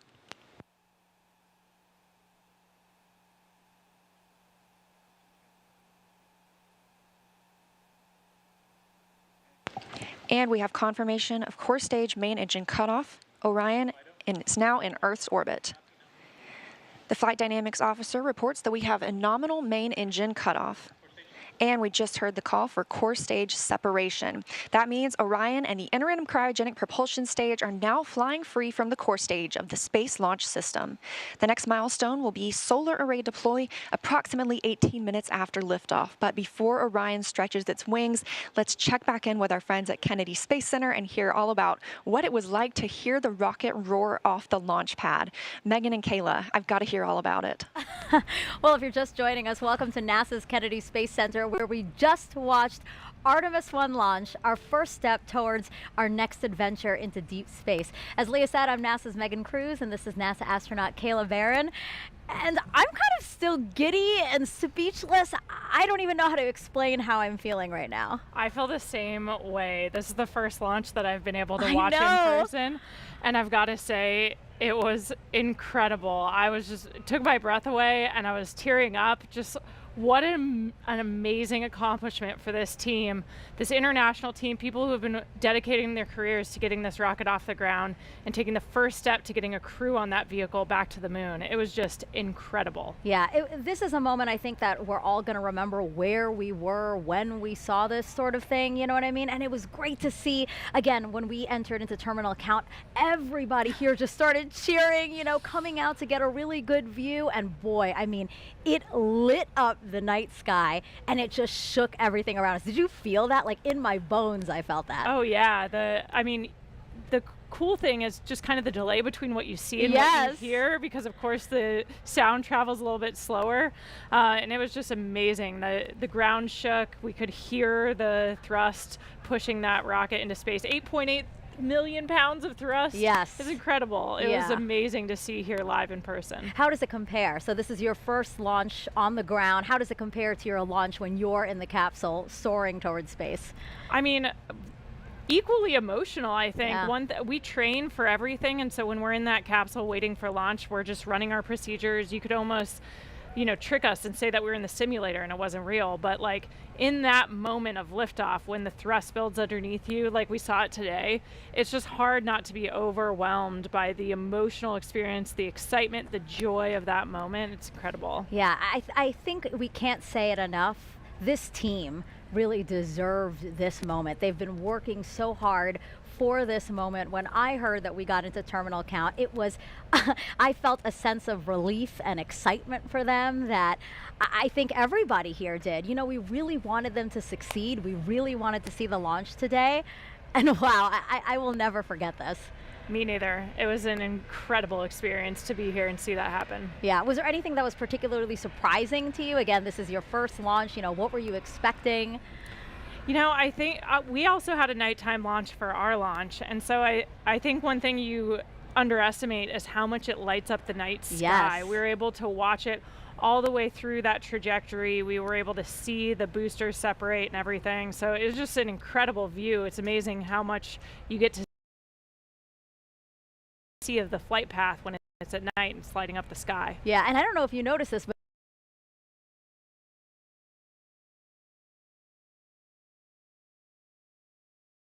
yeah. Wow. Congratulations absolutely. to the team. It's So incredible. we're going to head over to Daryl, who was at the launch team. Daryl, you got to count us down through that, through liftoff. I mean, how was that being in the launch control center with them? Well, Megan, it was something else. I got to tell you, you're looking live inside the firing room where Charlie Blackwell-Thompson is about to address her team after a whole lot of hard work and preparation to get to this moment. Let's stand by and listen to her now. Comm check. But you can't hear it in the room. Can you guys hear me? No. Hey, Jeremy, can you see if you could turn something on the answer the microphone? The press site can hear me, but the room can't. The room can't. You can hear me? Because the guys.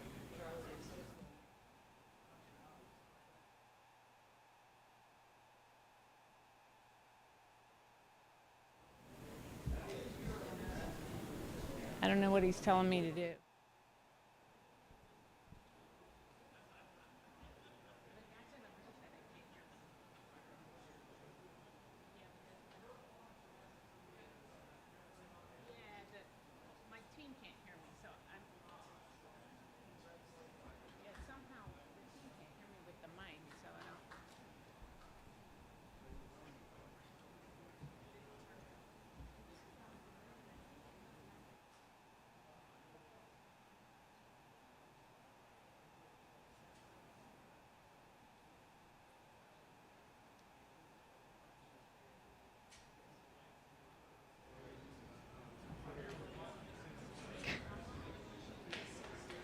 He's here.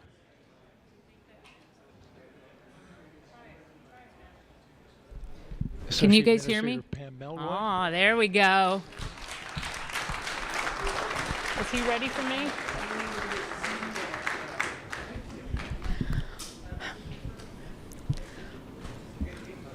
Well, for once, I might be speechless. So you guys know I have talked a lot about appreciating the moment that you're in. And we have worked hard as a team. You guys have worked hard as a team for this moment. This is your moment.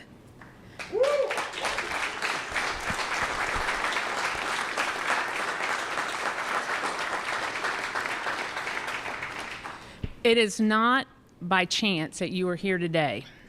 So I want you to look around at this team and know that you have earned it. You have earned your place in the room. You have earned this moment. You have earned your place in history. You were part of a first. Doesn't come along very often. Once in a career, maybe.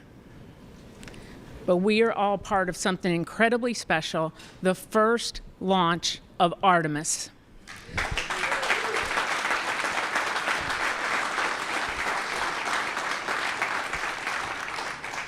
The first step in returning our country to the moon and on to Mars.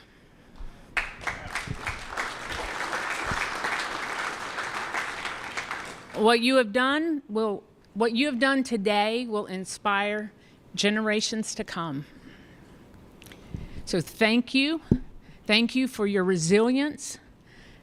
You know, I said at the pre-test briefing, the harder the climb, the better the view.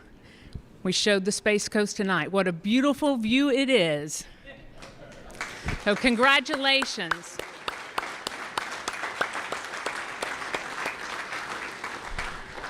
So we got a couple of traditions here in launch control. And the first one is when you're in the position for the first time, you get a tie cutting. And so I have my launch director scissors. And I'm going to get my tie cut by a couple of legends that are here. And then anyone who wants their tie cut will be making the rounds in the firing room. You got your console chiefs if they want to do it. That's fine. If you want me to do it, you might have to wait a little while, but I'll stay all night if I have to. It'll be my pleasure to cut ties. So I'm going to take care of mine, and then I have one other presentation that I want to make this evening.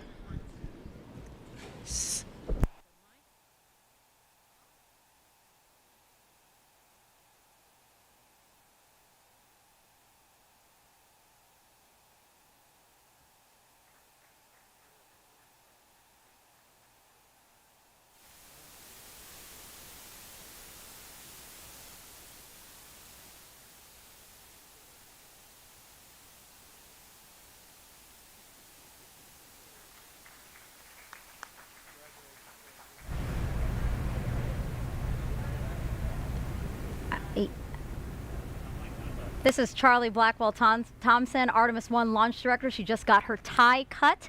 That is a tradition here at NASA. We just got to hear her talk to the team, and one thing that really stuck out to me that she said is that they've really earned their place in history.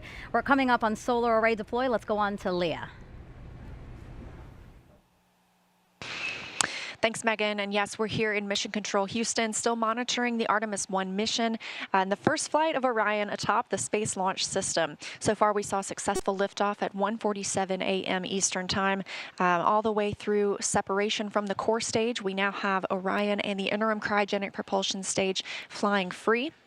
And we've just heard that we have initiated solar array deploy. So we are turning our focus to that. The spacecraft was running on battery power, but stretching these wings will allow it to stop relying on those batteries and significantly extend the time it can stay in space. So solar array deploy takes about 12 minutes. We have 4 solar arrays that we need to deploy and latch. These will provide power to the spacecraft on its journey to distant retrograde orbit and all the way back to Earth. Once these are properly configured, again, Orion will no longer need to rely solely on battery power. And we expect this to be done about 30 minutes after liftoff. Right now, we're 19 minutes since liftoff today. Orion is now traveling 17,175 miles per hour. We're continuing to hear good calls here in Mission Control Houston from the flight controllers monitoring the mission. A little bit about these solar arrays as we wait. Again, we heard the call that the deploy has been initiated. We'll hear a little bit more about that once they start to unfold. These 4 solar arrays generate 11 kilowatts of power, which is enough electricity to power 2 3-bedroom houses, and they have a wingspan of 63 feet. Just one of these 6.5 by 6.5 foot panels has 1,250 solar cells. So you're looking at a total of 15,000 solar cells. Now, we just heard the call that all 4 solar arrays have been released. So we initially heard the initiation call. That command had been sent. Now those 4 solar arrays are released. Again, this is about a 12-minute process. These solar arrays will deploy straight, and you're getting a live view right now. This is really exciting. They'll eventually be swept back against the vehicle prior to translunar injection burn to prevent any loads from breaking or damaging the arrays. And on the end of each solar array is a camera that will capture imagery for us throughout the mission, along with a few other cameras placed outside and inside the spacecraft to help us monitor and perform various other inspections. Of course, if you recall the Apollo capsule design, there were no solar arrays. We had fuel cells instead. So this design with arrays gives us the opportunity to stay in orbit longer since we practically have no limit to the energy available for use from the sun. Coming up on 21 minutes since liftoff. Orion is attached to the interim cryogenic propulsion stage. You can see those 4 solar arrays unfolding now. And again, Artemis I is a flight test. It's paving the way for a sustainable presence at the moon. Looking forward to the future, Gateway will be our space station in lunar orbit. And we have some similarities and differences in the solar arrays unfolding right now on Orion and those that'll be on Gateway. So like we're seeing now, these are deploying autonomously. The Gateway solar arrays will as well.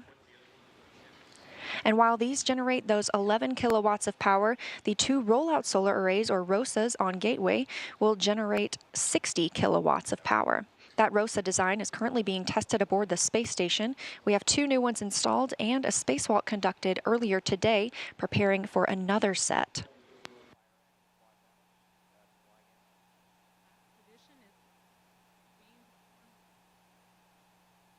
Coming up on 22 minutes since liftoff today, Orion and the interim cryogenic propulsion stage traveling over 16,800 miles per hour.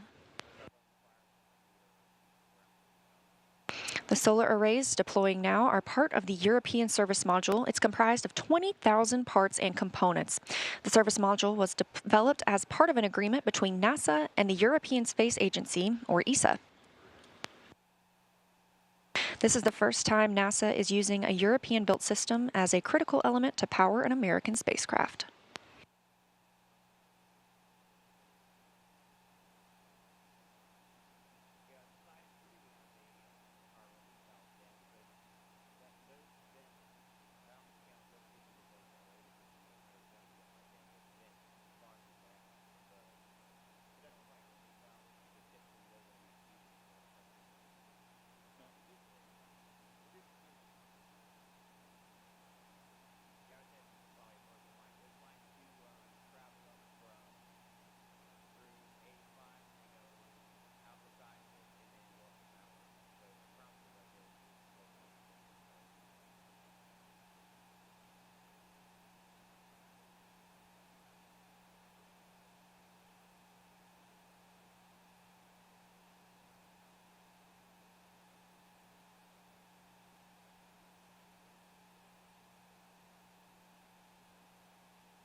Coming up now, in 24 minutes into the flight of Artemis I, spacecraft now traveling at 16,500 miles per hour around the Earth.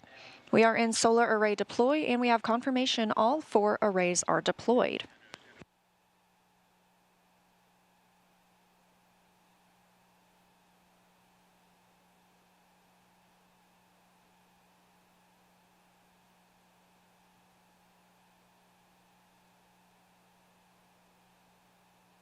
Coming up in a little less than 30 minutes is the perigee raise maneuver.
And with our launch at 1:41 Eastern Time this morning, we are looking for a perigee raise maneuver about 53 minutes into today's flight. Again, we are now 25 minutes and 47 seconds into the flight, and we have a complete deployment of all 4 solar arrays. Orion's journey to the moon continues as planned. Again, looking forward to that perigee raise maneuver. That'll be coming up again at about 53 minutes into the mission, so about 27 minutes from now. During the perigee raise maneuver, the interim cryogenic propulsion stage will use its RL-10 engine to lift the lowest point of Orion in Earth's orbit. The current orbit is more of an oval shape than a perfect circle, and this burn will raise that point closest to Earth and make the orbit more circular. This will also include a checkout of Orion's systems and any adjustments to the solar arrays. It'll be a short burn, less than 30 seconds long, but critical to keep us on track, and it also prepares us for the next engine burn to send Orion to the moon. That's the translunar injection burn. That'll come up a little later, which is a longer burn, another firing of the RL-10 engine on the interim cryogenic propulsion stage.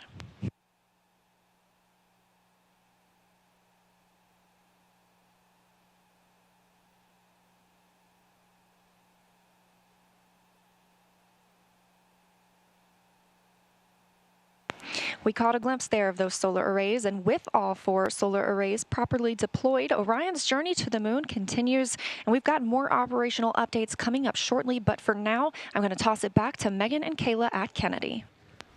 Leah, thank you so much. Our return to the moon will be different than the last time. We plan to explore more of the lunar surface and learn how to live and work there. With more on our destination, let's bring back NASA's Dan Hewitt with our new moon board.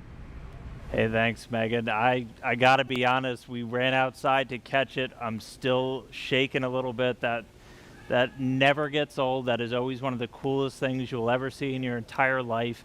And that rocket was massive and loud and just so cool. All right, the moon.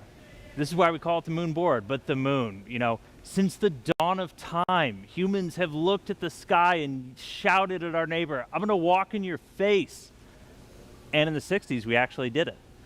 6 times, starting with Neil Armstrong, Buzz Aldrin, Apollo 11, 1969, followed by 5 more successive landings, each time delivering 2 human beings to the surface of the moon. Our last one was Apollo 17, and that was in 1972, Gene Cernan and Harrison Smith stepping off for the last time. Now, we have not sent humans back since then, but they accomplished a lot under Apollo. Lots of technological advancements, deployed science instruments, brought back hundreds of pounds of lunar rocks and regolith, teaching us about the moon and also about our place in the solar system. The moon is fascinating because it doesn't have a lot of the geological processes we have here on Earth. You don't have erosion, you don't have wind and water wearing down rocks, you don't have plate tectonics that are constantly recycling the crust, and so everything out there is really old. In fact, one of the rocks brought back on Apollo 15, called the Genesis rock, was dated to be 4 billion years old, so from the primordial beginnings of our solar system.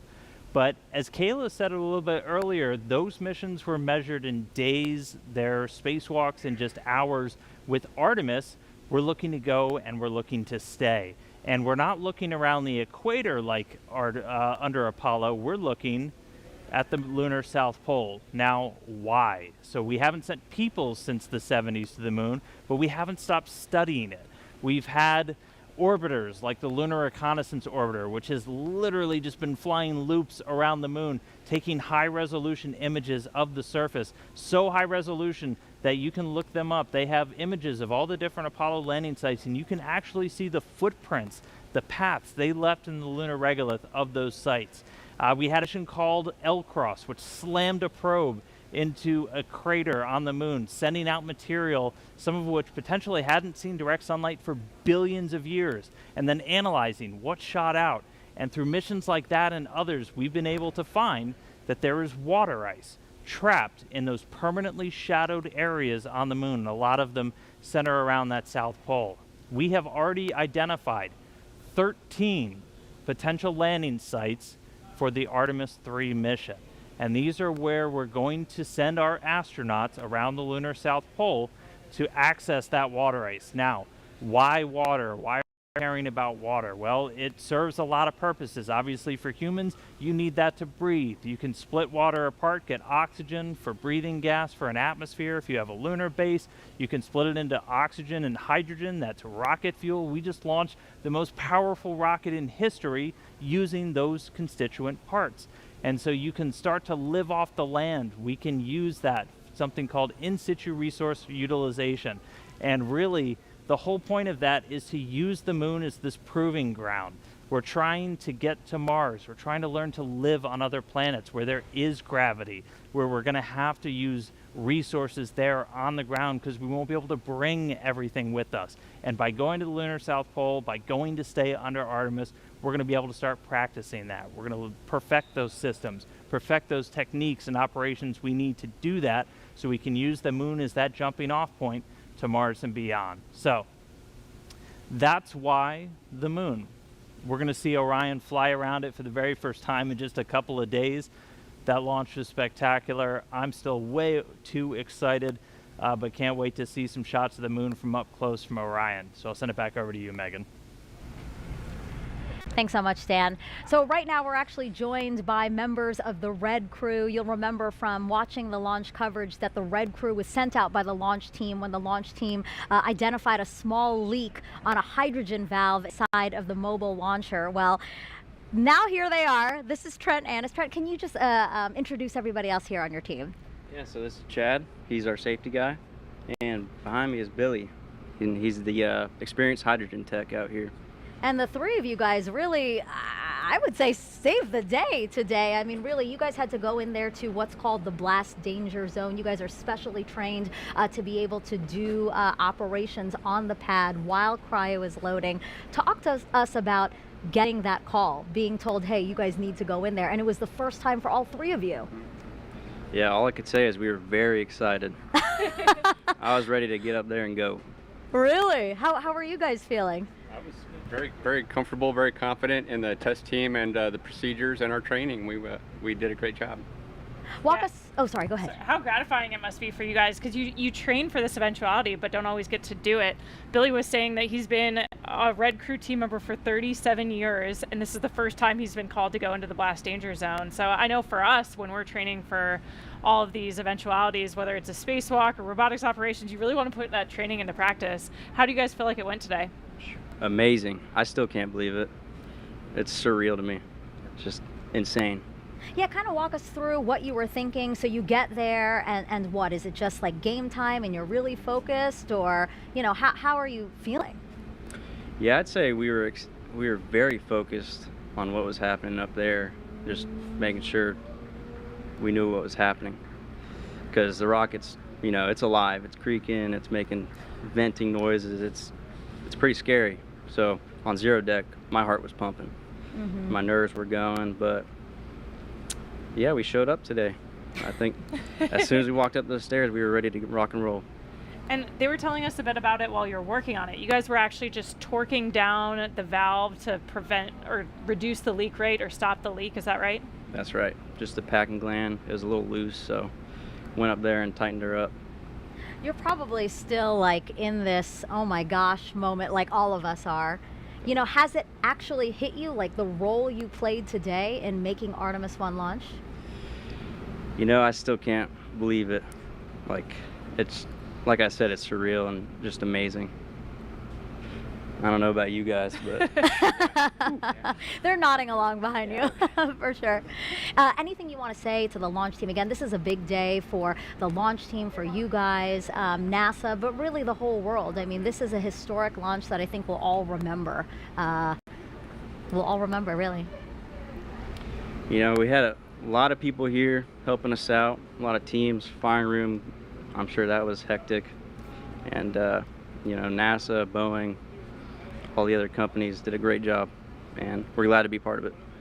One thing I always like to say is spaceflight is a team sport, and I think you guys perfectly demonstrated that today, right? Like, none of us could accomplish this on our own. It takes a really complex team. Nobody can be an expert in all of the systems, all the technology, all of the workarounds we might have to do to get a rocket off the pad. So thank you for the role you played in that team today. It's awesome. Thank you.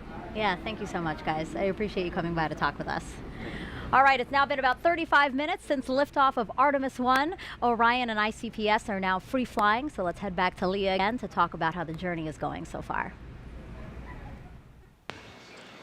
Thanks, Megan. And it has been a pretty smooth ride so far. And we are now, again, like you mentioned, coming up on 36 minutes since launch. That puts us about 17 minutes into the until the perigee raise maneuver. That's going to be the maneuver that lifts the lowest point of Orion's orbit around the Earth and puts us where we need to be ahead of the translunar injection burn.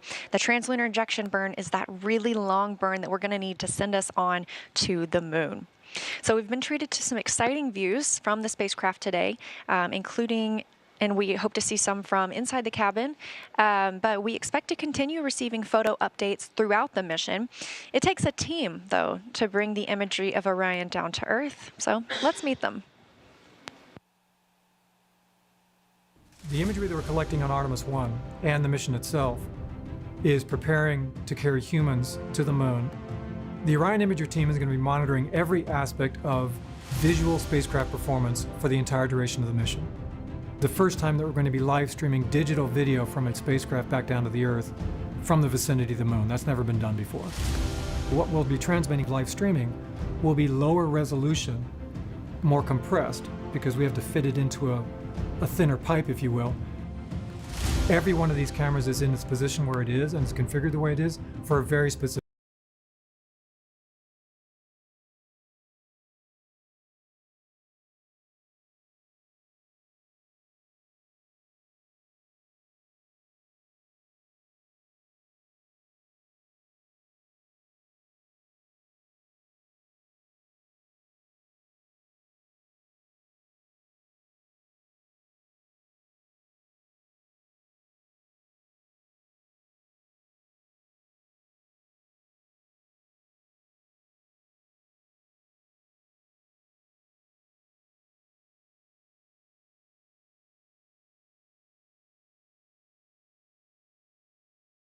It's around the moon.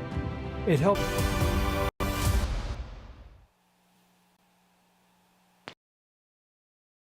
A look at things that we don't see, like that, and it's got to.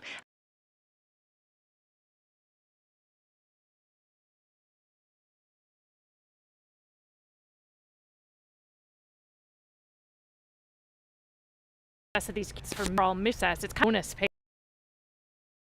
payload, right? It's to deploy these satellites that have different sensors on the primary objective of the mission.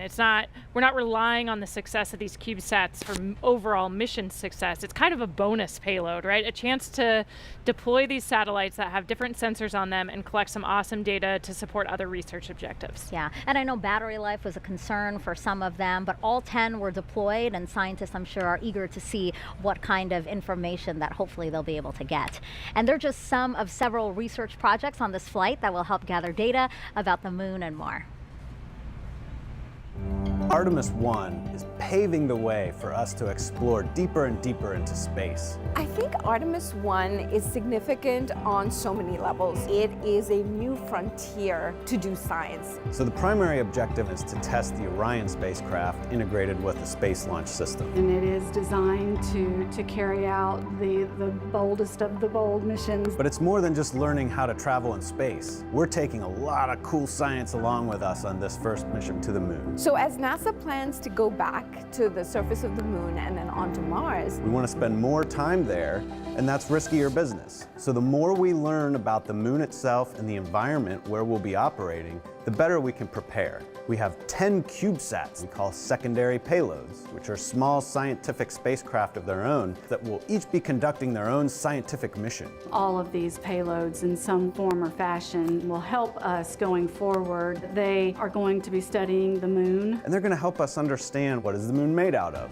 what types of rocks, what types of regolith, what types of ice, what's mixed in with water that might be present. One of them actually is going to attempt to land on the moon. They're going to be studying the sun. Understanding and studying the space environment or the space weather. Some different propulsion systems. These novel ideas will ultimately turn into the technology and the systems that we want to use going forward. There's a lot of cool things going on between all these CubeSats that make up our secondary payloads. Additionally, inside the Orion, we'll be flying an experiment to study space biology. Space biology is where we study the underlying changes that Earth-based biological systems undergo when they're in space. Or basically, how does life respond to the space environment? The level of ionizing radiation that you experience when you go beyond the Van Allen belt, so you go beyond the protective magnetic sphere that we have around us, you then get exposed to higher levels of ionizing radiation. So we are flying several space biology experiments. We will take a series of materials, Plant seeds, fungi,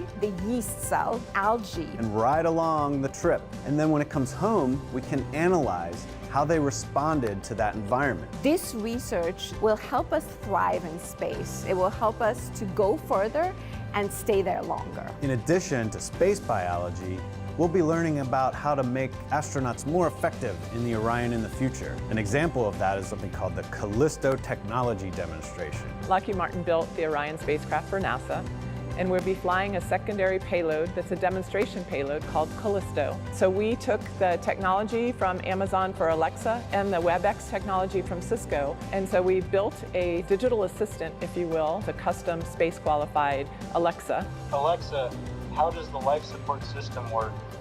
Orion's life support system is the environmental control and life support system, or ECLS. And so this payload is a demonstration mission to show how astronauts in the future could use this technology as an innovative user interface. So there you have it. I hope you agree with me. This is exciting. I am just over the moon excited for the Artemis I launch. The science we'll conduct on Artemis I lays the groundwork to ensure that we can safely conduct scientific activities at the moon with our astronauts going forward. This really is the stepping stone for us as we take that next giant leap in space exploration. So a lot of great science also happening on the International Space Station. I got to speak with astronauts Jessica Watkins and Samantha Cristoforetti while they were still on board about the research there that will benefit future Artemis missions. Jessica, Samantha, your primary job on the space station is to maintain the orbiting lab and conduct science experiments, more than 200 before Crew 4 returns home. Jessica, can you tell me about one of the experiments that will help return us to the moon with the Artemis program? We do a lot of experiments where we are looking into developing new technologies that will enable us to go further into the solar system. And one of those technologies was the AstroRad experiment. Radiation is one of the challenges that we face when we think about going further into the solar system. And so this vest is an option for providing the crew member with protection. And then one of the mannequins on Artemis I, launching here later this month, will also be wearing the vest. We'll get a sense for its effectiveness on board as well. Samantha, I know that you've been doing a lot of work to test how we would grow crops in space. What crops are you growing on Space Station right now, and what's unique about them? Indeed. Actually, right next to us as we are talking to you, we have a little space station vegetable garden. It's called X-Root, and in a few weeks it will be full of fully grown, hopefully tomatoes and carrot plants. I don't have much of a green thumb, I must confess, but when I harvested those plants and I could really breathe in all that smell, even if there is no soil, it still has that smell that you would associate on the ground with walking, through a vegetable garden after a rainy day, when there is that moisture in the air, and that was just so pleasant after such a long time living away from any kind of natural environment. It was very pleasant for me. If it makes you feel any better, I also do not have a green thumb. So what about water? How are you testing critical life support systems like water to hopefully help us stay off Earth longer than we ever have before? Sure, yes. So we kind of use the tagline that yesterday's coffee becomes today's coffee. So there's a process by which we can filter our urine, and so we are at the point now where we are able to recycle about 96% of the essentially of our water on board, and are continuing to test new technologies to get even closer to the 98% utilization rate that we'll need for the moon in particular. Samantha, what are you most excited about for Artemis I? Seeing that gigantic rocket take off, and I think it will be just a sign of all those great things to come. Jessica, you could one day walk on the moon as part of the Artemis program. How does that make you feel? The idea of being able to explore the surface of another planetary body, especially for me as a geologist and a planetary geologist specifically, is just super exciting. All of the science that we're going to be able to conduct from the surface of the moon. Jessica, Samantha, thank you so much. And before you go, I'd love to see a flip.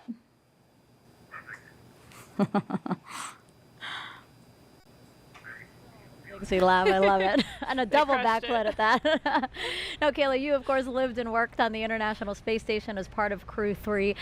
You know, do you enjoy, or did you enjoy doing all those science experiments while you were there? It's a lot of hard work. Yeah, it's incredible to be a part of every single experiment. It's an honor to play a small role in it. We got to do some really cool tech demonstrations while we were up there too. So for me as an engineer, that was really fun. That's a photo of me doing the first scanning electron microscope samples on the International Space Station. And it was cool for me because I worked with a scanning electron microscope in my graduate school research that took up it was as big as this desk. Oh. But seeing a miniaturized version of those that we have up there, and imagining how we could use it in a lunar or Martian laboratory to better analyze samples and decide what to bring home was really exciting. Yeah, and you touched on this earlier before, but I do think it's just so important to note again that you're doing science for scientists who've been working on their studies for decades, some of them. So to fulfill that, how does that make you feel? It's incredible. We're almost like their laboratory technicians for that little moment in time, you know, but they've been working their entire life, sometimes decades, years, to get that science payload up there. And it's a really unique laboratory environment. The microgravity environment, the space environment, the radiation environment, like you heard talked about in those videos, provides an opportunity to do science that we just can't do here on Earth. Yeah, and to think that what we do on the International Space Station can fuel future Artemis missions, I think the fact that they go hand in hand is really cool. All right, so let's take some more social media questions. Social media is buzzing right now since we launched about 48 minutes ago. So why don't we take the first question, I think again from actor, oh no, let's see, Kayla, how do you feel after launch? Super inspired. I mean, we talked about it earlier with the Red Crew and in the moments just after launch, but this is really the culmination of a giant team effort. It takes every single member of our team to pull off a successful launch. It's incredibly complicated, incredibly challenging, and in some cases kind of dangerous for a Red Crew team who went inside the blast danger area to make a fix that was critical to today's launch. And so to see the team succeed and feel that excitement was incredible. I really still have Charlie Blackwell Thompson's words ringing in my head. The fact that she said the harder the climb, the better the view. Absolutely. 100% correct. All right, next question is from actor Jack Black. He starred in a movie called Apollo 10½. He has a question for Kayla. Okay, Jack's final question, I promise. Let's talk about Orion. How long will it take for Orion to fly around the moon and come home? And what's that re-entry gonna be like? Sounds like it might be a little hot. Coming in hot. You're exactly right, Jack. It is a 26-day mission that we have planned for Artemis, where it will go to the moon, go into a distant retrograde orbit, so we'll get a few close flybys and then some time in deep space past the moon. And then, yeah, that re-entry is going to be something else. It's going to be 5,000 degrees Fahrenheit, super hot. And so we'll be looking at how the heat shield performs just to ensure that it'll be able to protect the crew for that speed and temperature. That's half as hot as the sun. Yes, it's incredibly hot, so we rely on that heat shield to keep our systems and our crew safe, but we expect that it'll perform well, but we're excited to see how it does in about 26 days. Okay. One last question from social media. What qualifications are required to become an astronaut? You have to study STEM. You have to have a master's degree or higher in a STEM field. But besides that, we're looking for people who are awesome team players. So there's a lot of different roads to become an astronaut. We seem to be getting a lot of questions about how people themselves can become astronauts. I think that's really cool that we might see and inspire, again, people who might think about becoming astronauts. Absolutely. Okay, well, thank you, Kayla, and thank you for those who sent in those questions. We are about 50 minutes after the launch of Artemis I. 1, and we are approaching the next critical milestone. That's perigee raise maneuver. So let's head back over to Leah in Mission Control. Thanks, Megan. And you're right, we are coming up on perigee raise maneuver about 2 minutes from now. We are now 51 minutes into the flight of Artemis I after lifting off at 1:47 a.m. Eastern Time from Kennedy Space Center. The vehicle now traveling over 14,600 miles per hour. So during Orion's orbit of Earth, it reaches an apogee and a perigee. The apogee is the highest point above Earth's surface, and the perigee is the lowest. Therefore, this perigee raise maneuver is a firing of the ICPS RL-10 engine, and it's going to raise the lowest point of Orion's orbit over Earth. This also included a checkout of Orion's systems and any adjustments to the solar arrays. All 4 of those solar arrays, as you can see, are swept back. That's going to keep them from having any loads imparted that might damage them for use later in the mission. This also, the perigee raise maneuver, will put us in the proper position for the translunar injection burn. That's that really big and long burn that we need to send us to the moon. We're about 1 minute away from the perigee raise maneuver. This is a shorter burn. It's less than 30 seconds.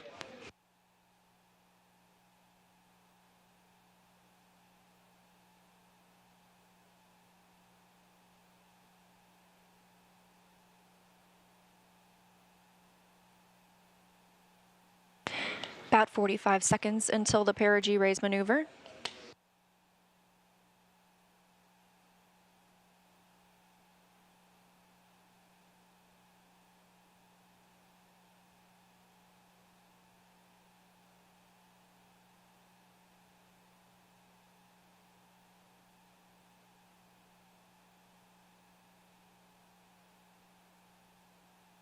Coming up on 53 minutes into today's mission, and we are standing by for the start of the perigee raise maneuver. Again, this is a firing of the RL-10 engine on the interim cryogenic propulsion stage. It's less than 30 seconds long.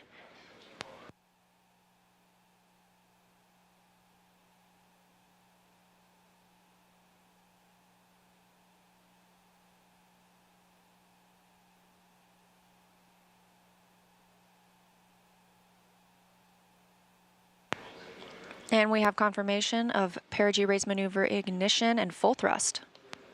This is a live view from the spacecraft. Again, a really short burn. We're standing by for the cutoff.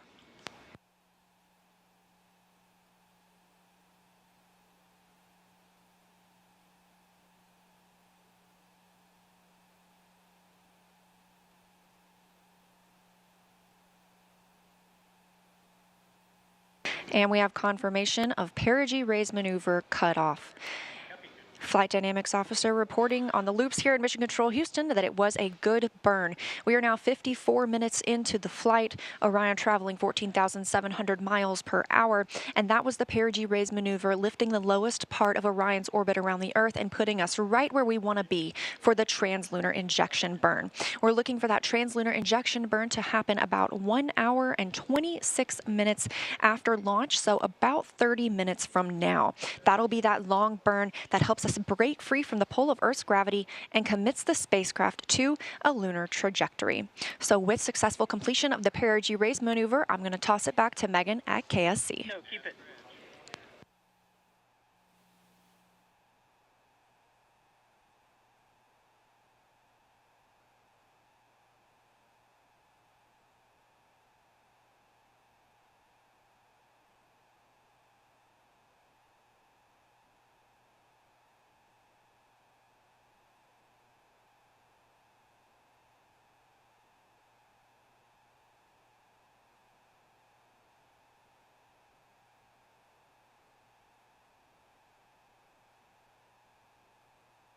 Test. I hope you didn't miss it, but if you did, we have a quick replay of the launch here.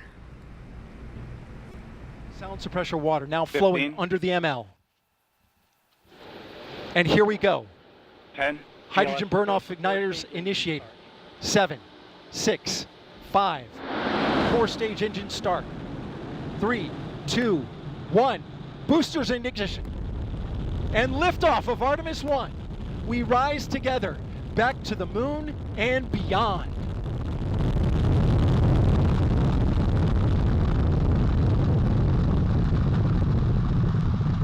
All 4 RS-25 engines on the core stage and 2 solid rocket boosters now propelling the vehicle at 128 miles per hour.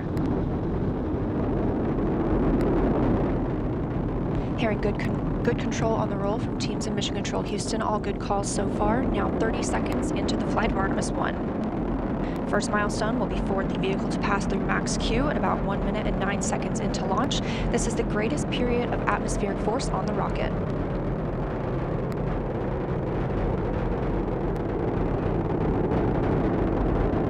SLS now traveling 607 miles per hour.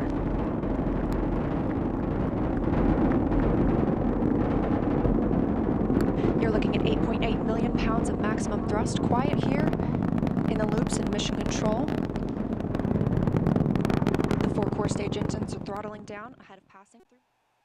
Now to celebrate Artemis I's successful liftoff is NASA Administrator Bill Nelson. Administrator, you got to share what you just told Kayla and I. You said that that was the biggest flame you've ever seen. That's the biggest flame I've ever seen. It's the most acoustical shock wave that I had ever experienced. We were out on the roof of the Launch Control Center, and I'm telling you, you definitely knew that there was some energy being expended over there. So what does it mean to you to be the leader of our organization for a historic launch like this? We've been talking about the team it takes to get this done. How does it feel to be at the helm of that ship? Well, I got to talk to the Launch Control Center team, and I said to them, you all are a part of a great legacy that has been many, many years coming, a lot of sweat and tears. This legacy is now taking us as we explore the heavens. And it didn't end with Apollo 17, but this time we're going back and we're going to learn a lot of what we have to, and then we're going to Mars with humans. Why is it such a priority for the agency to land the first woman and first person of color on the moon through this Artemis program? Well, I think it's reflective of us. It's reflective of America. We are people, our Latin emblem is E pluribus unum. In the chamber of the United States Senate, over that main door, is E pluribus unum, out of many, one. And so our astronaut corps reflects that. And it's going to be the first boots back on the moon are going to be the first woman and the next man. Yeah. And another goal of the Artemis program is to spur economic development. Can you talk to us about how this program has been able to do that for the country? Well, if you put it in NASA's economic report terms, it's billions of dollars affecting the economy, almost 400,000 jobs. But that's just direct. Think of all the indirect expenditures that are causing the economy to rise and more jobs. For example, what you guys are doing on the station, a lot of your research. Take, for example, the pharmaceutical research. You're helping already one drug that's being manufactured on Earth better because of what you learned in space, and that drug is attacking cancer. Now, what's the value of that? That's just additional value that is added. I remind everybody, in everybody's pocket, they've got a cell phone, and that's got a camera. And that's a camera on a chip that came out of the NASA space program.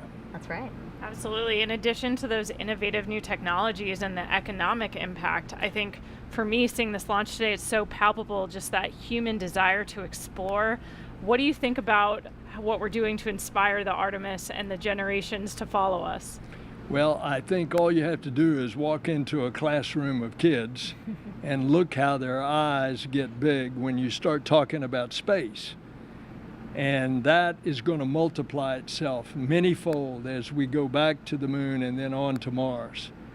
It's also going to bring about a new generation of engineers and mathematicians and technologists and scientists, and all the benefits of that additional activity and education coming out of the Artemis generation. Look what that's going to do for our country and our economy, as well as for our international partners. And it's a great day. Couldn't have said it better myself. Administrator, thank you so much for joining us for this momentous occasion. As you said, this is the beginning of a new age in space exploration. Thank you so much. Thank you, ma'am. And Kayla, that's going to do it for us here at the host desk. Launch was just the first step in a nearly 26-day mission. Our colleagues in Houston will now continue the broadcast to bring you the next big milestone to the moon. From Kayla and me, have a great day, and go Artemis I. Go Artemis.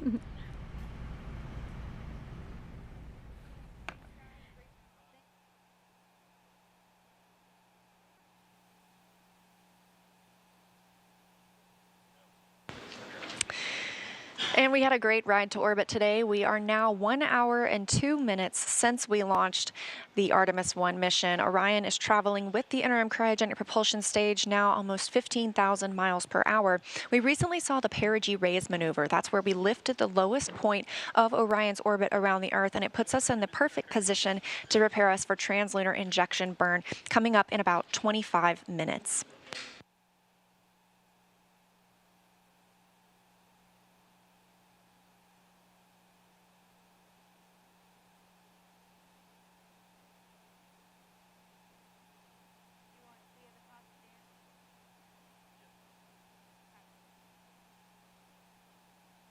So again, we are looking forward to that translunar injection burn. That's what it's going to commit us to our journey to the moon. And to tell us a little bit more about the translunar injection burn, we've got Dan Hewitt standing by to show us on the moon board how it's all going to go down. Hey, thanks, Leah. Everybody, welcome back to the moon board. So translunar injection, this is the big one. Just a refresher, we're going to be using this, the interim cryogenic propulsion stage. This is what's taken over for all of our in-space propulsion maneuvers after that core stage and those boosters have since dropped away. Modified upper stage from the Delta IV family of rockets from United Launch Alliance, hydrogen, oxygen, fueling the RL-10B-2 engine produces about 24,000 pounds of thrust in a vacuum. Now, the translunar injection is what's going to give us the energy to go from low Earth orbit all the way out here. Now, what does that mean? Here comes a really overly simplified orbital mechanics lesson. Let's say you're in orbit around a planet, say Earth, and you're in a nice circular orbit, but you want to have that orbit be even higher. Well, what you can do is fire your engine behind you, increase your speed, and that then increases the corresponding apogee, or the highest point of your orbit, on the other side, and that's how you raise it up.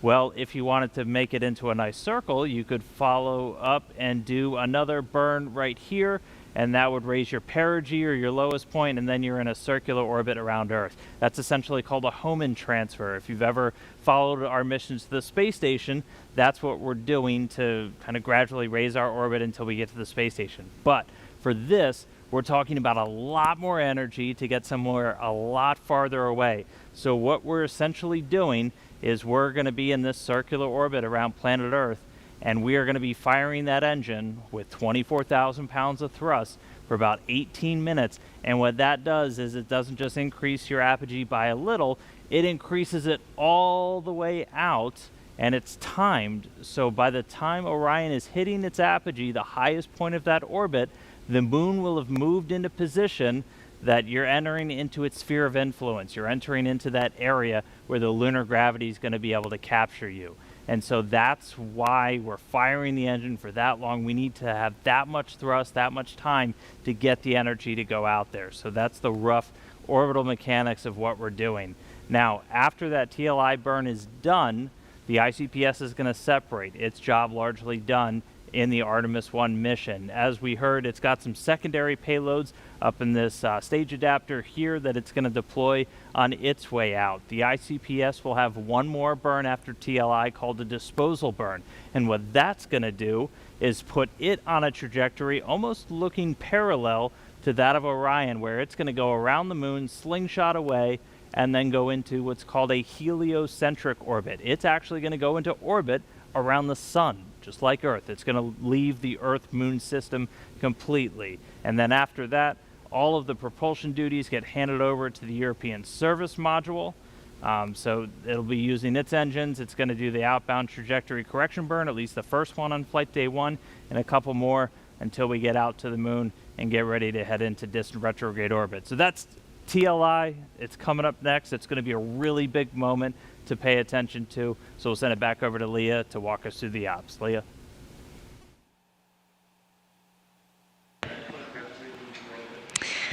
Thanks, Dan. We are 1 hour, 6 minutes, and 30 seconds into the flight of Artemis I, now traveling over 15,200 miles per hour. Again, we've recently had the perigee raise maneuver, and in less than 20 minutes now, we'll be looking for the translunar injection burn that Dan just showcased that's going to send us to the moon. But our mission started off with an epic show from the Space Launch System.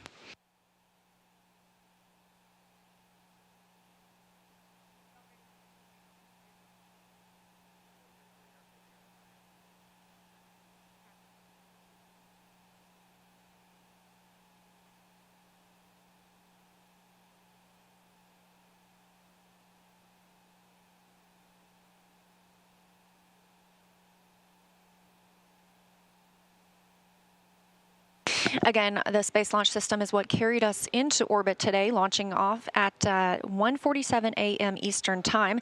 And we've got a couple of special guests from Marshall Space Flight Center. We have Bruce Tiller, the Solid Rocket Booster Manager, and Johnny Heflin, the RS-25 Engine Manager, to tell us more about the maiden voyage of the rocket. Now, they both got to watch it live at Kennedy Space Center. So a big hi to you, Bruce and Johnny. Thank you so much for joining us today. Thank you. Thank you for having us. Yes, pleasure to be here. And can you tell me a little bit about SLS performance today? Did it perform as you expected? Go ahead, Bruce. You want me to start? Go ahead. Sure. So I managed the booster part of the rocket, and the boosters were fantastic. They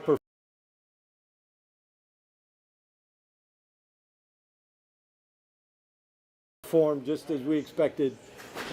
We got to see some of the data. Obviously, the team hadn't plotted it all, but the pressures looked great.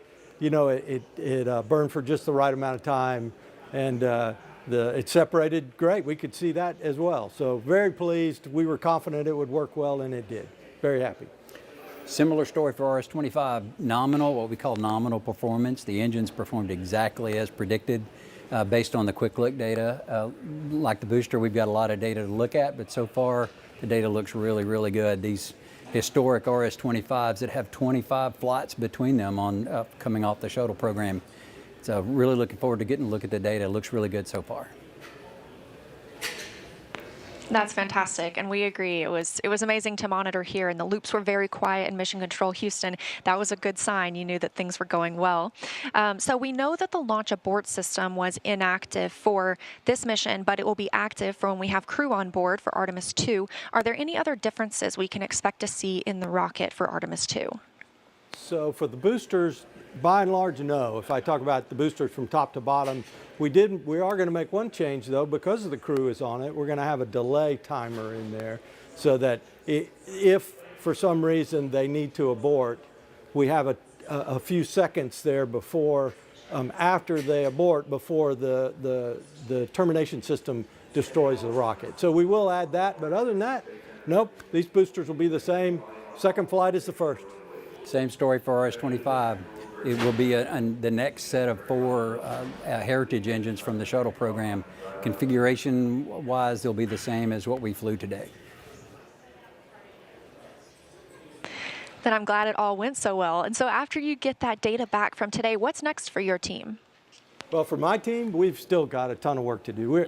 We're not only, we're working on at least 3 flight sets at the same time, and so we've got 2 and 3 and 4 to work on.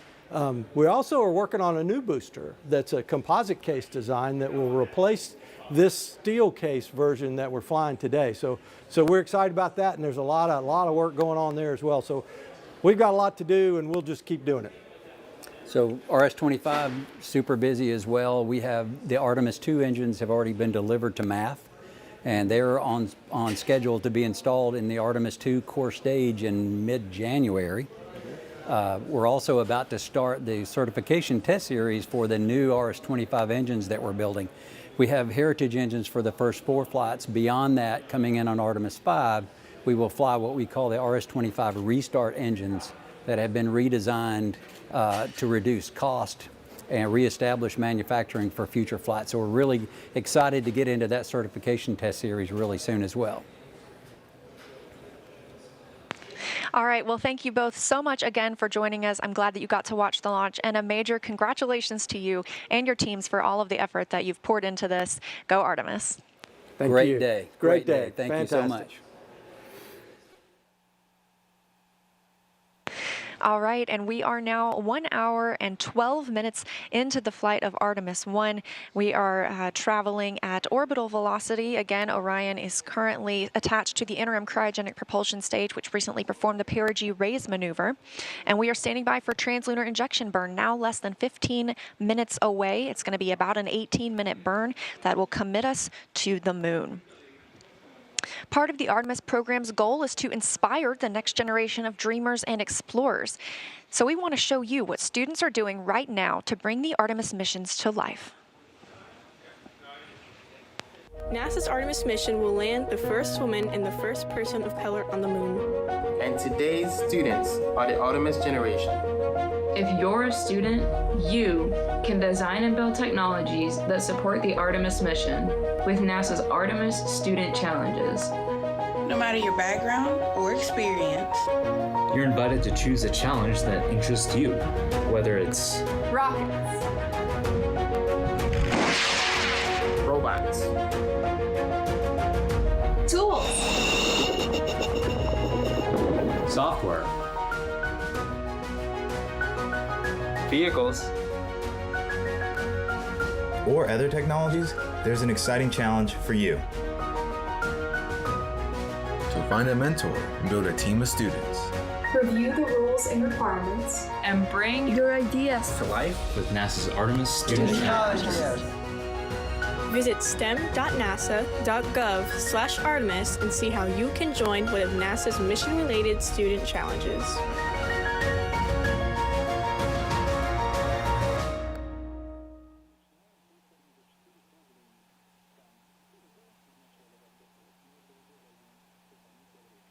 Again, 1 hour and 13 minutes, 30 seconds since liftoff today. We are looking towards translunar injection burn, now about 13 minutes away. That's going to send us to the moon.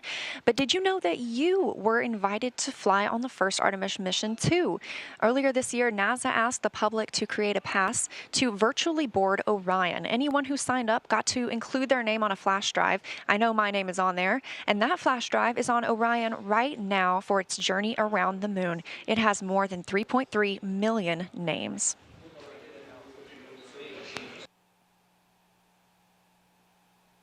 The Orion spacecraft is designed to carry 4 crew members to lunar orbit, which we're preparing for on Artemis II.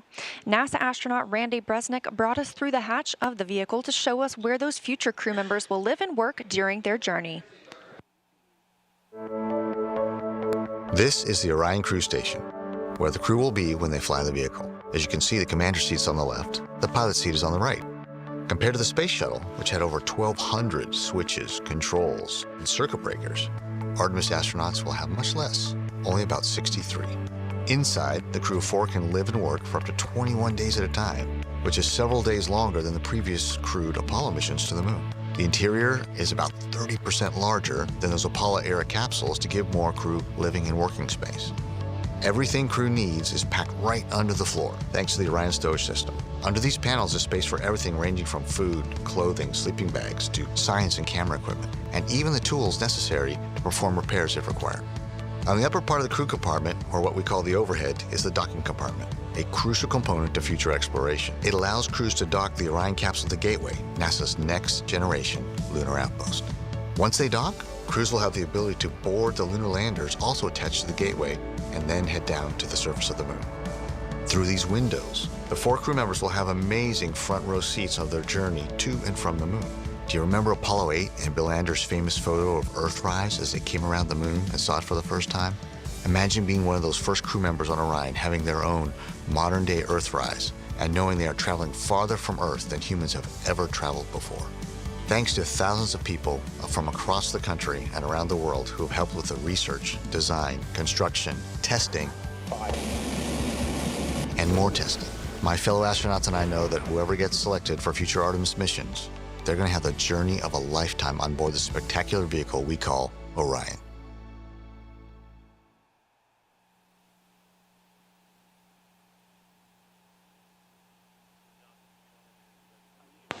We're now coming up on 10 minutes until the translunar injection burn. Again, Orion is still attached to the interim cryogenic propulsion stage. That RL-10 engine is what's going to perform the burn for us. But to hear more about Orion, I'm going to send it back to Dan at the moon board to tell us all about our spacecraft. Hey, thanks, Leah. Welcome back to the moon board and Orion. So it's still attached to ICPS, still flying on the very upper part of SLS, but pretty soon it's going to be flying free. And after that happens, it's going to take over all of the propulsion, all of the flying, everything for the rest of the mission. And so to talk a little bit more about propulsion, let's focus in on this, the European Service Module. So this is what's going to be doing all of our maneuvers after we're done with ICPS and that translunar injection burn. And it's going to be doing that with a mix of 3 different types of engines. First one here on the bottom is the large orbital maneuvering system engine. This one produces about 6,000 pounds of thrust. That's going to be doing a lot of your really major pushing maneuvers when we get into the powered flybys, the insertion into distant retrograde orbit, the burns to start sending us back home. That's the one that's really applying the most force. It can also gimbal, which essentially means it can swivel around, and that can help your steering. It's helped out by these 8 auxiliary thrusters. They're in pairs. Those are a little bit smaller. Each one of those produces about 105 pounds of thrust each, but they add some additional push to that orbital maneuvering system engine. And then we also have 24 reaction control system thrusters, these smaller ones that you can see all around Orion. Those are used for a lot of attitude control, so again, they can help which way you're pointing, but also small translational maneuvers, so moving side to side, up, down, those can be called into play.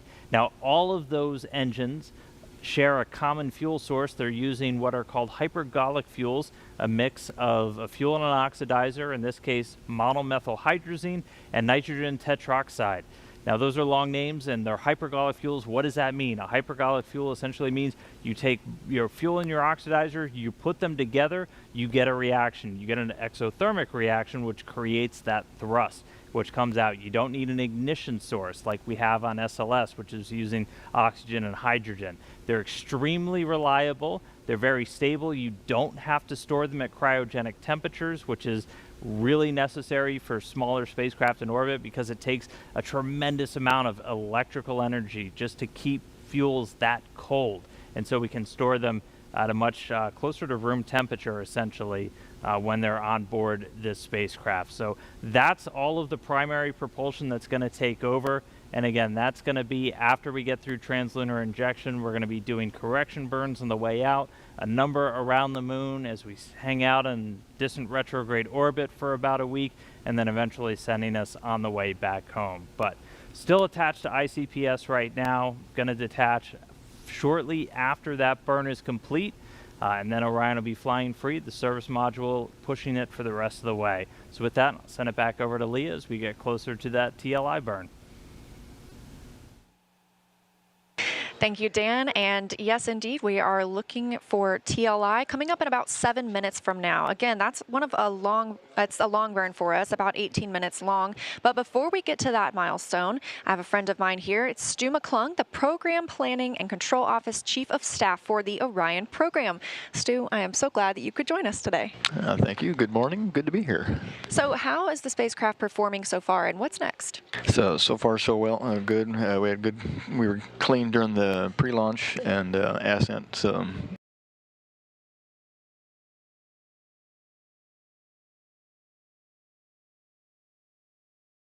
the team's down the hall in the MUR, taking a look, working everything. It looks good so far, so that's good. And of course, we got the burn coming.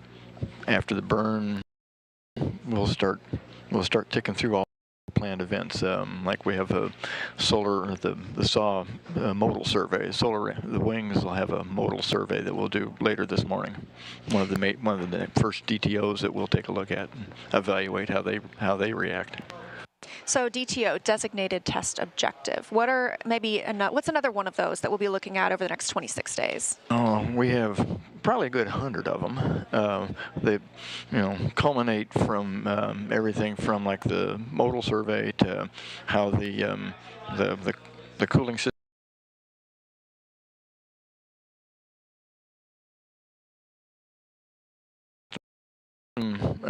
behaves, common track system on entry day.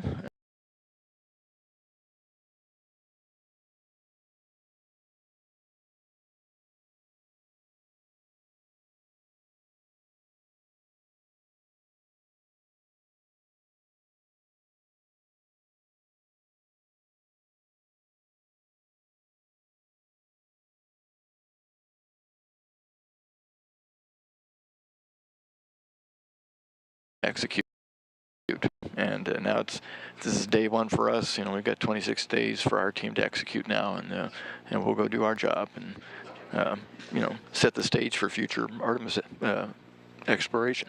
And we're excited. We're going to be here along the way for all those major milestones, burns, all the other exciting events that we are looking forward to. So thank you so much for joining us here. We are really excited. A big congrats to you and your team. Thanks. Let's go have a good burn and let's go to the moon. Let's do it. We are now less than 5 minutes away from the translunar injection burn. Again, this is the burn that's going to send us around the moon, going to commit us to a lunar trajectory. It is approximately an 18-minute burn. It's a firing of that RL-10 engine on the interim cryogenic propulsion stage.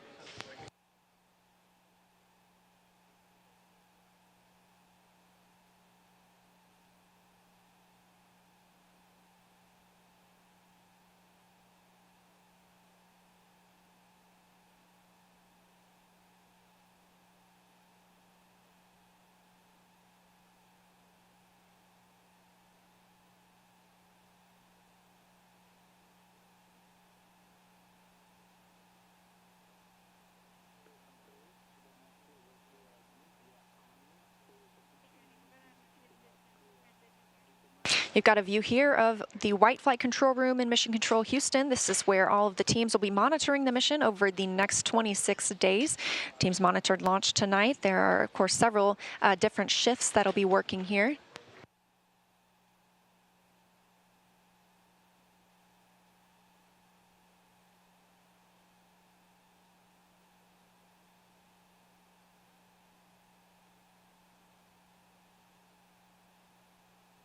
All right, we are coming up now on about 3 minutes until the translunar injection burn.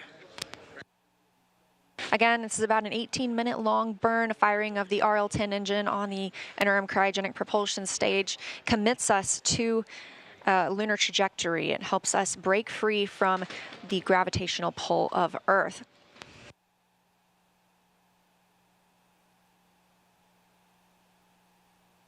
In case you missed it, in June of this year, we launched Capstone, a small satellite launched from New Zealand designed to test a unique lunar orbit for our future space station around the moon called Gateway. And just 2 days ago, Capstone arrived at its intended orbit around the moon. So we're very excited for that milestone. It really helps pave the way for our future Artemis missions.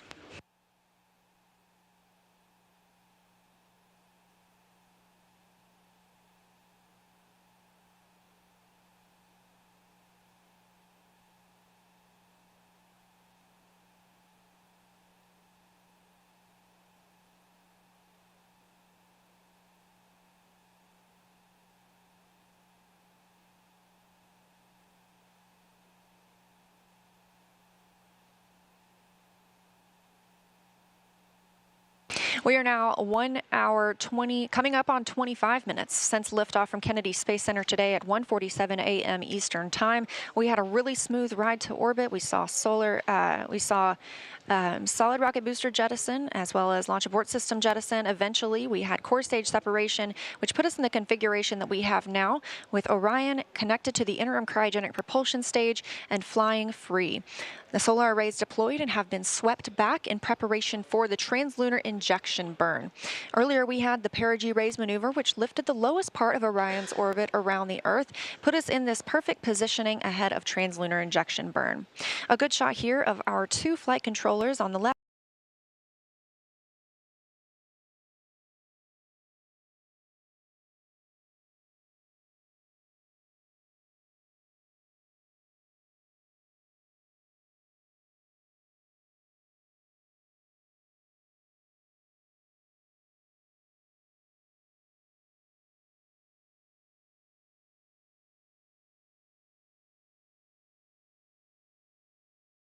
You saw Judd Freeling, the Ascent flight controller.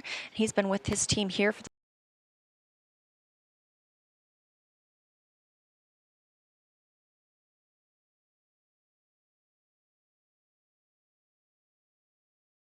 Australia towards the Pacific Ocean. This translunar injection burn will begin to take it away from the Earth, breaking it free from the pull of gravity. We're standing by for confirmation that the burn has started.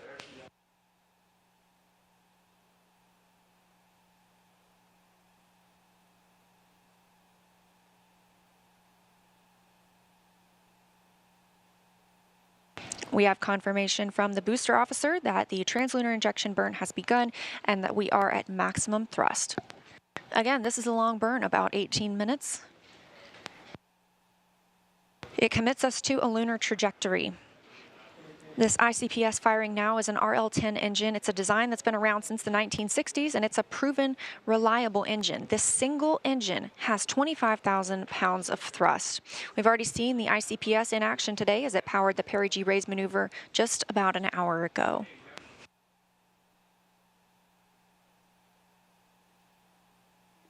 And if you look in the background, you can see the sunset of the Earth. This is the closest Orion will be to the Earth until it begins its return home.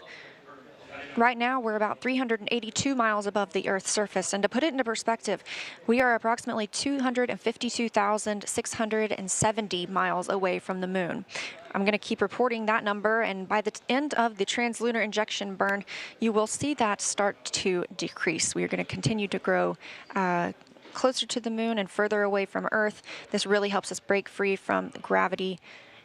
Now traveling at 17,743 miles per hour, we're about a minute and a half into the burn.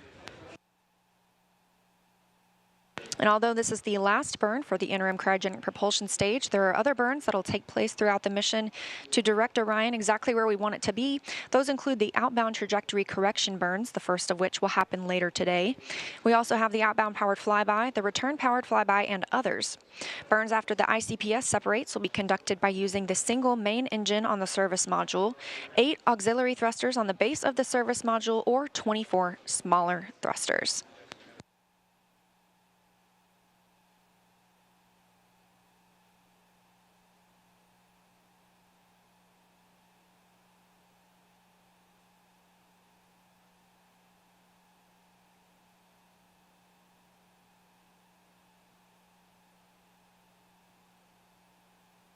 Coming up on 2.5 minutes into the translunar injection burn, and we're now traveling over 18,000 miles per hour. Again, that speed is going to increase as well. This is really going to push Orion toward the Moon, and we are now 252,400 miles away from the Moon. We have 10 CubeSats along for the ride with us today. Those will be deployed after this translunar injection burn and ICPS separation.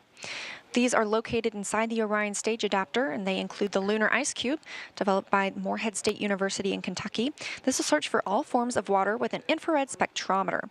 LunaMap from Arizona State University will create higher fidelity maps of near-surface hydrogen in craters and other permanently shadowed regions of the lunar South Pole with neutron spectrometers. Omatanashi is from the Japanese Aerospace Exploration Agency, which is also known as JAXA. They are developing the world's smallest lunar lander to study the lunar environment. And Lunar by Lockheed Martin in Colorado will perform advanced infrared imaging of the lunar surface. Now 3.5 minutes into the translunar injection burn. Again, it's about an 18-minute burn, traveling 18,560 miles per hour. Quiet on the loops here in mission control as the RL-10 engine continues doing its job on the interim cryogenic propulsion stage. We talked about a few of our CubeSats. We also have one preparing to study an asteroid. The Near-Earth Asteroid Scout, or NEA Scout, by Marshall Space Flight Center in Alabama will travel by solar sail to a near-Earth asteroid to take pictures of and make other characterizations of its surface. There's a CubeSat on board studying Earth called Equuleus by the University of Tokyo, along with JAXA in Japan. Equuleus stands for Equilibrium Lunar Earth Point 6U spacecraft and will travel to Lagrange Point 2, imaging Earth's plasmasphere for a better understanding of our planet's radiation environment.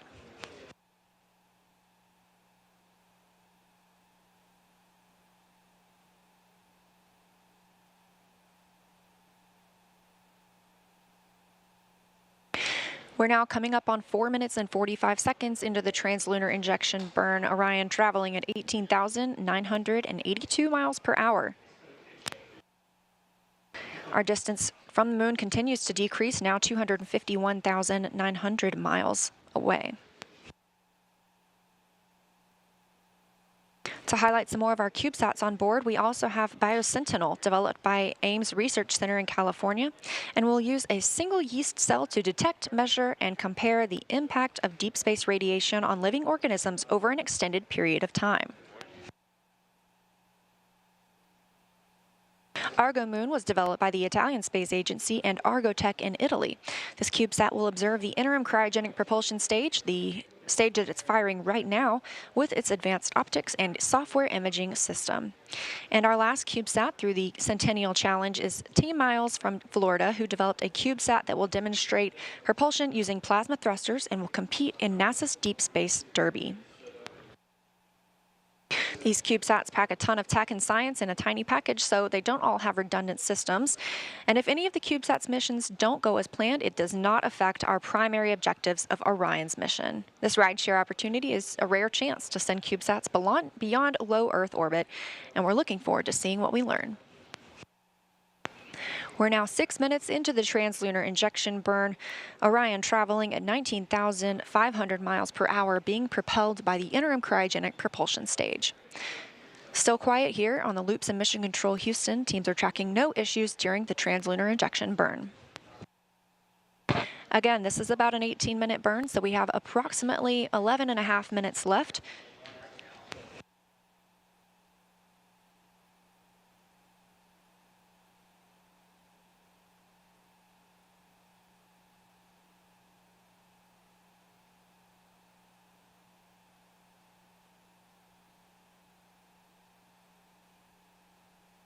It's also been 1 hour and 33 minutes since liftoff today from Kennedy Space Center. That was a 1:47 a.m. Eastern Time launch. A smooth ride uphill, as we heard from Bruce Tiller and Johnny Heflin working with SLS at Marshall Space Flight Center. And this view from Mission Control Houston, teams continuing to monitor the Artemis I mission. This is where they will be around the clock for the next 26 days, all the way until we bring Orion home for a safe splashdown. Coming up on 7.5 minutes until into the translunar injection burn, so less than 11 minutes left in the burn. Orion now traveling at almost 20,000 miles per hour, 251,237 miles away from the moon. Again, that number continuing to shrink.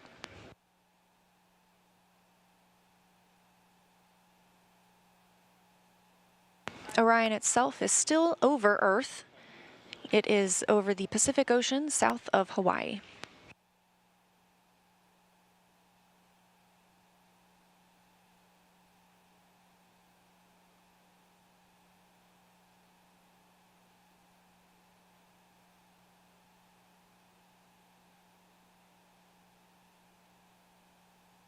As we've mentioned in today's coverage, multiple countries are represented in Artemis I through the SLS, Orion, and European Service Module, as well as the payloads riding along.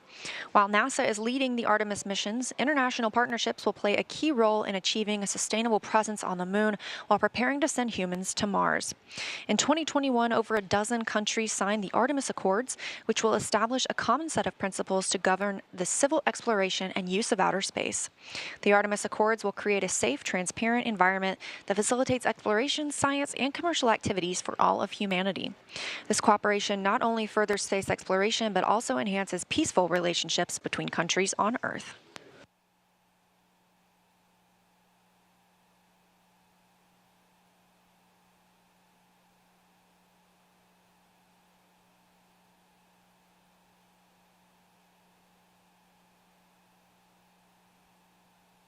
We're now over 9 minutes into the translunar injection burn, an 18-minute burn, so we have about 9 minutes left. We're about halfway through. The RL-10 engine continues to fire at maximum thrust. Orion traveling attached to the interim cryogenic propulsion stage, now over 20,600 miles per hour.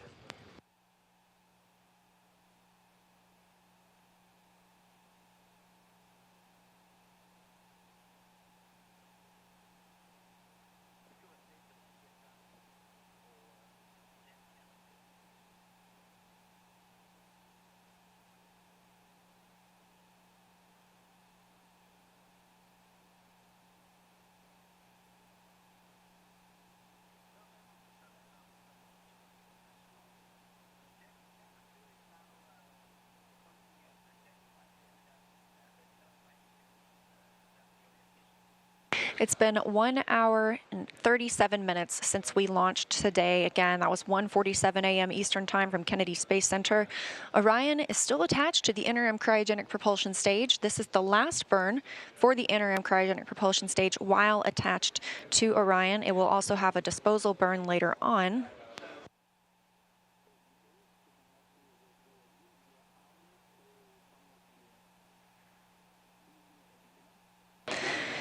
About 10 minutes after we have ICPS cut off, Orion will separate from the interim cryogenic propulsion stage itself, and the capsule will be flying free, still attached to the European Service Module.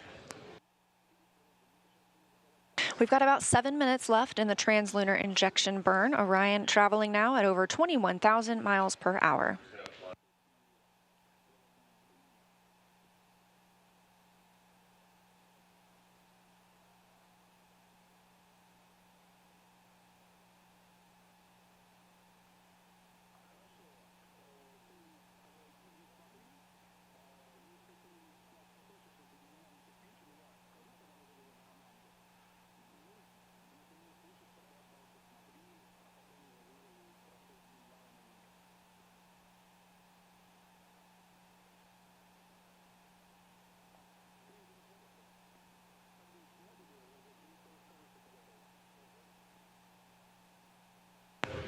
The RL-10 engine continues to fire on the interim cryogenic propulsion stage, powering the translunar injection burn.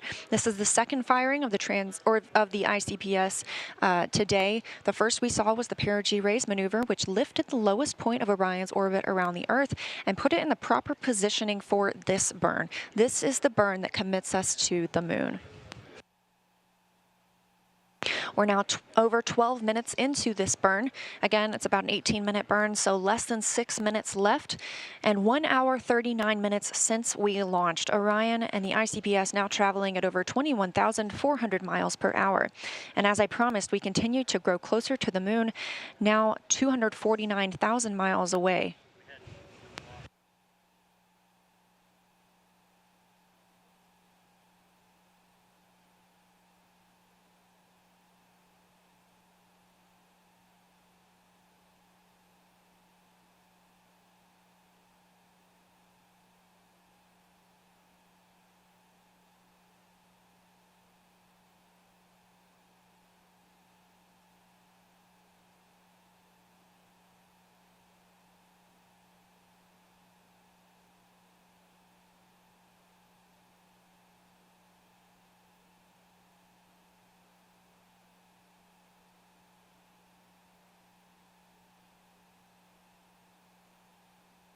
Now over 13 minutes into the translunar injection burn, putting us less than 5 minutes away from cutoff. We have had a nominal burn so far. That RL-10 engine continues to fire at maximum thrust, 25,000 pounds of thrust. We're now traveling over 21,730 miles per hour.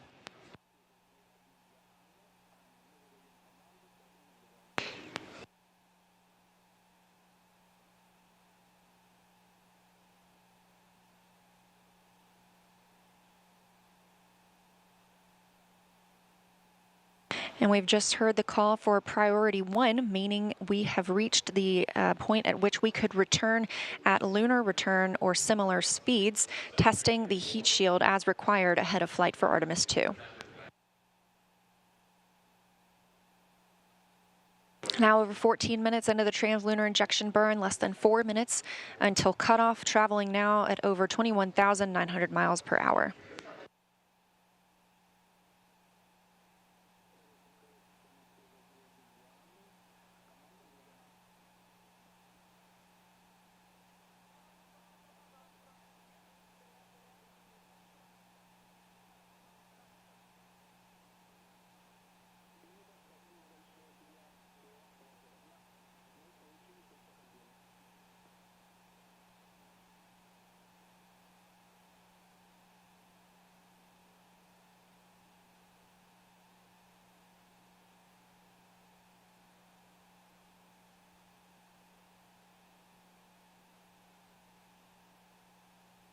Now less than 3 minutes away from cutoff of the interim cryogenic propulsion stage, and coming up on 1 hour and 42 minutes into the Artemis I mission. The RL-10 engine on the interim cryogenic propulsion stage continues to fire as planned at maximum thrust. Again, this is about an 18-minute burn. That's about twice as long as the ride to orbit today, so that just shows how much power we need to break free from the pull of Earth and take us to the moon.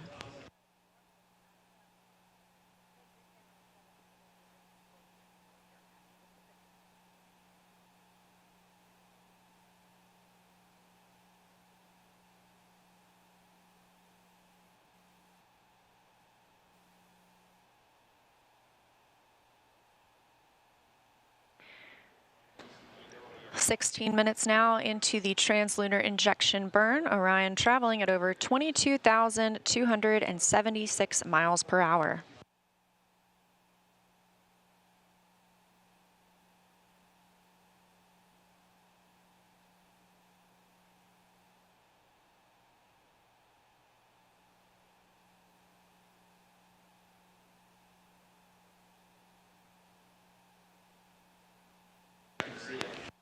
About a minute and a half now until cutoff of the interim cryogenic propulsion stage. Again, this being an 18-minute burn. We are now 248,280 miles away from the moon and continuing to grow closer, 605 miles away from Earth, and continuing to increase that distance.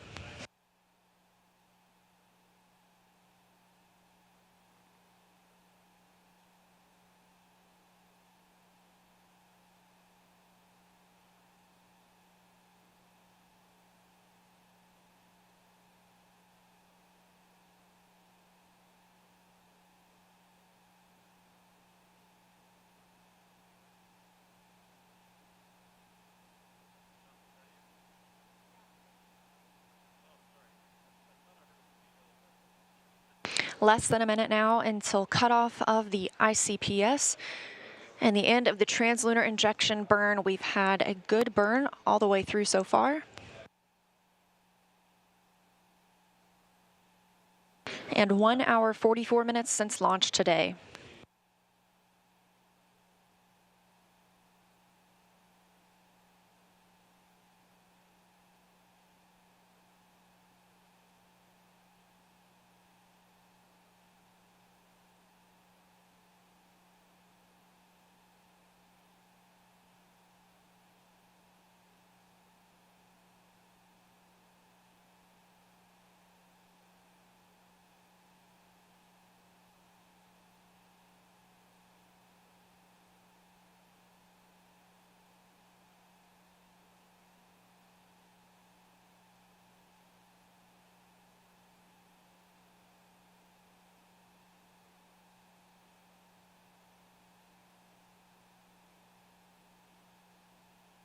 And we have cutoff of the interim cryogenic propulsion stage, which has committed Orion to the translunar conjunction. The spacecraft is moon-bound.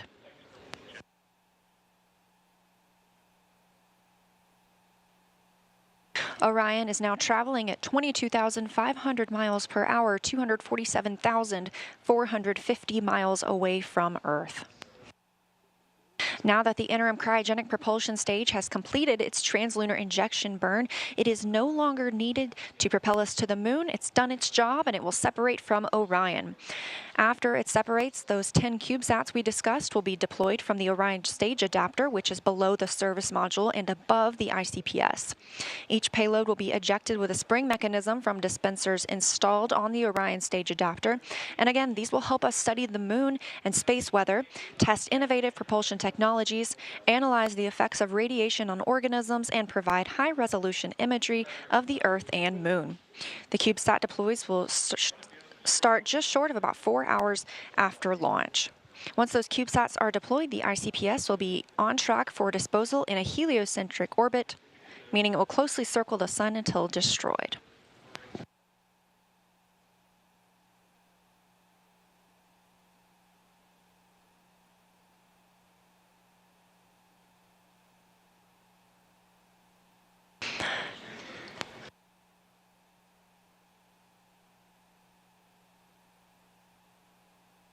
The next change we'll see is for the ICPS to separate from Orion and the service module. Those will continue flying free on their journey toward the moon.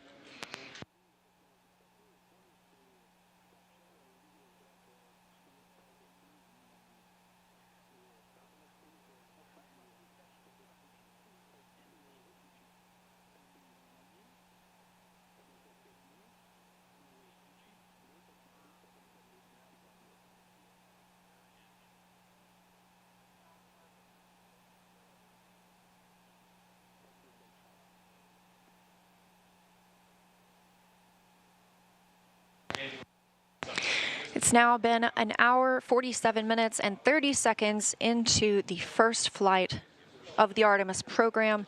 Orion now traveling 21,860 miles per hour, 1,129 miles away from Earth.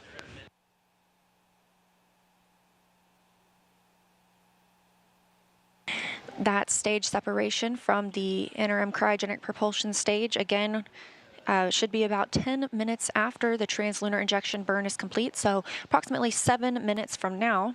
Shortly after ICPS separation, Orion's service module will fire its auxiliary thrusters to move the spacecraft a safe distance away from the expended stage. Orion continues on an outbound path to the moon, and the Orion stage adapter attached to the interim cryogenic propulsion stage will deliver several small payloads over several deployments.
We're now over 1 hour, 51 minutes since launch today from the Kennedy Space Center in Florida. Orion is traveling attached to the interim cryogenic propulsion stage, but not for much longer. We look for that separation to happen in about 5 minutes. At that point, Orion will still be flying attached to the service module, and in this animation, you can see the service module directly below the capsule. Those solar array wings are deployed.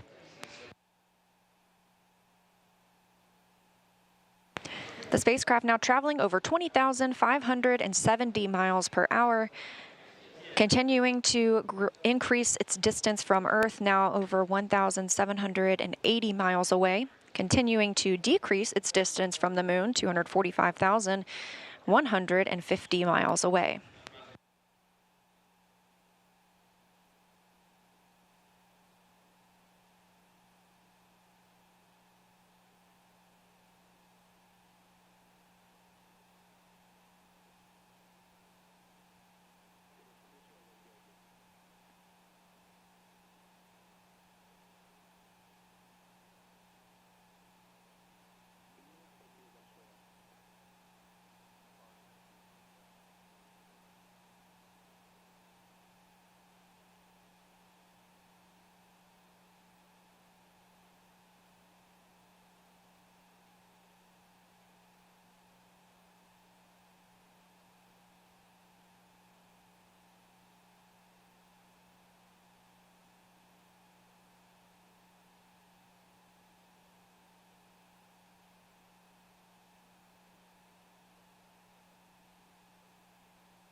Hearing confirmation from teams here in Mission Control Houston that the solar arrays are in their proper configuration for interim cryogenic propulsion stage separation. Again, we just saw the translunar injection burn, a successful approximately 18-minute burn that has helped Orion break free from the pull of Earth's gravity and sending us toward the Moon. We're now standing by for separation from that stage now that it has done its job for Orion.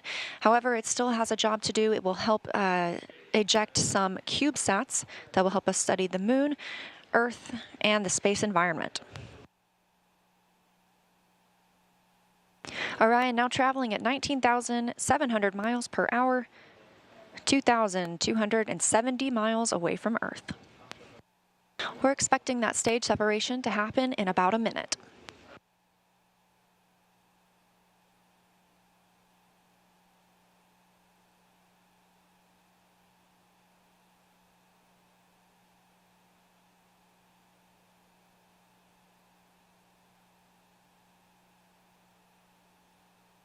As you can see, we have confirmation of interim cryogenic propulsion stage from Orion.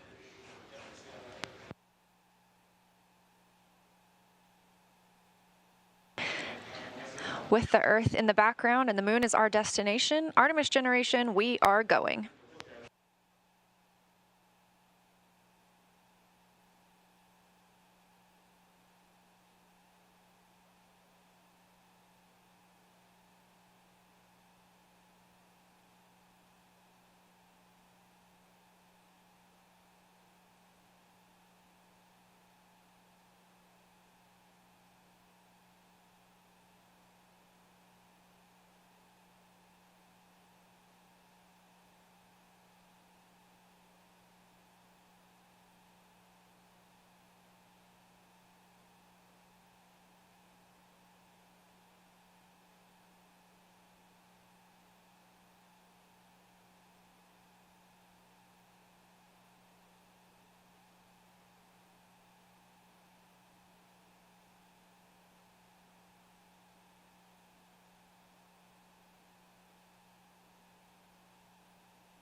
It's been 1 hour, 57 minutes, and 40 seconds since Orion launched atop the SLS from Kennedy Space Center in Florida at 1:47 a.m. Eastern Time. After a smooth ride to orbit, a perigee raise maneuver, and a translunar injection burn conducted by the interim cryogenic propulsion stage, Orion is now flying free, attached to the European Service Module and on its journey to the Moon. That might be the end of today's broadcast, but the Artemis I mission has only just begun. We'll continue live coverage for major milestones, including the outbound powered flyby and other major burns. But when we're not live, you can check out blogs.nasa.gov/Artemis and the NASA newsletter for updates on the spacecraft. We're also excited to introduce Artemis All Access. It's a short video product that will provide updates about mission accomplishments with a look at what's to come, as well as inside looks and explainers about the mission. And if you want to stay updated on mission activities and how to watch Splashdown, you can still register as an online mission participant with NASA's virtual guest program to stay informed as the mission progresses. Virtual mission participants for Artemis I will receive curated resource and mission activities straight to their inbox.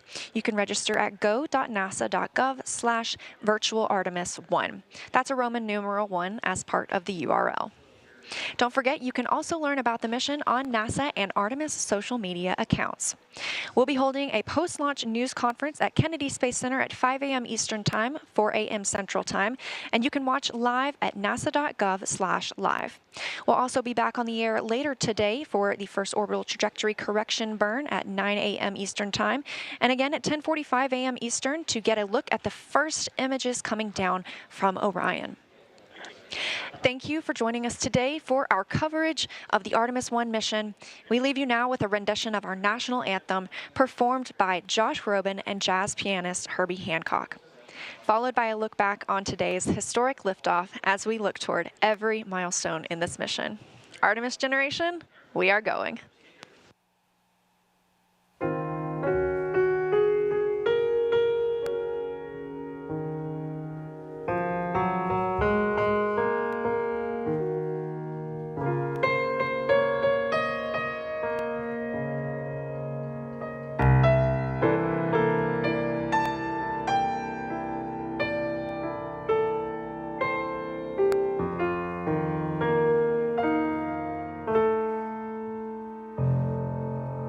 Oh, say, can you see by the dawn's early light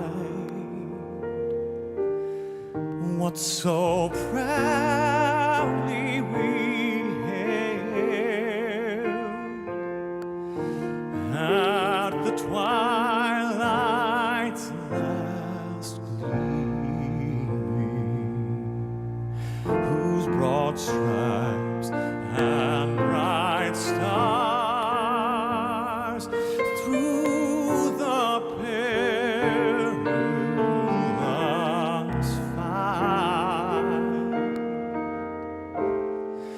o'er the ramparts we watched were so gallantly streaming, and the rocket's red glare, the bombs bursting in air, gave proof through the night that our flag was still there. Oh, say does that star-spangled banner yet wave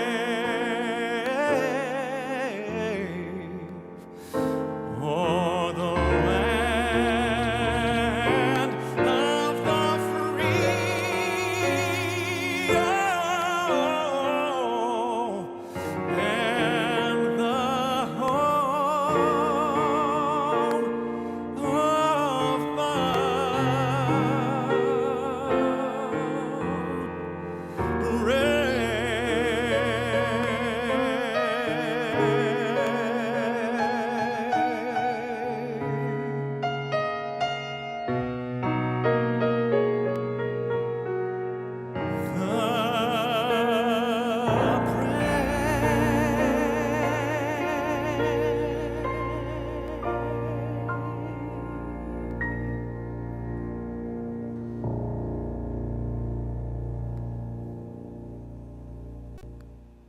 Sound suppressor water now flowing 15. under the ML.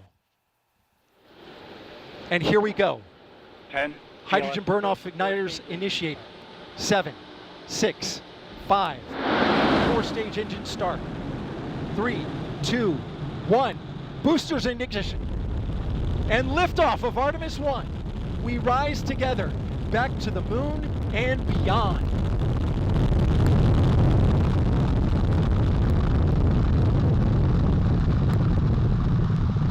All 4 RS-25 engines on the core stage and 2 solid rocket boosters now propelling the vehicle at 128 miles per hour.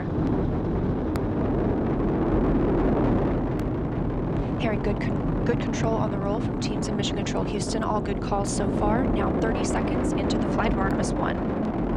First milestone will be for the vehicle to pass through max Q at about 1 minute and 9 seconds into launch.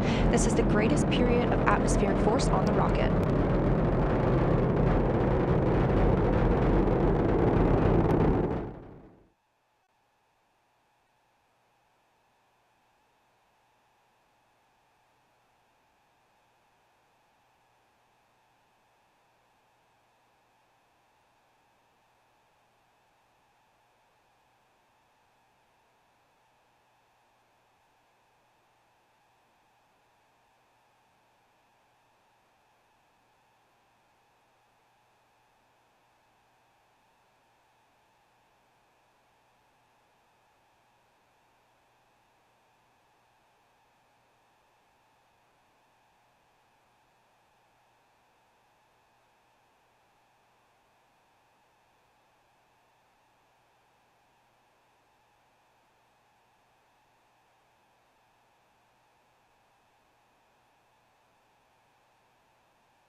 Of the rocket.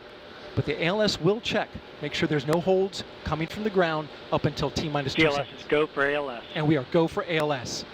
The Space Launch System is now counting down to liftoff of Orion on its maiden voyage to the moon. Launch team can no longer recycle the count. Sound suppressor water now flowing under the ML. And here we go. 10. Hydrogen burn-off igniters initiated. 7, 6, 5. 4-stage engine start. 3, 2, 1. Boosters in ignition. And liftoff of Artemis I. We rise together back to the moon and beyond.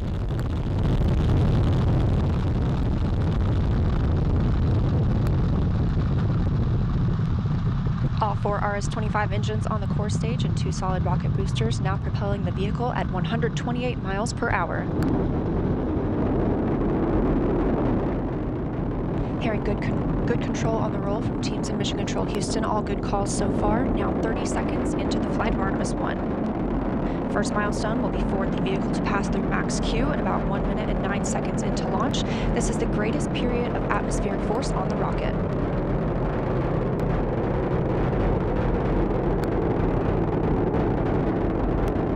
SLS now traveling 607 miles per hour.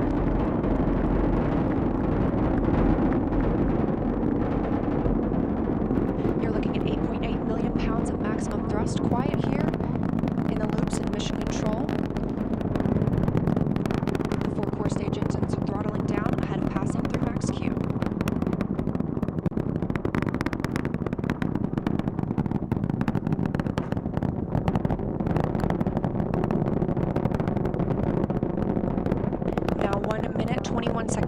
flight, traveling at 1,420 miles per hour. The 4 core stage engines are back at maximum thrust. The next major milestone will be for the solid rocket boosters to cut off and jettison at about 2 minutes and 11 seconds into the flight, so about 30 seconds from now. Again, quiet here in Mission Control Houston as teams continue monitoring the flight of Artemis I. We're now 16 miles downrange from the launch pad at Kennedy Space Center, traveling over 2,800 miles per hour.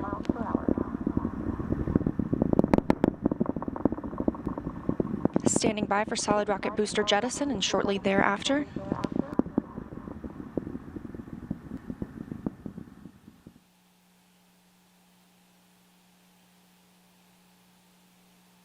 Confirmation that the solid rocket boosters have separated these 177-foot boosters. Now the core stage continues to power the flight of Orion, all 4 RS-25 engines firing, traveling over 3,400 miles per hour, 46 miles downrange. 2 minutes and 36 seconds into the flight. Hearing nominal calls here in Mission Control Houston. We've still got 4 good engines on the core stage. Next up, we'll be looking for the service module fairing to separate. This is 3 15 by 15-foot fairing panels, providing structural support, protecting the service module. Those will separate at about 3 minutes and 11 seconds into flight, and very shortly thereafter will be followed by the launch abort system separation. Just over 3 minutes into the flight of Artemis I, now traveling over 4,060 miles per hour, 83 miles downrange. We just had confirmation that the service module fairing has separated.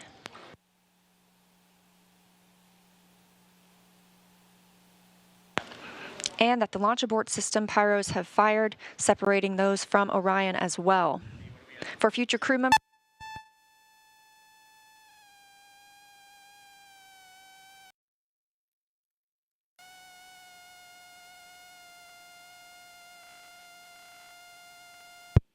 we just heard the call for 3-engine press, meaning if SLS were to lose an engine at this point in the mission, we could still achieve a nominal mission. We would just have an extended main engine cutoff time. However, we still have 4 good engines, all at maximum thrust right now, powering the first flight of Artemis at 5,200 miles per hour, 148 miles downrange.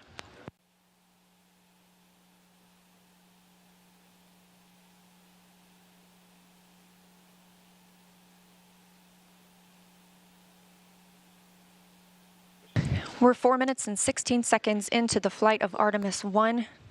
So far, we've had a clean ascent. We saw those solid rocket boosters jettison about 2 minutes and 11 seconds after liftoff. Shortly after, we had the service module panels fairings separate, as well as the launch abort system. The launch abort system was inert for this flight, except to perform this separation. Those 4 core stage engines will continue to fire and power the flight of Artemis I, now traveling over 6,800 miles per hour, 229 miles downrange. Booster flight controller reports that the engines are looking good.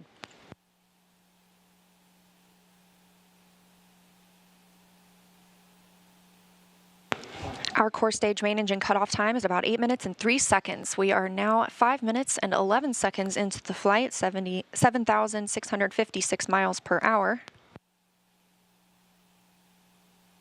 Again, 4 good core stage engines, those 4 RS-25 engines. The last time those core stage engines flew, they were taking space shuttles to orbit, and now with upgraded capabilities, they're launching the future of human spaceflight.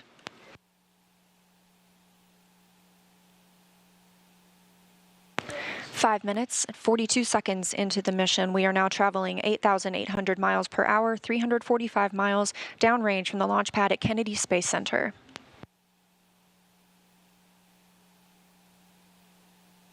Again, we are anticipating core stage main engine cutoff at about 8 minutes and 3 seconds. And about 10 seconds later, we'll see core stage separation, at which point Orion and the interim cryogenic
no constraints, and are go for launch. Copy, John. Thank you. And weather is go for launch. Copy, LWO and mission manager.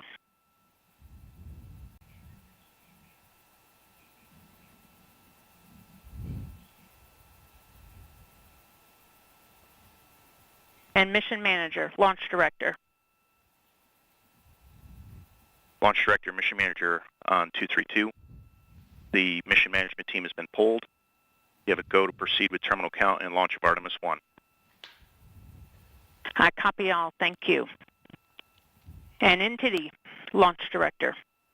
Go ahead, launch director. Yes, sir. On behalf of all the men and women across our great nation who have worked to bring this hardware together to make this day possible, and for the Artemis generation, this is for you. At this time, I give you a go to resume count and launch Artemis I. Copy, launch director, and thank you. All right, we do have a couple of steps to configure, and then we will be ready to resume the clock. CVSE, NTD. CVSE here. Initiate recording of Orion cameras at this time. In work. NTD.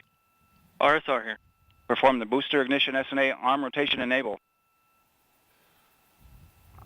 NDT, RSR, booster ignition SNA arm and rotation enable is complete.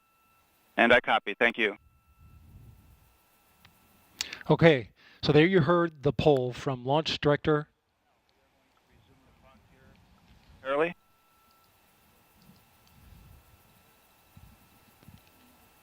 Getting ready to get that new T0 time.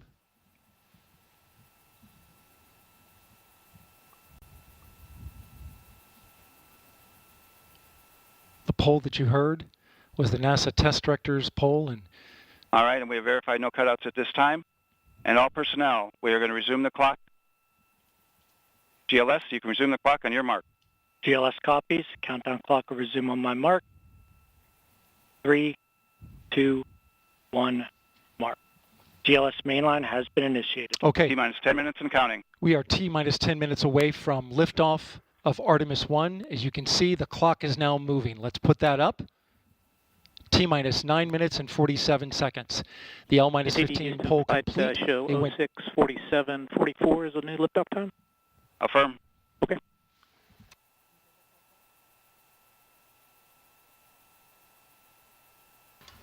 Oh, 1:47:44. 1:47 a.m. Eastern Time and 44 seconds.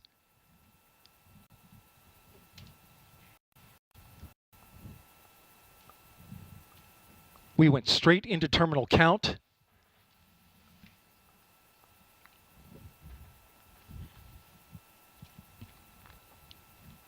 Liftoff now 9 minutes away. So terminal count. Control has been given over to the GLS, the ground launch sequencer, a computer and software that is doing all of the commanding and monitoring of the Space Launch System.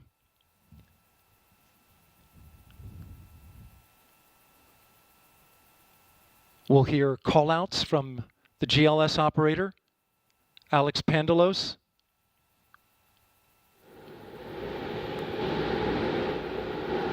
As well as NASA Test Director Jeff Spaulding.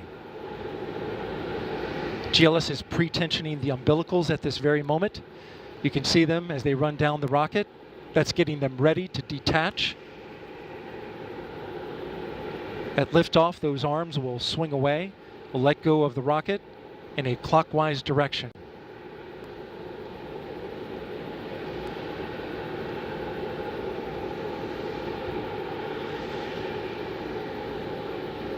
T-minus 8 minutes and counting.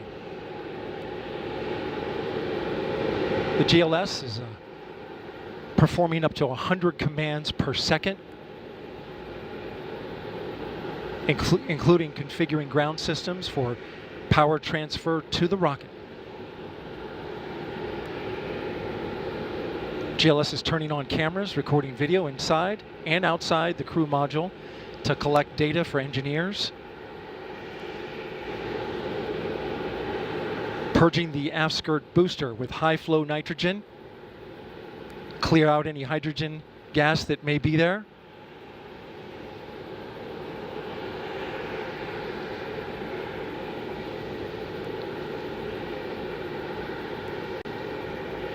You can see the crew access arm is already retracted. When there is crew during Artemis II, it would happen at T-minus 6 minutes.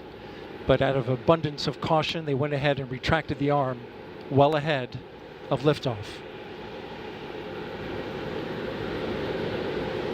Want to point your attention to the base of the mobile launcher. If something wasn't done to reduce the power from the pressure caused by the rocket's ignition and thunderous sound, it could damage the rocket. So the ignition overpressure and sound suppression system will flood the mobile launcher with water. You'll see that sequence start at T-minus 17 seconds. Now coming up in less than 30 seconds, the ground launch sequencer will start bringing the high energy systems online, starting with core stage pressurization.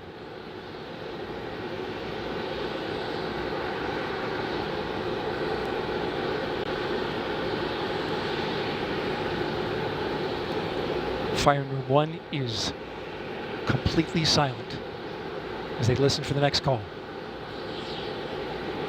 GLS is go for core stage tank pressurization.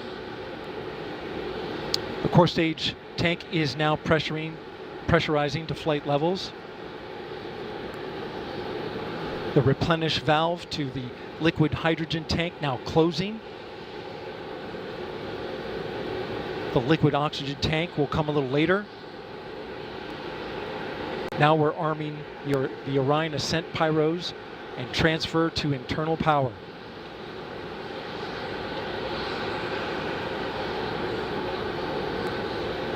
The launch abort system, or LAS jettison motor, is now armed. On this flight, the abort motor is inactive because there is no crew on board. Up next is the flight termination system, or FTS, which gives the Space Force the ability to destruct the rocket if it goes in the wrong direction. Let's listen in for that.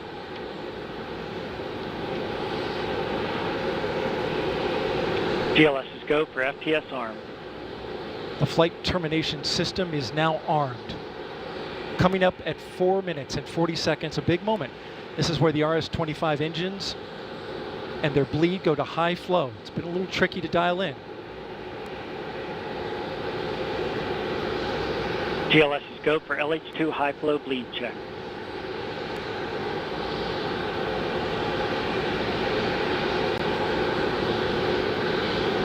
Good word, we've passed that. The cryo team got the LH2 engine bleed pressure loop dialed in. They are now at the right temperature for launch. Countdown continues. T-minus 4 minutes, 15 seconds. Up next, GLS fires up the KPUs. Those are high-speed turbines which provide pressure to hydraulic pumps that steer the RS-25s. Stands for Core Stage Auxiliary Power Unit Start. GLS is go for core stage APU start. That now leads to the thrust vector control test at T-minus 2 minutes and 30 seconds. That can proceed now, and we will see the engines gimbal at the bottom of the core stage.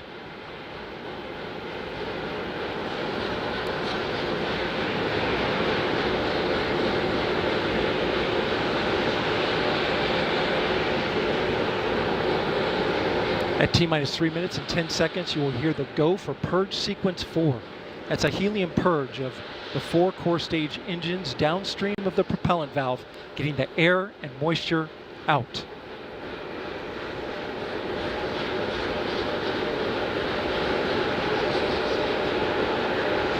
GLS is go for purge sequence 4. And in just a few seconds, GLS will close the core stage LOX vent, liquid oxygen. The white vapor cloud caused from the super cold gaseous oxygen condensing the water in the atmosphere will disappear. You see it coming out there now. And there it goes, it's closed. LOX vent closed, pressure rising in the core stage LOX tank to flight levels. Coming up in 15 seconds, look for that thrust vector control actuator test. Engines will gimbal.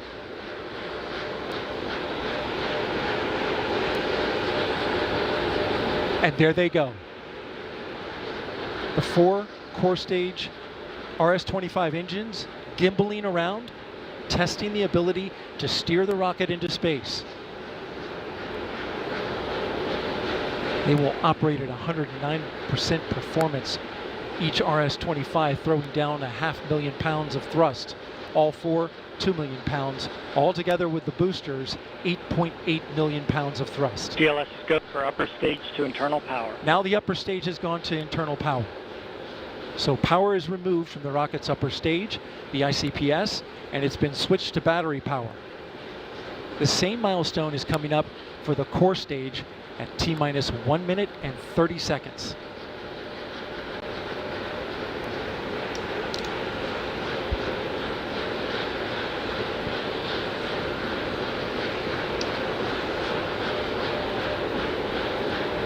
GLS is go for core stage to internal power.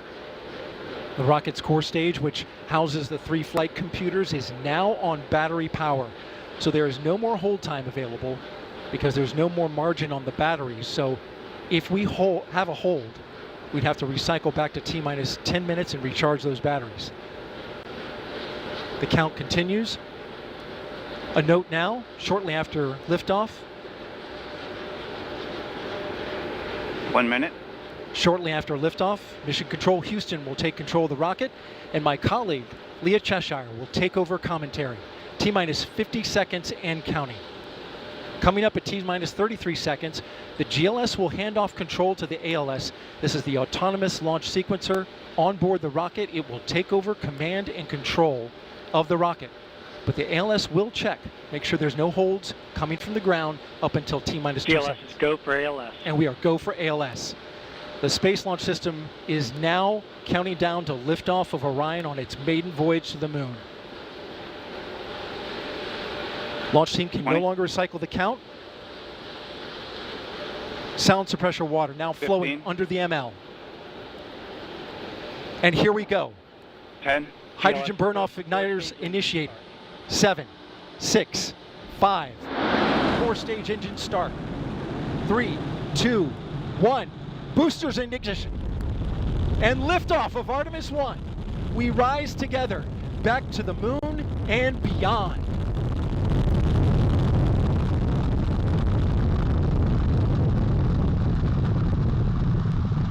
All 4 RS-25 engines on the core stage and 2 solid rocket boosters now propelling the vehicle at 128 miles per hour. Hearing good control on the roll from teams in Mission Control Houston. All good calls so far. Now 30 seconds into the flight of Artemis I.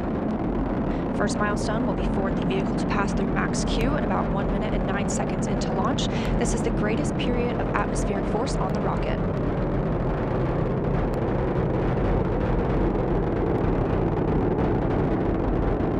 SLS now traveling 607 miles per hour.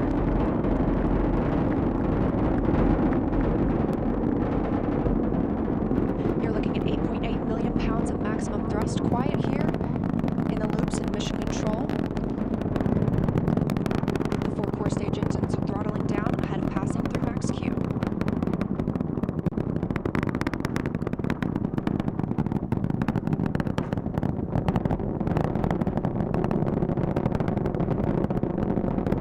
Now 1 minute, 21 seconds into the flight, traveling at 1,420 miles per hour. The 4 core stage engines are back at maximum thrust. The next major milestone will be for the solid rocket boosters to cut off and jettison about 2 minutes and 11 seconds into the flight, so about 30 seconds from now. Again, quiet here in Mission Control Houston as teams continue monitoring the flight of Artemis I. We're now 16 miles downrange from the launch pad at Kennedy Space Center, traveling over 2,800 miles per hour.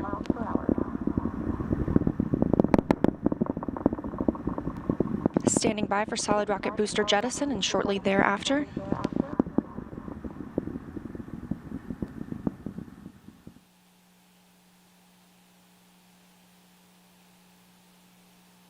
Confirmation that the solid rocket boosters have separated these 177-foot boosters. Now the core stage continues to power the flight of Orion, all 4 RS-25 engines firing, traveling over 3,400 miles per hour, 46 miles downrange. 2 minutes and 36 seconds into the flight. Hearing nominal calls here in Mission Control Houston.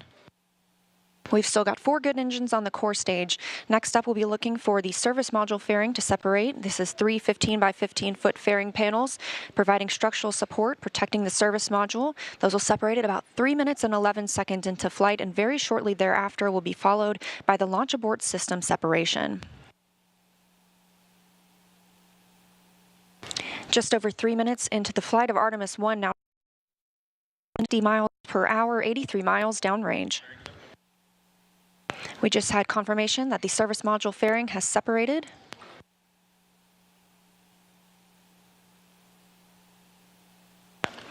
And that the launch abort system pyros have fired, separating those from Orion as well. For future crew members,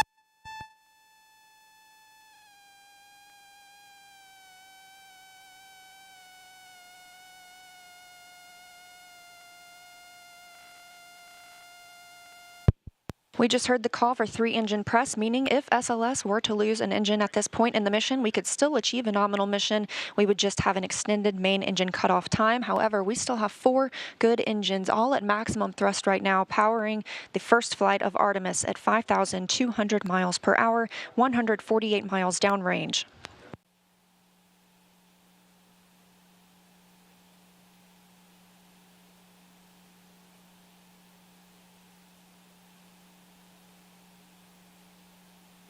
We're 4 minutes and 16 seconds into the flight of Artemis I. So far, we've had a clean ascent. We saw those solid rocket boosters jettison about 2 minutes and 11 seconds after liftoff. Shortly after, we had the service module panels fairings separate, as well as the launch abort system. The launch abort system was inert for this flight, except to perform this separation. Those 4 core stage engines will continue to fire and power the flight of Artemis I, now traveling over 6,800 miles per hour, 229 miles downrange. Booster flight controller reports that the engines are looking good.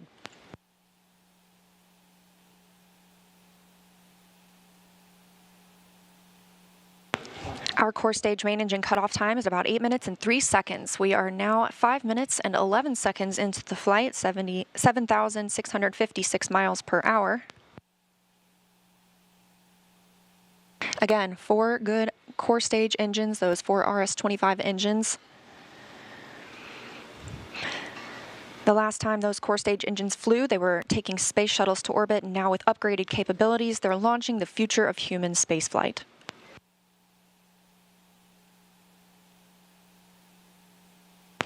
5 minutes, 42 seconds into the mission. We are now traveling 8,800 miles per hour, 345 miles downrange from the launch pad at Kennedy Space Center.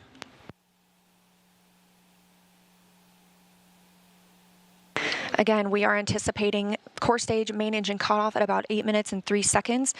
And about 10 seconds later, we'll see core stage separation, at which point Orion and the interim cryogenic propulsion stage will be flying free. Now traveling over 10,000 miles per hour, 6 minutes and 15 seconds into the flight of Artemis I, 427 miles downrange. Quiet here on the loops in Mission Control Houston. Teams continue to monitor this first flight.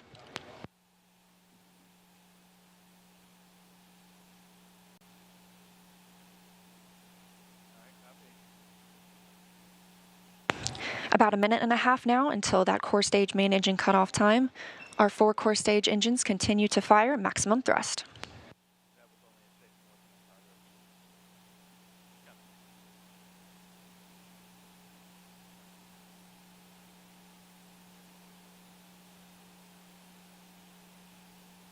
Coming up on 7 minutes since launch today, now traveling over 12,800 miles per hour, 563 miles downrange. Again, still quiet here in Mission Control Houston.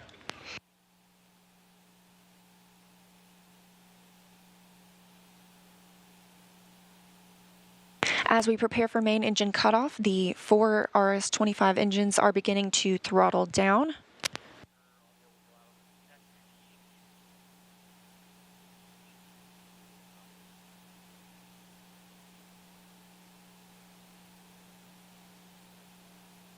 30 seconds now until core stage main engine cutoff. All 4 engines continue to throttle down.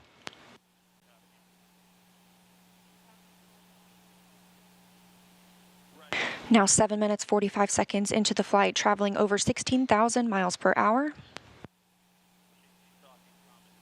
Continuing to hear good calls here in Mission Control Houston. We're standing by for core stage main engine cutoff.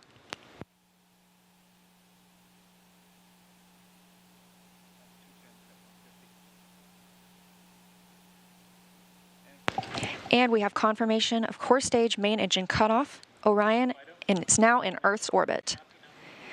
The flight dynamics officer reports that we have a nominal main engine cutoff.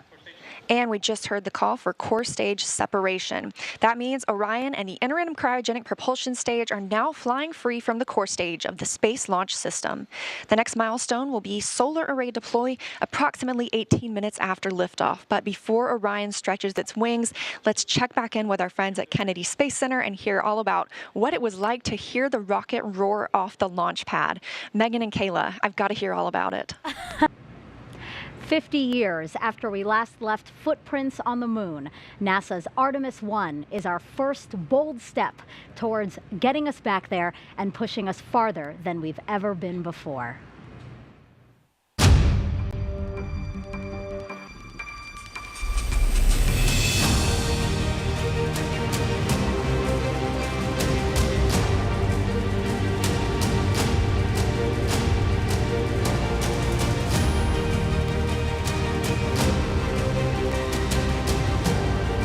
Landing a man on the moon and returning him safely to the Earth.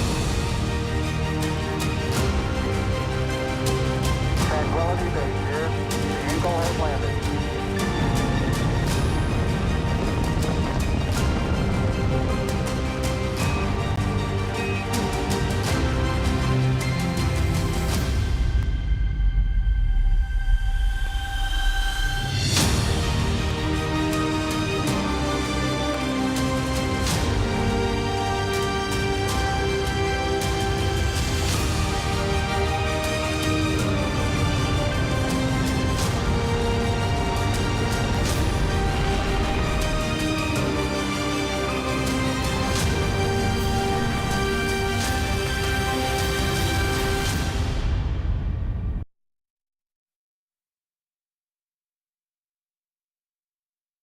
NASA's first Polar Resources ice mining experiment, also known as Prime 1, will robotically look for ice and other resources below the lunar surface.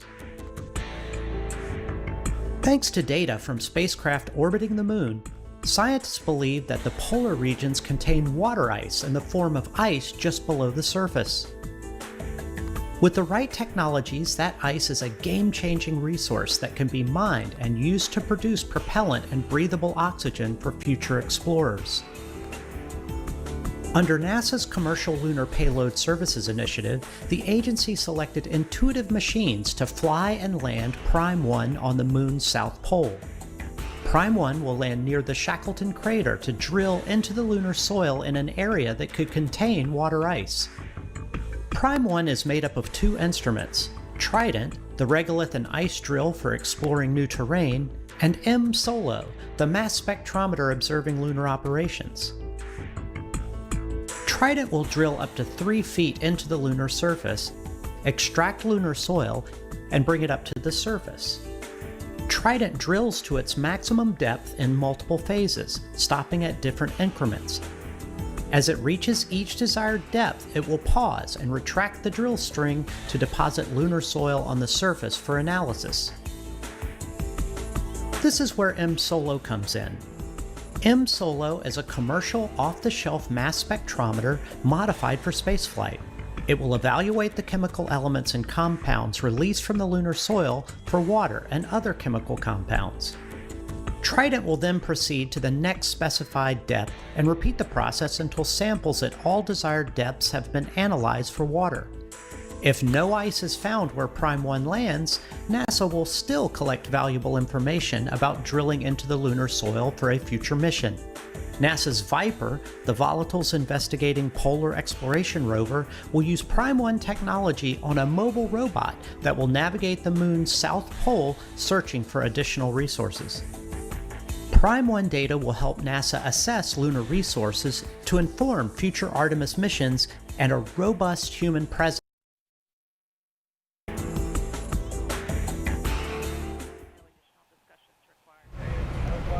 So we are still awaiting a new T0 for today's launch attempt, but for more on what to expect when we launch for this first day, let's go to NASA's Dan Hewitt. He's inside our Apollo Saturn V Center at the KSC Visitor Complex.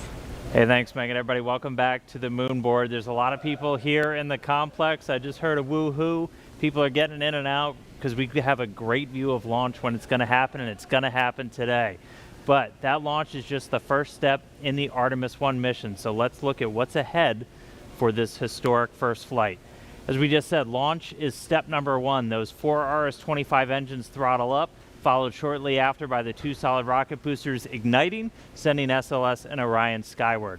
Now on our way uphill, we'll have a number of jettison events. You'll be able to see things coming off of the SLS rocket. One of the most visual ones will be these 2 solid rocket boosters. Now they'll expend their propellant a little over 2 minutes into the flight. They will separate. We'll see them flare off onto either side, and then the core stage continues to fire. We're also going to see the launch abort system come off the top. Once you get high enough in the atmosphere, it's no longer required. You could actually do aborts using engines on Orion and its service module. I will also note that on the launch abort system, it's got those 3 solid rocket motors. The jettison motor is active. The abort and the attitude ones are not for this flight. We don't have people, so we're not flying a fully active abort system. We also have 3 fairings that are there to protect Orion, the service module and the crew module, as we're flying up through the really dense parts of the Earth's atmosphere. Next up, we'll hit core stage separation. So we've got 4 main engines. We'll hear MECO, main engine cutoff. Those engines will shut down, the core stage will separate, drop away. It's eventually going to splash down in the ocean. And that hands over the propulsion duties to this, our upper stage, the Interim Cryogenic Propulsion Stage, or ICPS. Its first job is to execute what's known as a perigee raise maneuver. So the perigee is the lowest part of your orbit. You have a perigee, that's your low part, and an apogee, that's your highest point. We're going to raise up the perigee, and that's going to actually put us in a nice circular path around the planet.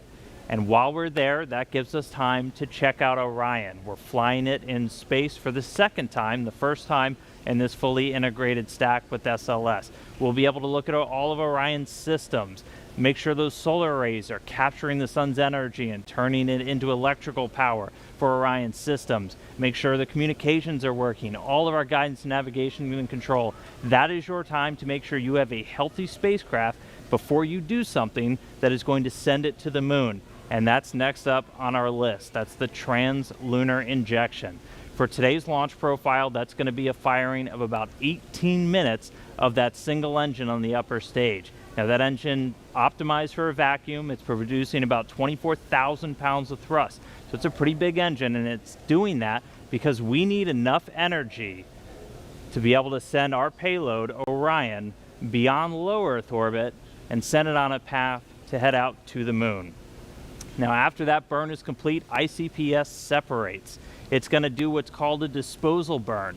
So it's going to send itself on a path from Earth around the moon and slingshot out into what's known as a heliocentric orbit. So it's going to completely leave the Earth-Moon system and go into orbit around our sun. But after it separates, propulsion duties get handed over to this, the European Service Module, and it's got a couple of different engines that it's going to be using, and we're going to be testing those out just on day 1. We're going to do what's called the Outbound Trajectory Correction Burn 1. And we'll do a couple of these trajectory corrections as we're flying out to the moon, but that first one is that first critical test of this large engine, the Orbital Maneuvering System engine. That's the one that has the most thrust, generating about 6,000 pounds of force in a vacuum, and that's what's going to be doing a lot of our maneuvers, or giving us that pushing power as we do these maneuvers around the moon to enter into what's known as Distant Retrograde Orbit, or DRO. And that's this dotted line that you see around here. Now we call it distant Basically, because of the distance we're away from the moon, we're about 40,000 miles, a little bit less, off the lunar surface. And then we call it retrograde because the moon orbiting planet Earth in this direction, going in a counterclockwise fashion, we're going to be entering into a clockwise orbit around the moon, opposite retrograde. Now, to do that, we're going to get in close, we're going to dip in off the lunar surface. We're going to be about 80 miles, 80 statute miles off the lunar surface as we do this outbound powered flyby. Again, the major thrust coming from that orbital maneuvering system engine. After we do that, we'll do a final maneuver to actually go into that distant retrograde orbit, that DRO. Now, why DRO? Why are we not just going around the moon and coming back on like a free return trajectory, which we did on some of the Apollo missions?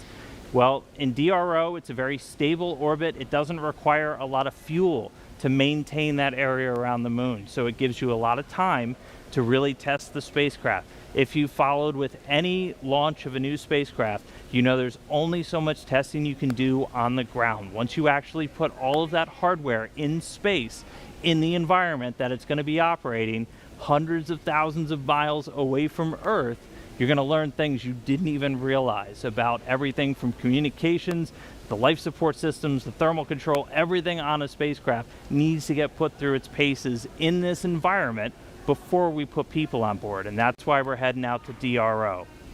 Eventually, though, it's going to be time to come home, and we will do a DRO departure maneuver. This, again, firing up that orbital maneuvering system engine and others on the service module, and this is what's going to commit us from leaving the moon and heading on back towards Earth. We'll dip in once more, close off the lunar surface, slingshot and use the lunar gravity to do this return-powered flyby, and then similar to the way out, we can make correction burns as we kind of fine-tune our path back towards the Earth. And then it's time for re-entry. A couple of things happen before that. One of the really critical ones, spacecraft separation. We're going to detach the European service module shortly before re-entry. Its job largely done. That burns up in the Earth's atmosphere and reveals on the crew module the heat shield. I circled it earlier. This is goal number one of the Artemis mission. Artemis I mission is testing this heat shield at lunar return velocities, because when we make that trip around the moon and we come back, we are going in speeds of excess of 20,000 miles an hour. So when we slam into the Earth's atmosphere, it's going to heat that thing up to more than 5,000 degrees Fahrenheit. For the Artemis I profile, we're going to do what's known as a skip re-entry. So basically, you can come in too shallow and skip off the atmosphere, too narrow, and you're going to do what's known as a ballistic entry, which really heats things up. We're going to do kind of a mix where we're going to skip once off the atmosphere, and that we're still going to get the heat, but that helps to reduce some of the G loads on the crew. Once you're through that, you get to parachute deploy. There's 11 parachutes in total that are going to slow Orion down before it splashes down. We're going to be going from 20,000 miles an hour to about 300 miles an hour before those parachutes deploy, and then they do a final job of getting it in the water in the South Pacific. We've got these big orange balloons. That's an uprighting system, so even if Orion landed in the water upside down, those can inflate, and they put us back upright into what's known as stable one. That's where you want your spacecraft to be, nice and upright in the water, especially if you're an astronaut in there floating. Now, we also have a large U.S. Navy ship with a big bay that's going to basically come up and swallow Orion into its deck, and you've got a couple of other assets in the area to help recover hardware, the forward bay cover, parachutes, things like that. But that's scheduled to happen 26 days after a launch today. So that's 26 days from liftoff here in Florida, around the moon, to a splashdown in the Pacific, and that will be the first mission in the Artemis program, the farthest we've ever sent a human-rated spacecraft in history, and just the first step before we put people on board. So that's a look at everything still to come. We're counting down to that launch. I'll send it back over to Megan and the team at the host desk, guys. A very comprehensive look at that. Thank you so much, Dan. If you're just joining us, welcome to Kennedy Space Center and our live coverage of Artemis I, an uncrewed flight test that will return us to the moon in nearly 50 years. But you know, some might ask, why the moon? Well, here's why. We are going. The history of this agency is marked with broken barriers, once viewed as impossible, with science fiction turned reality, with innovations that have spun industries all their own, and with demonstrations of peace for all humankind.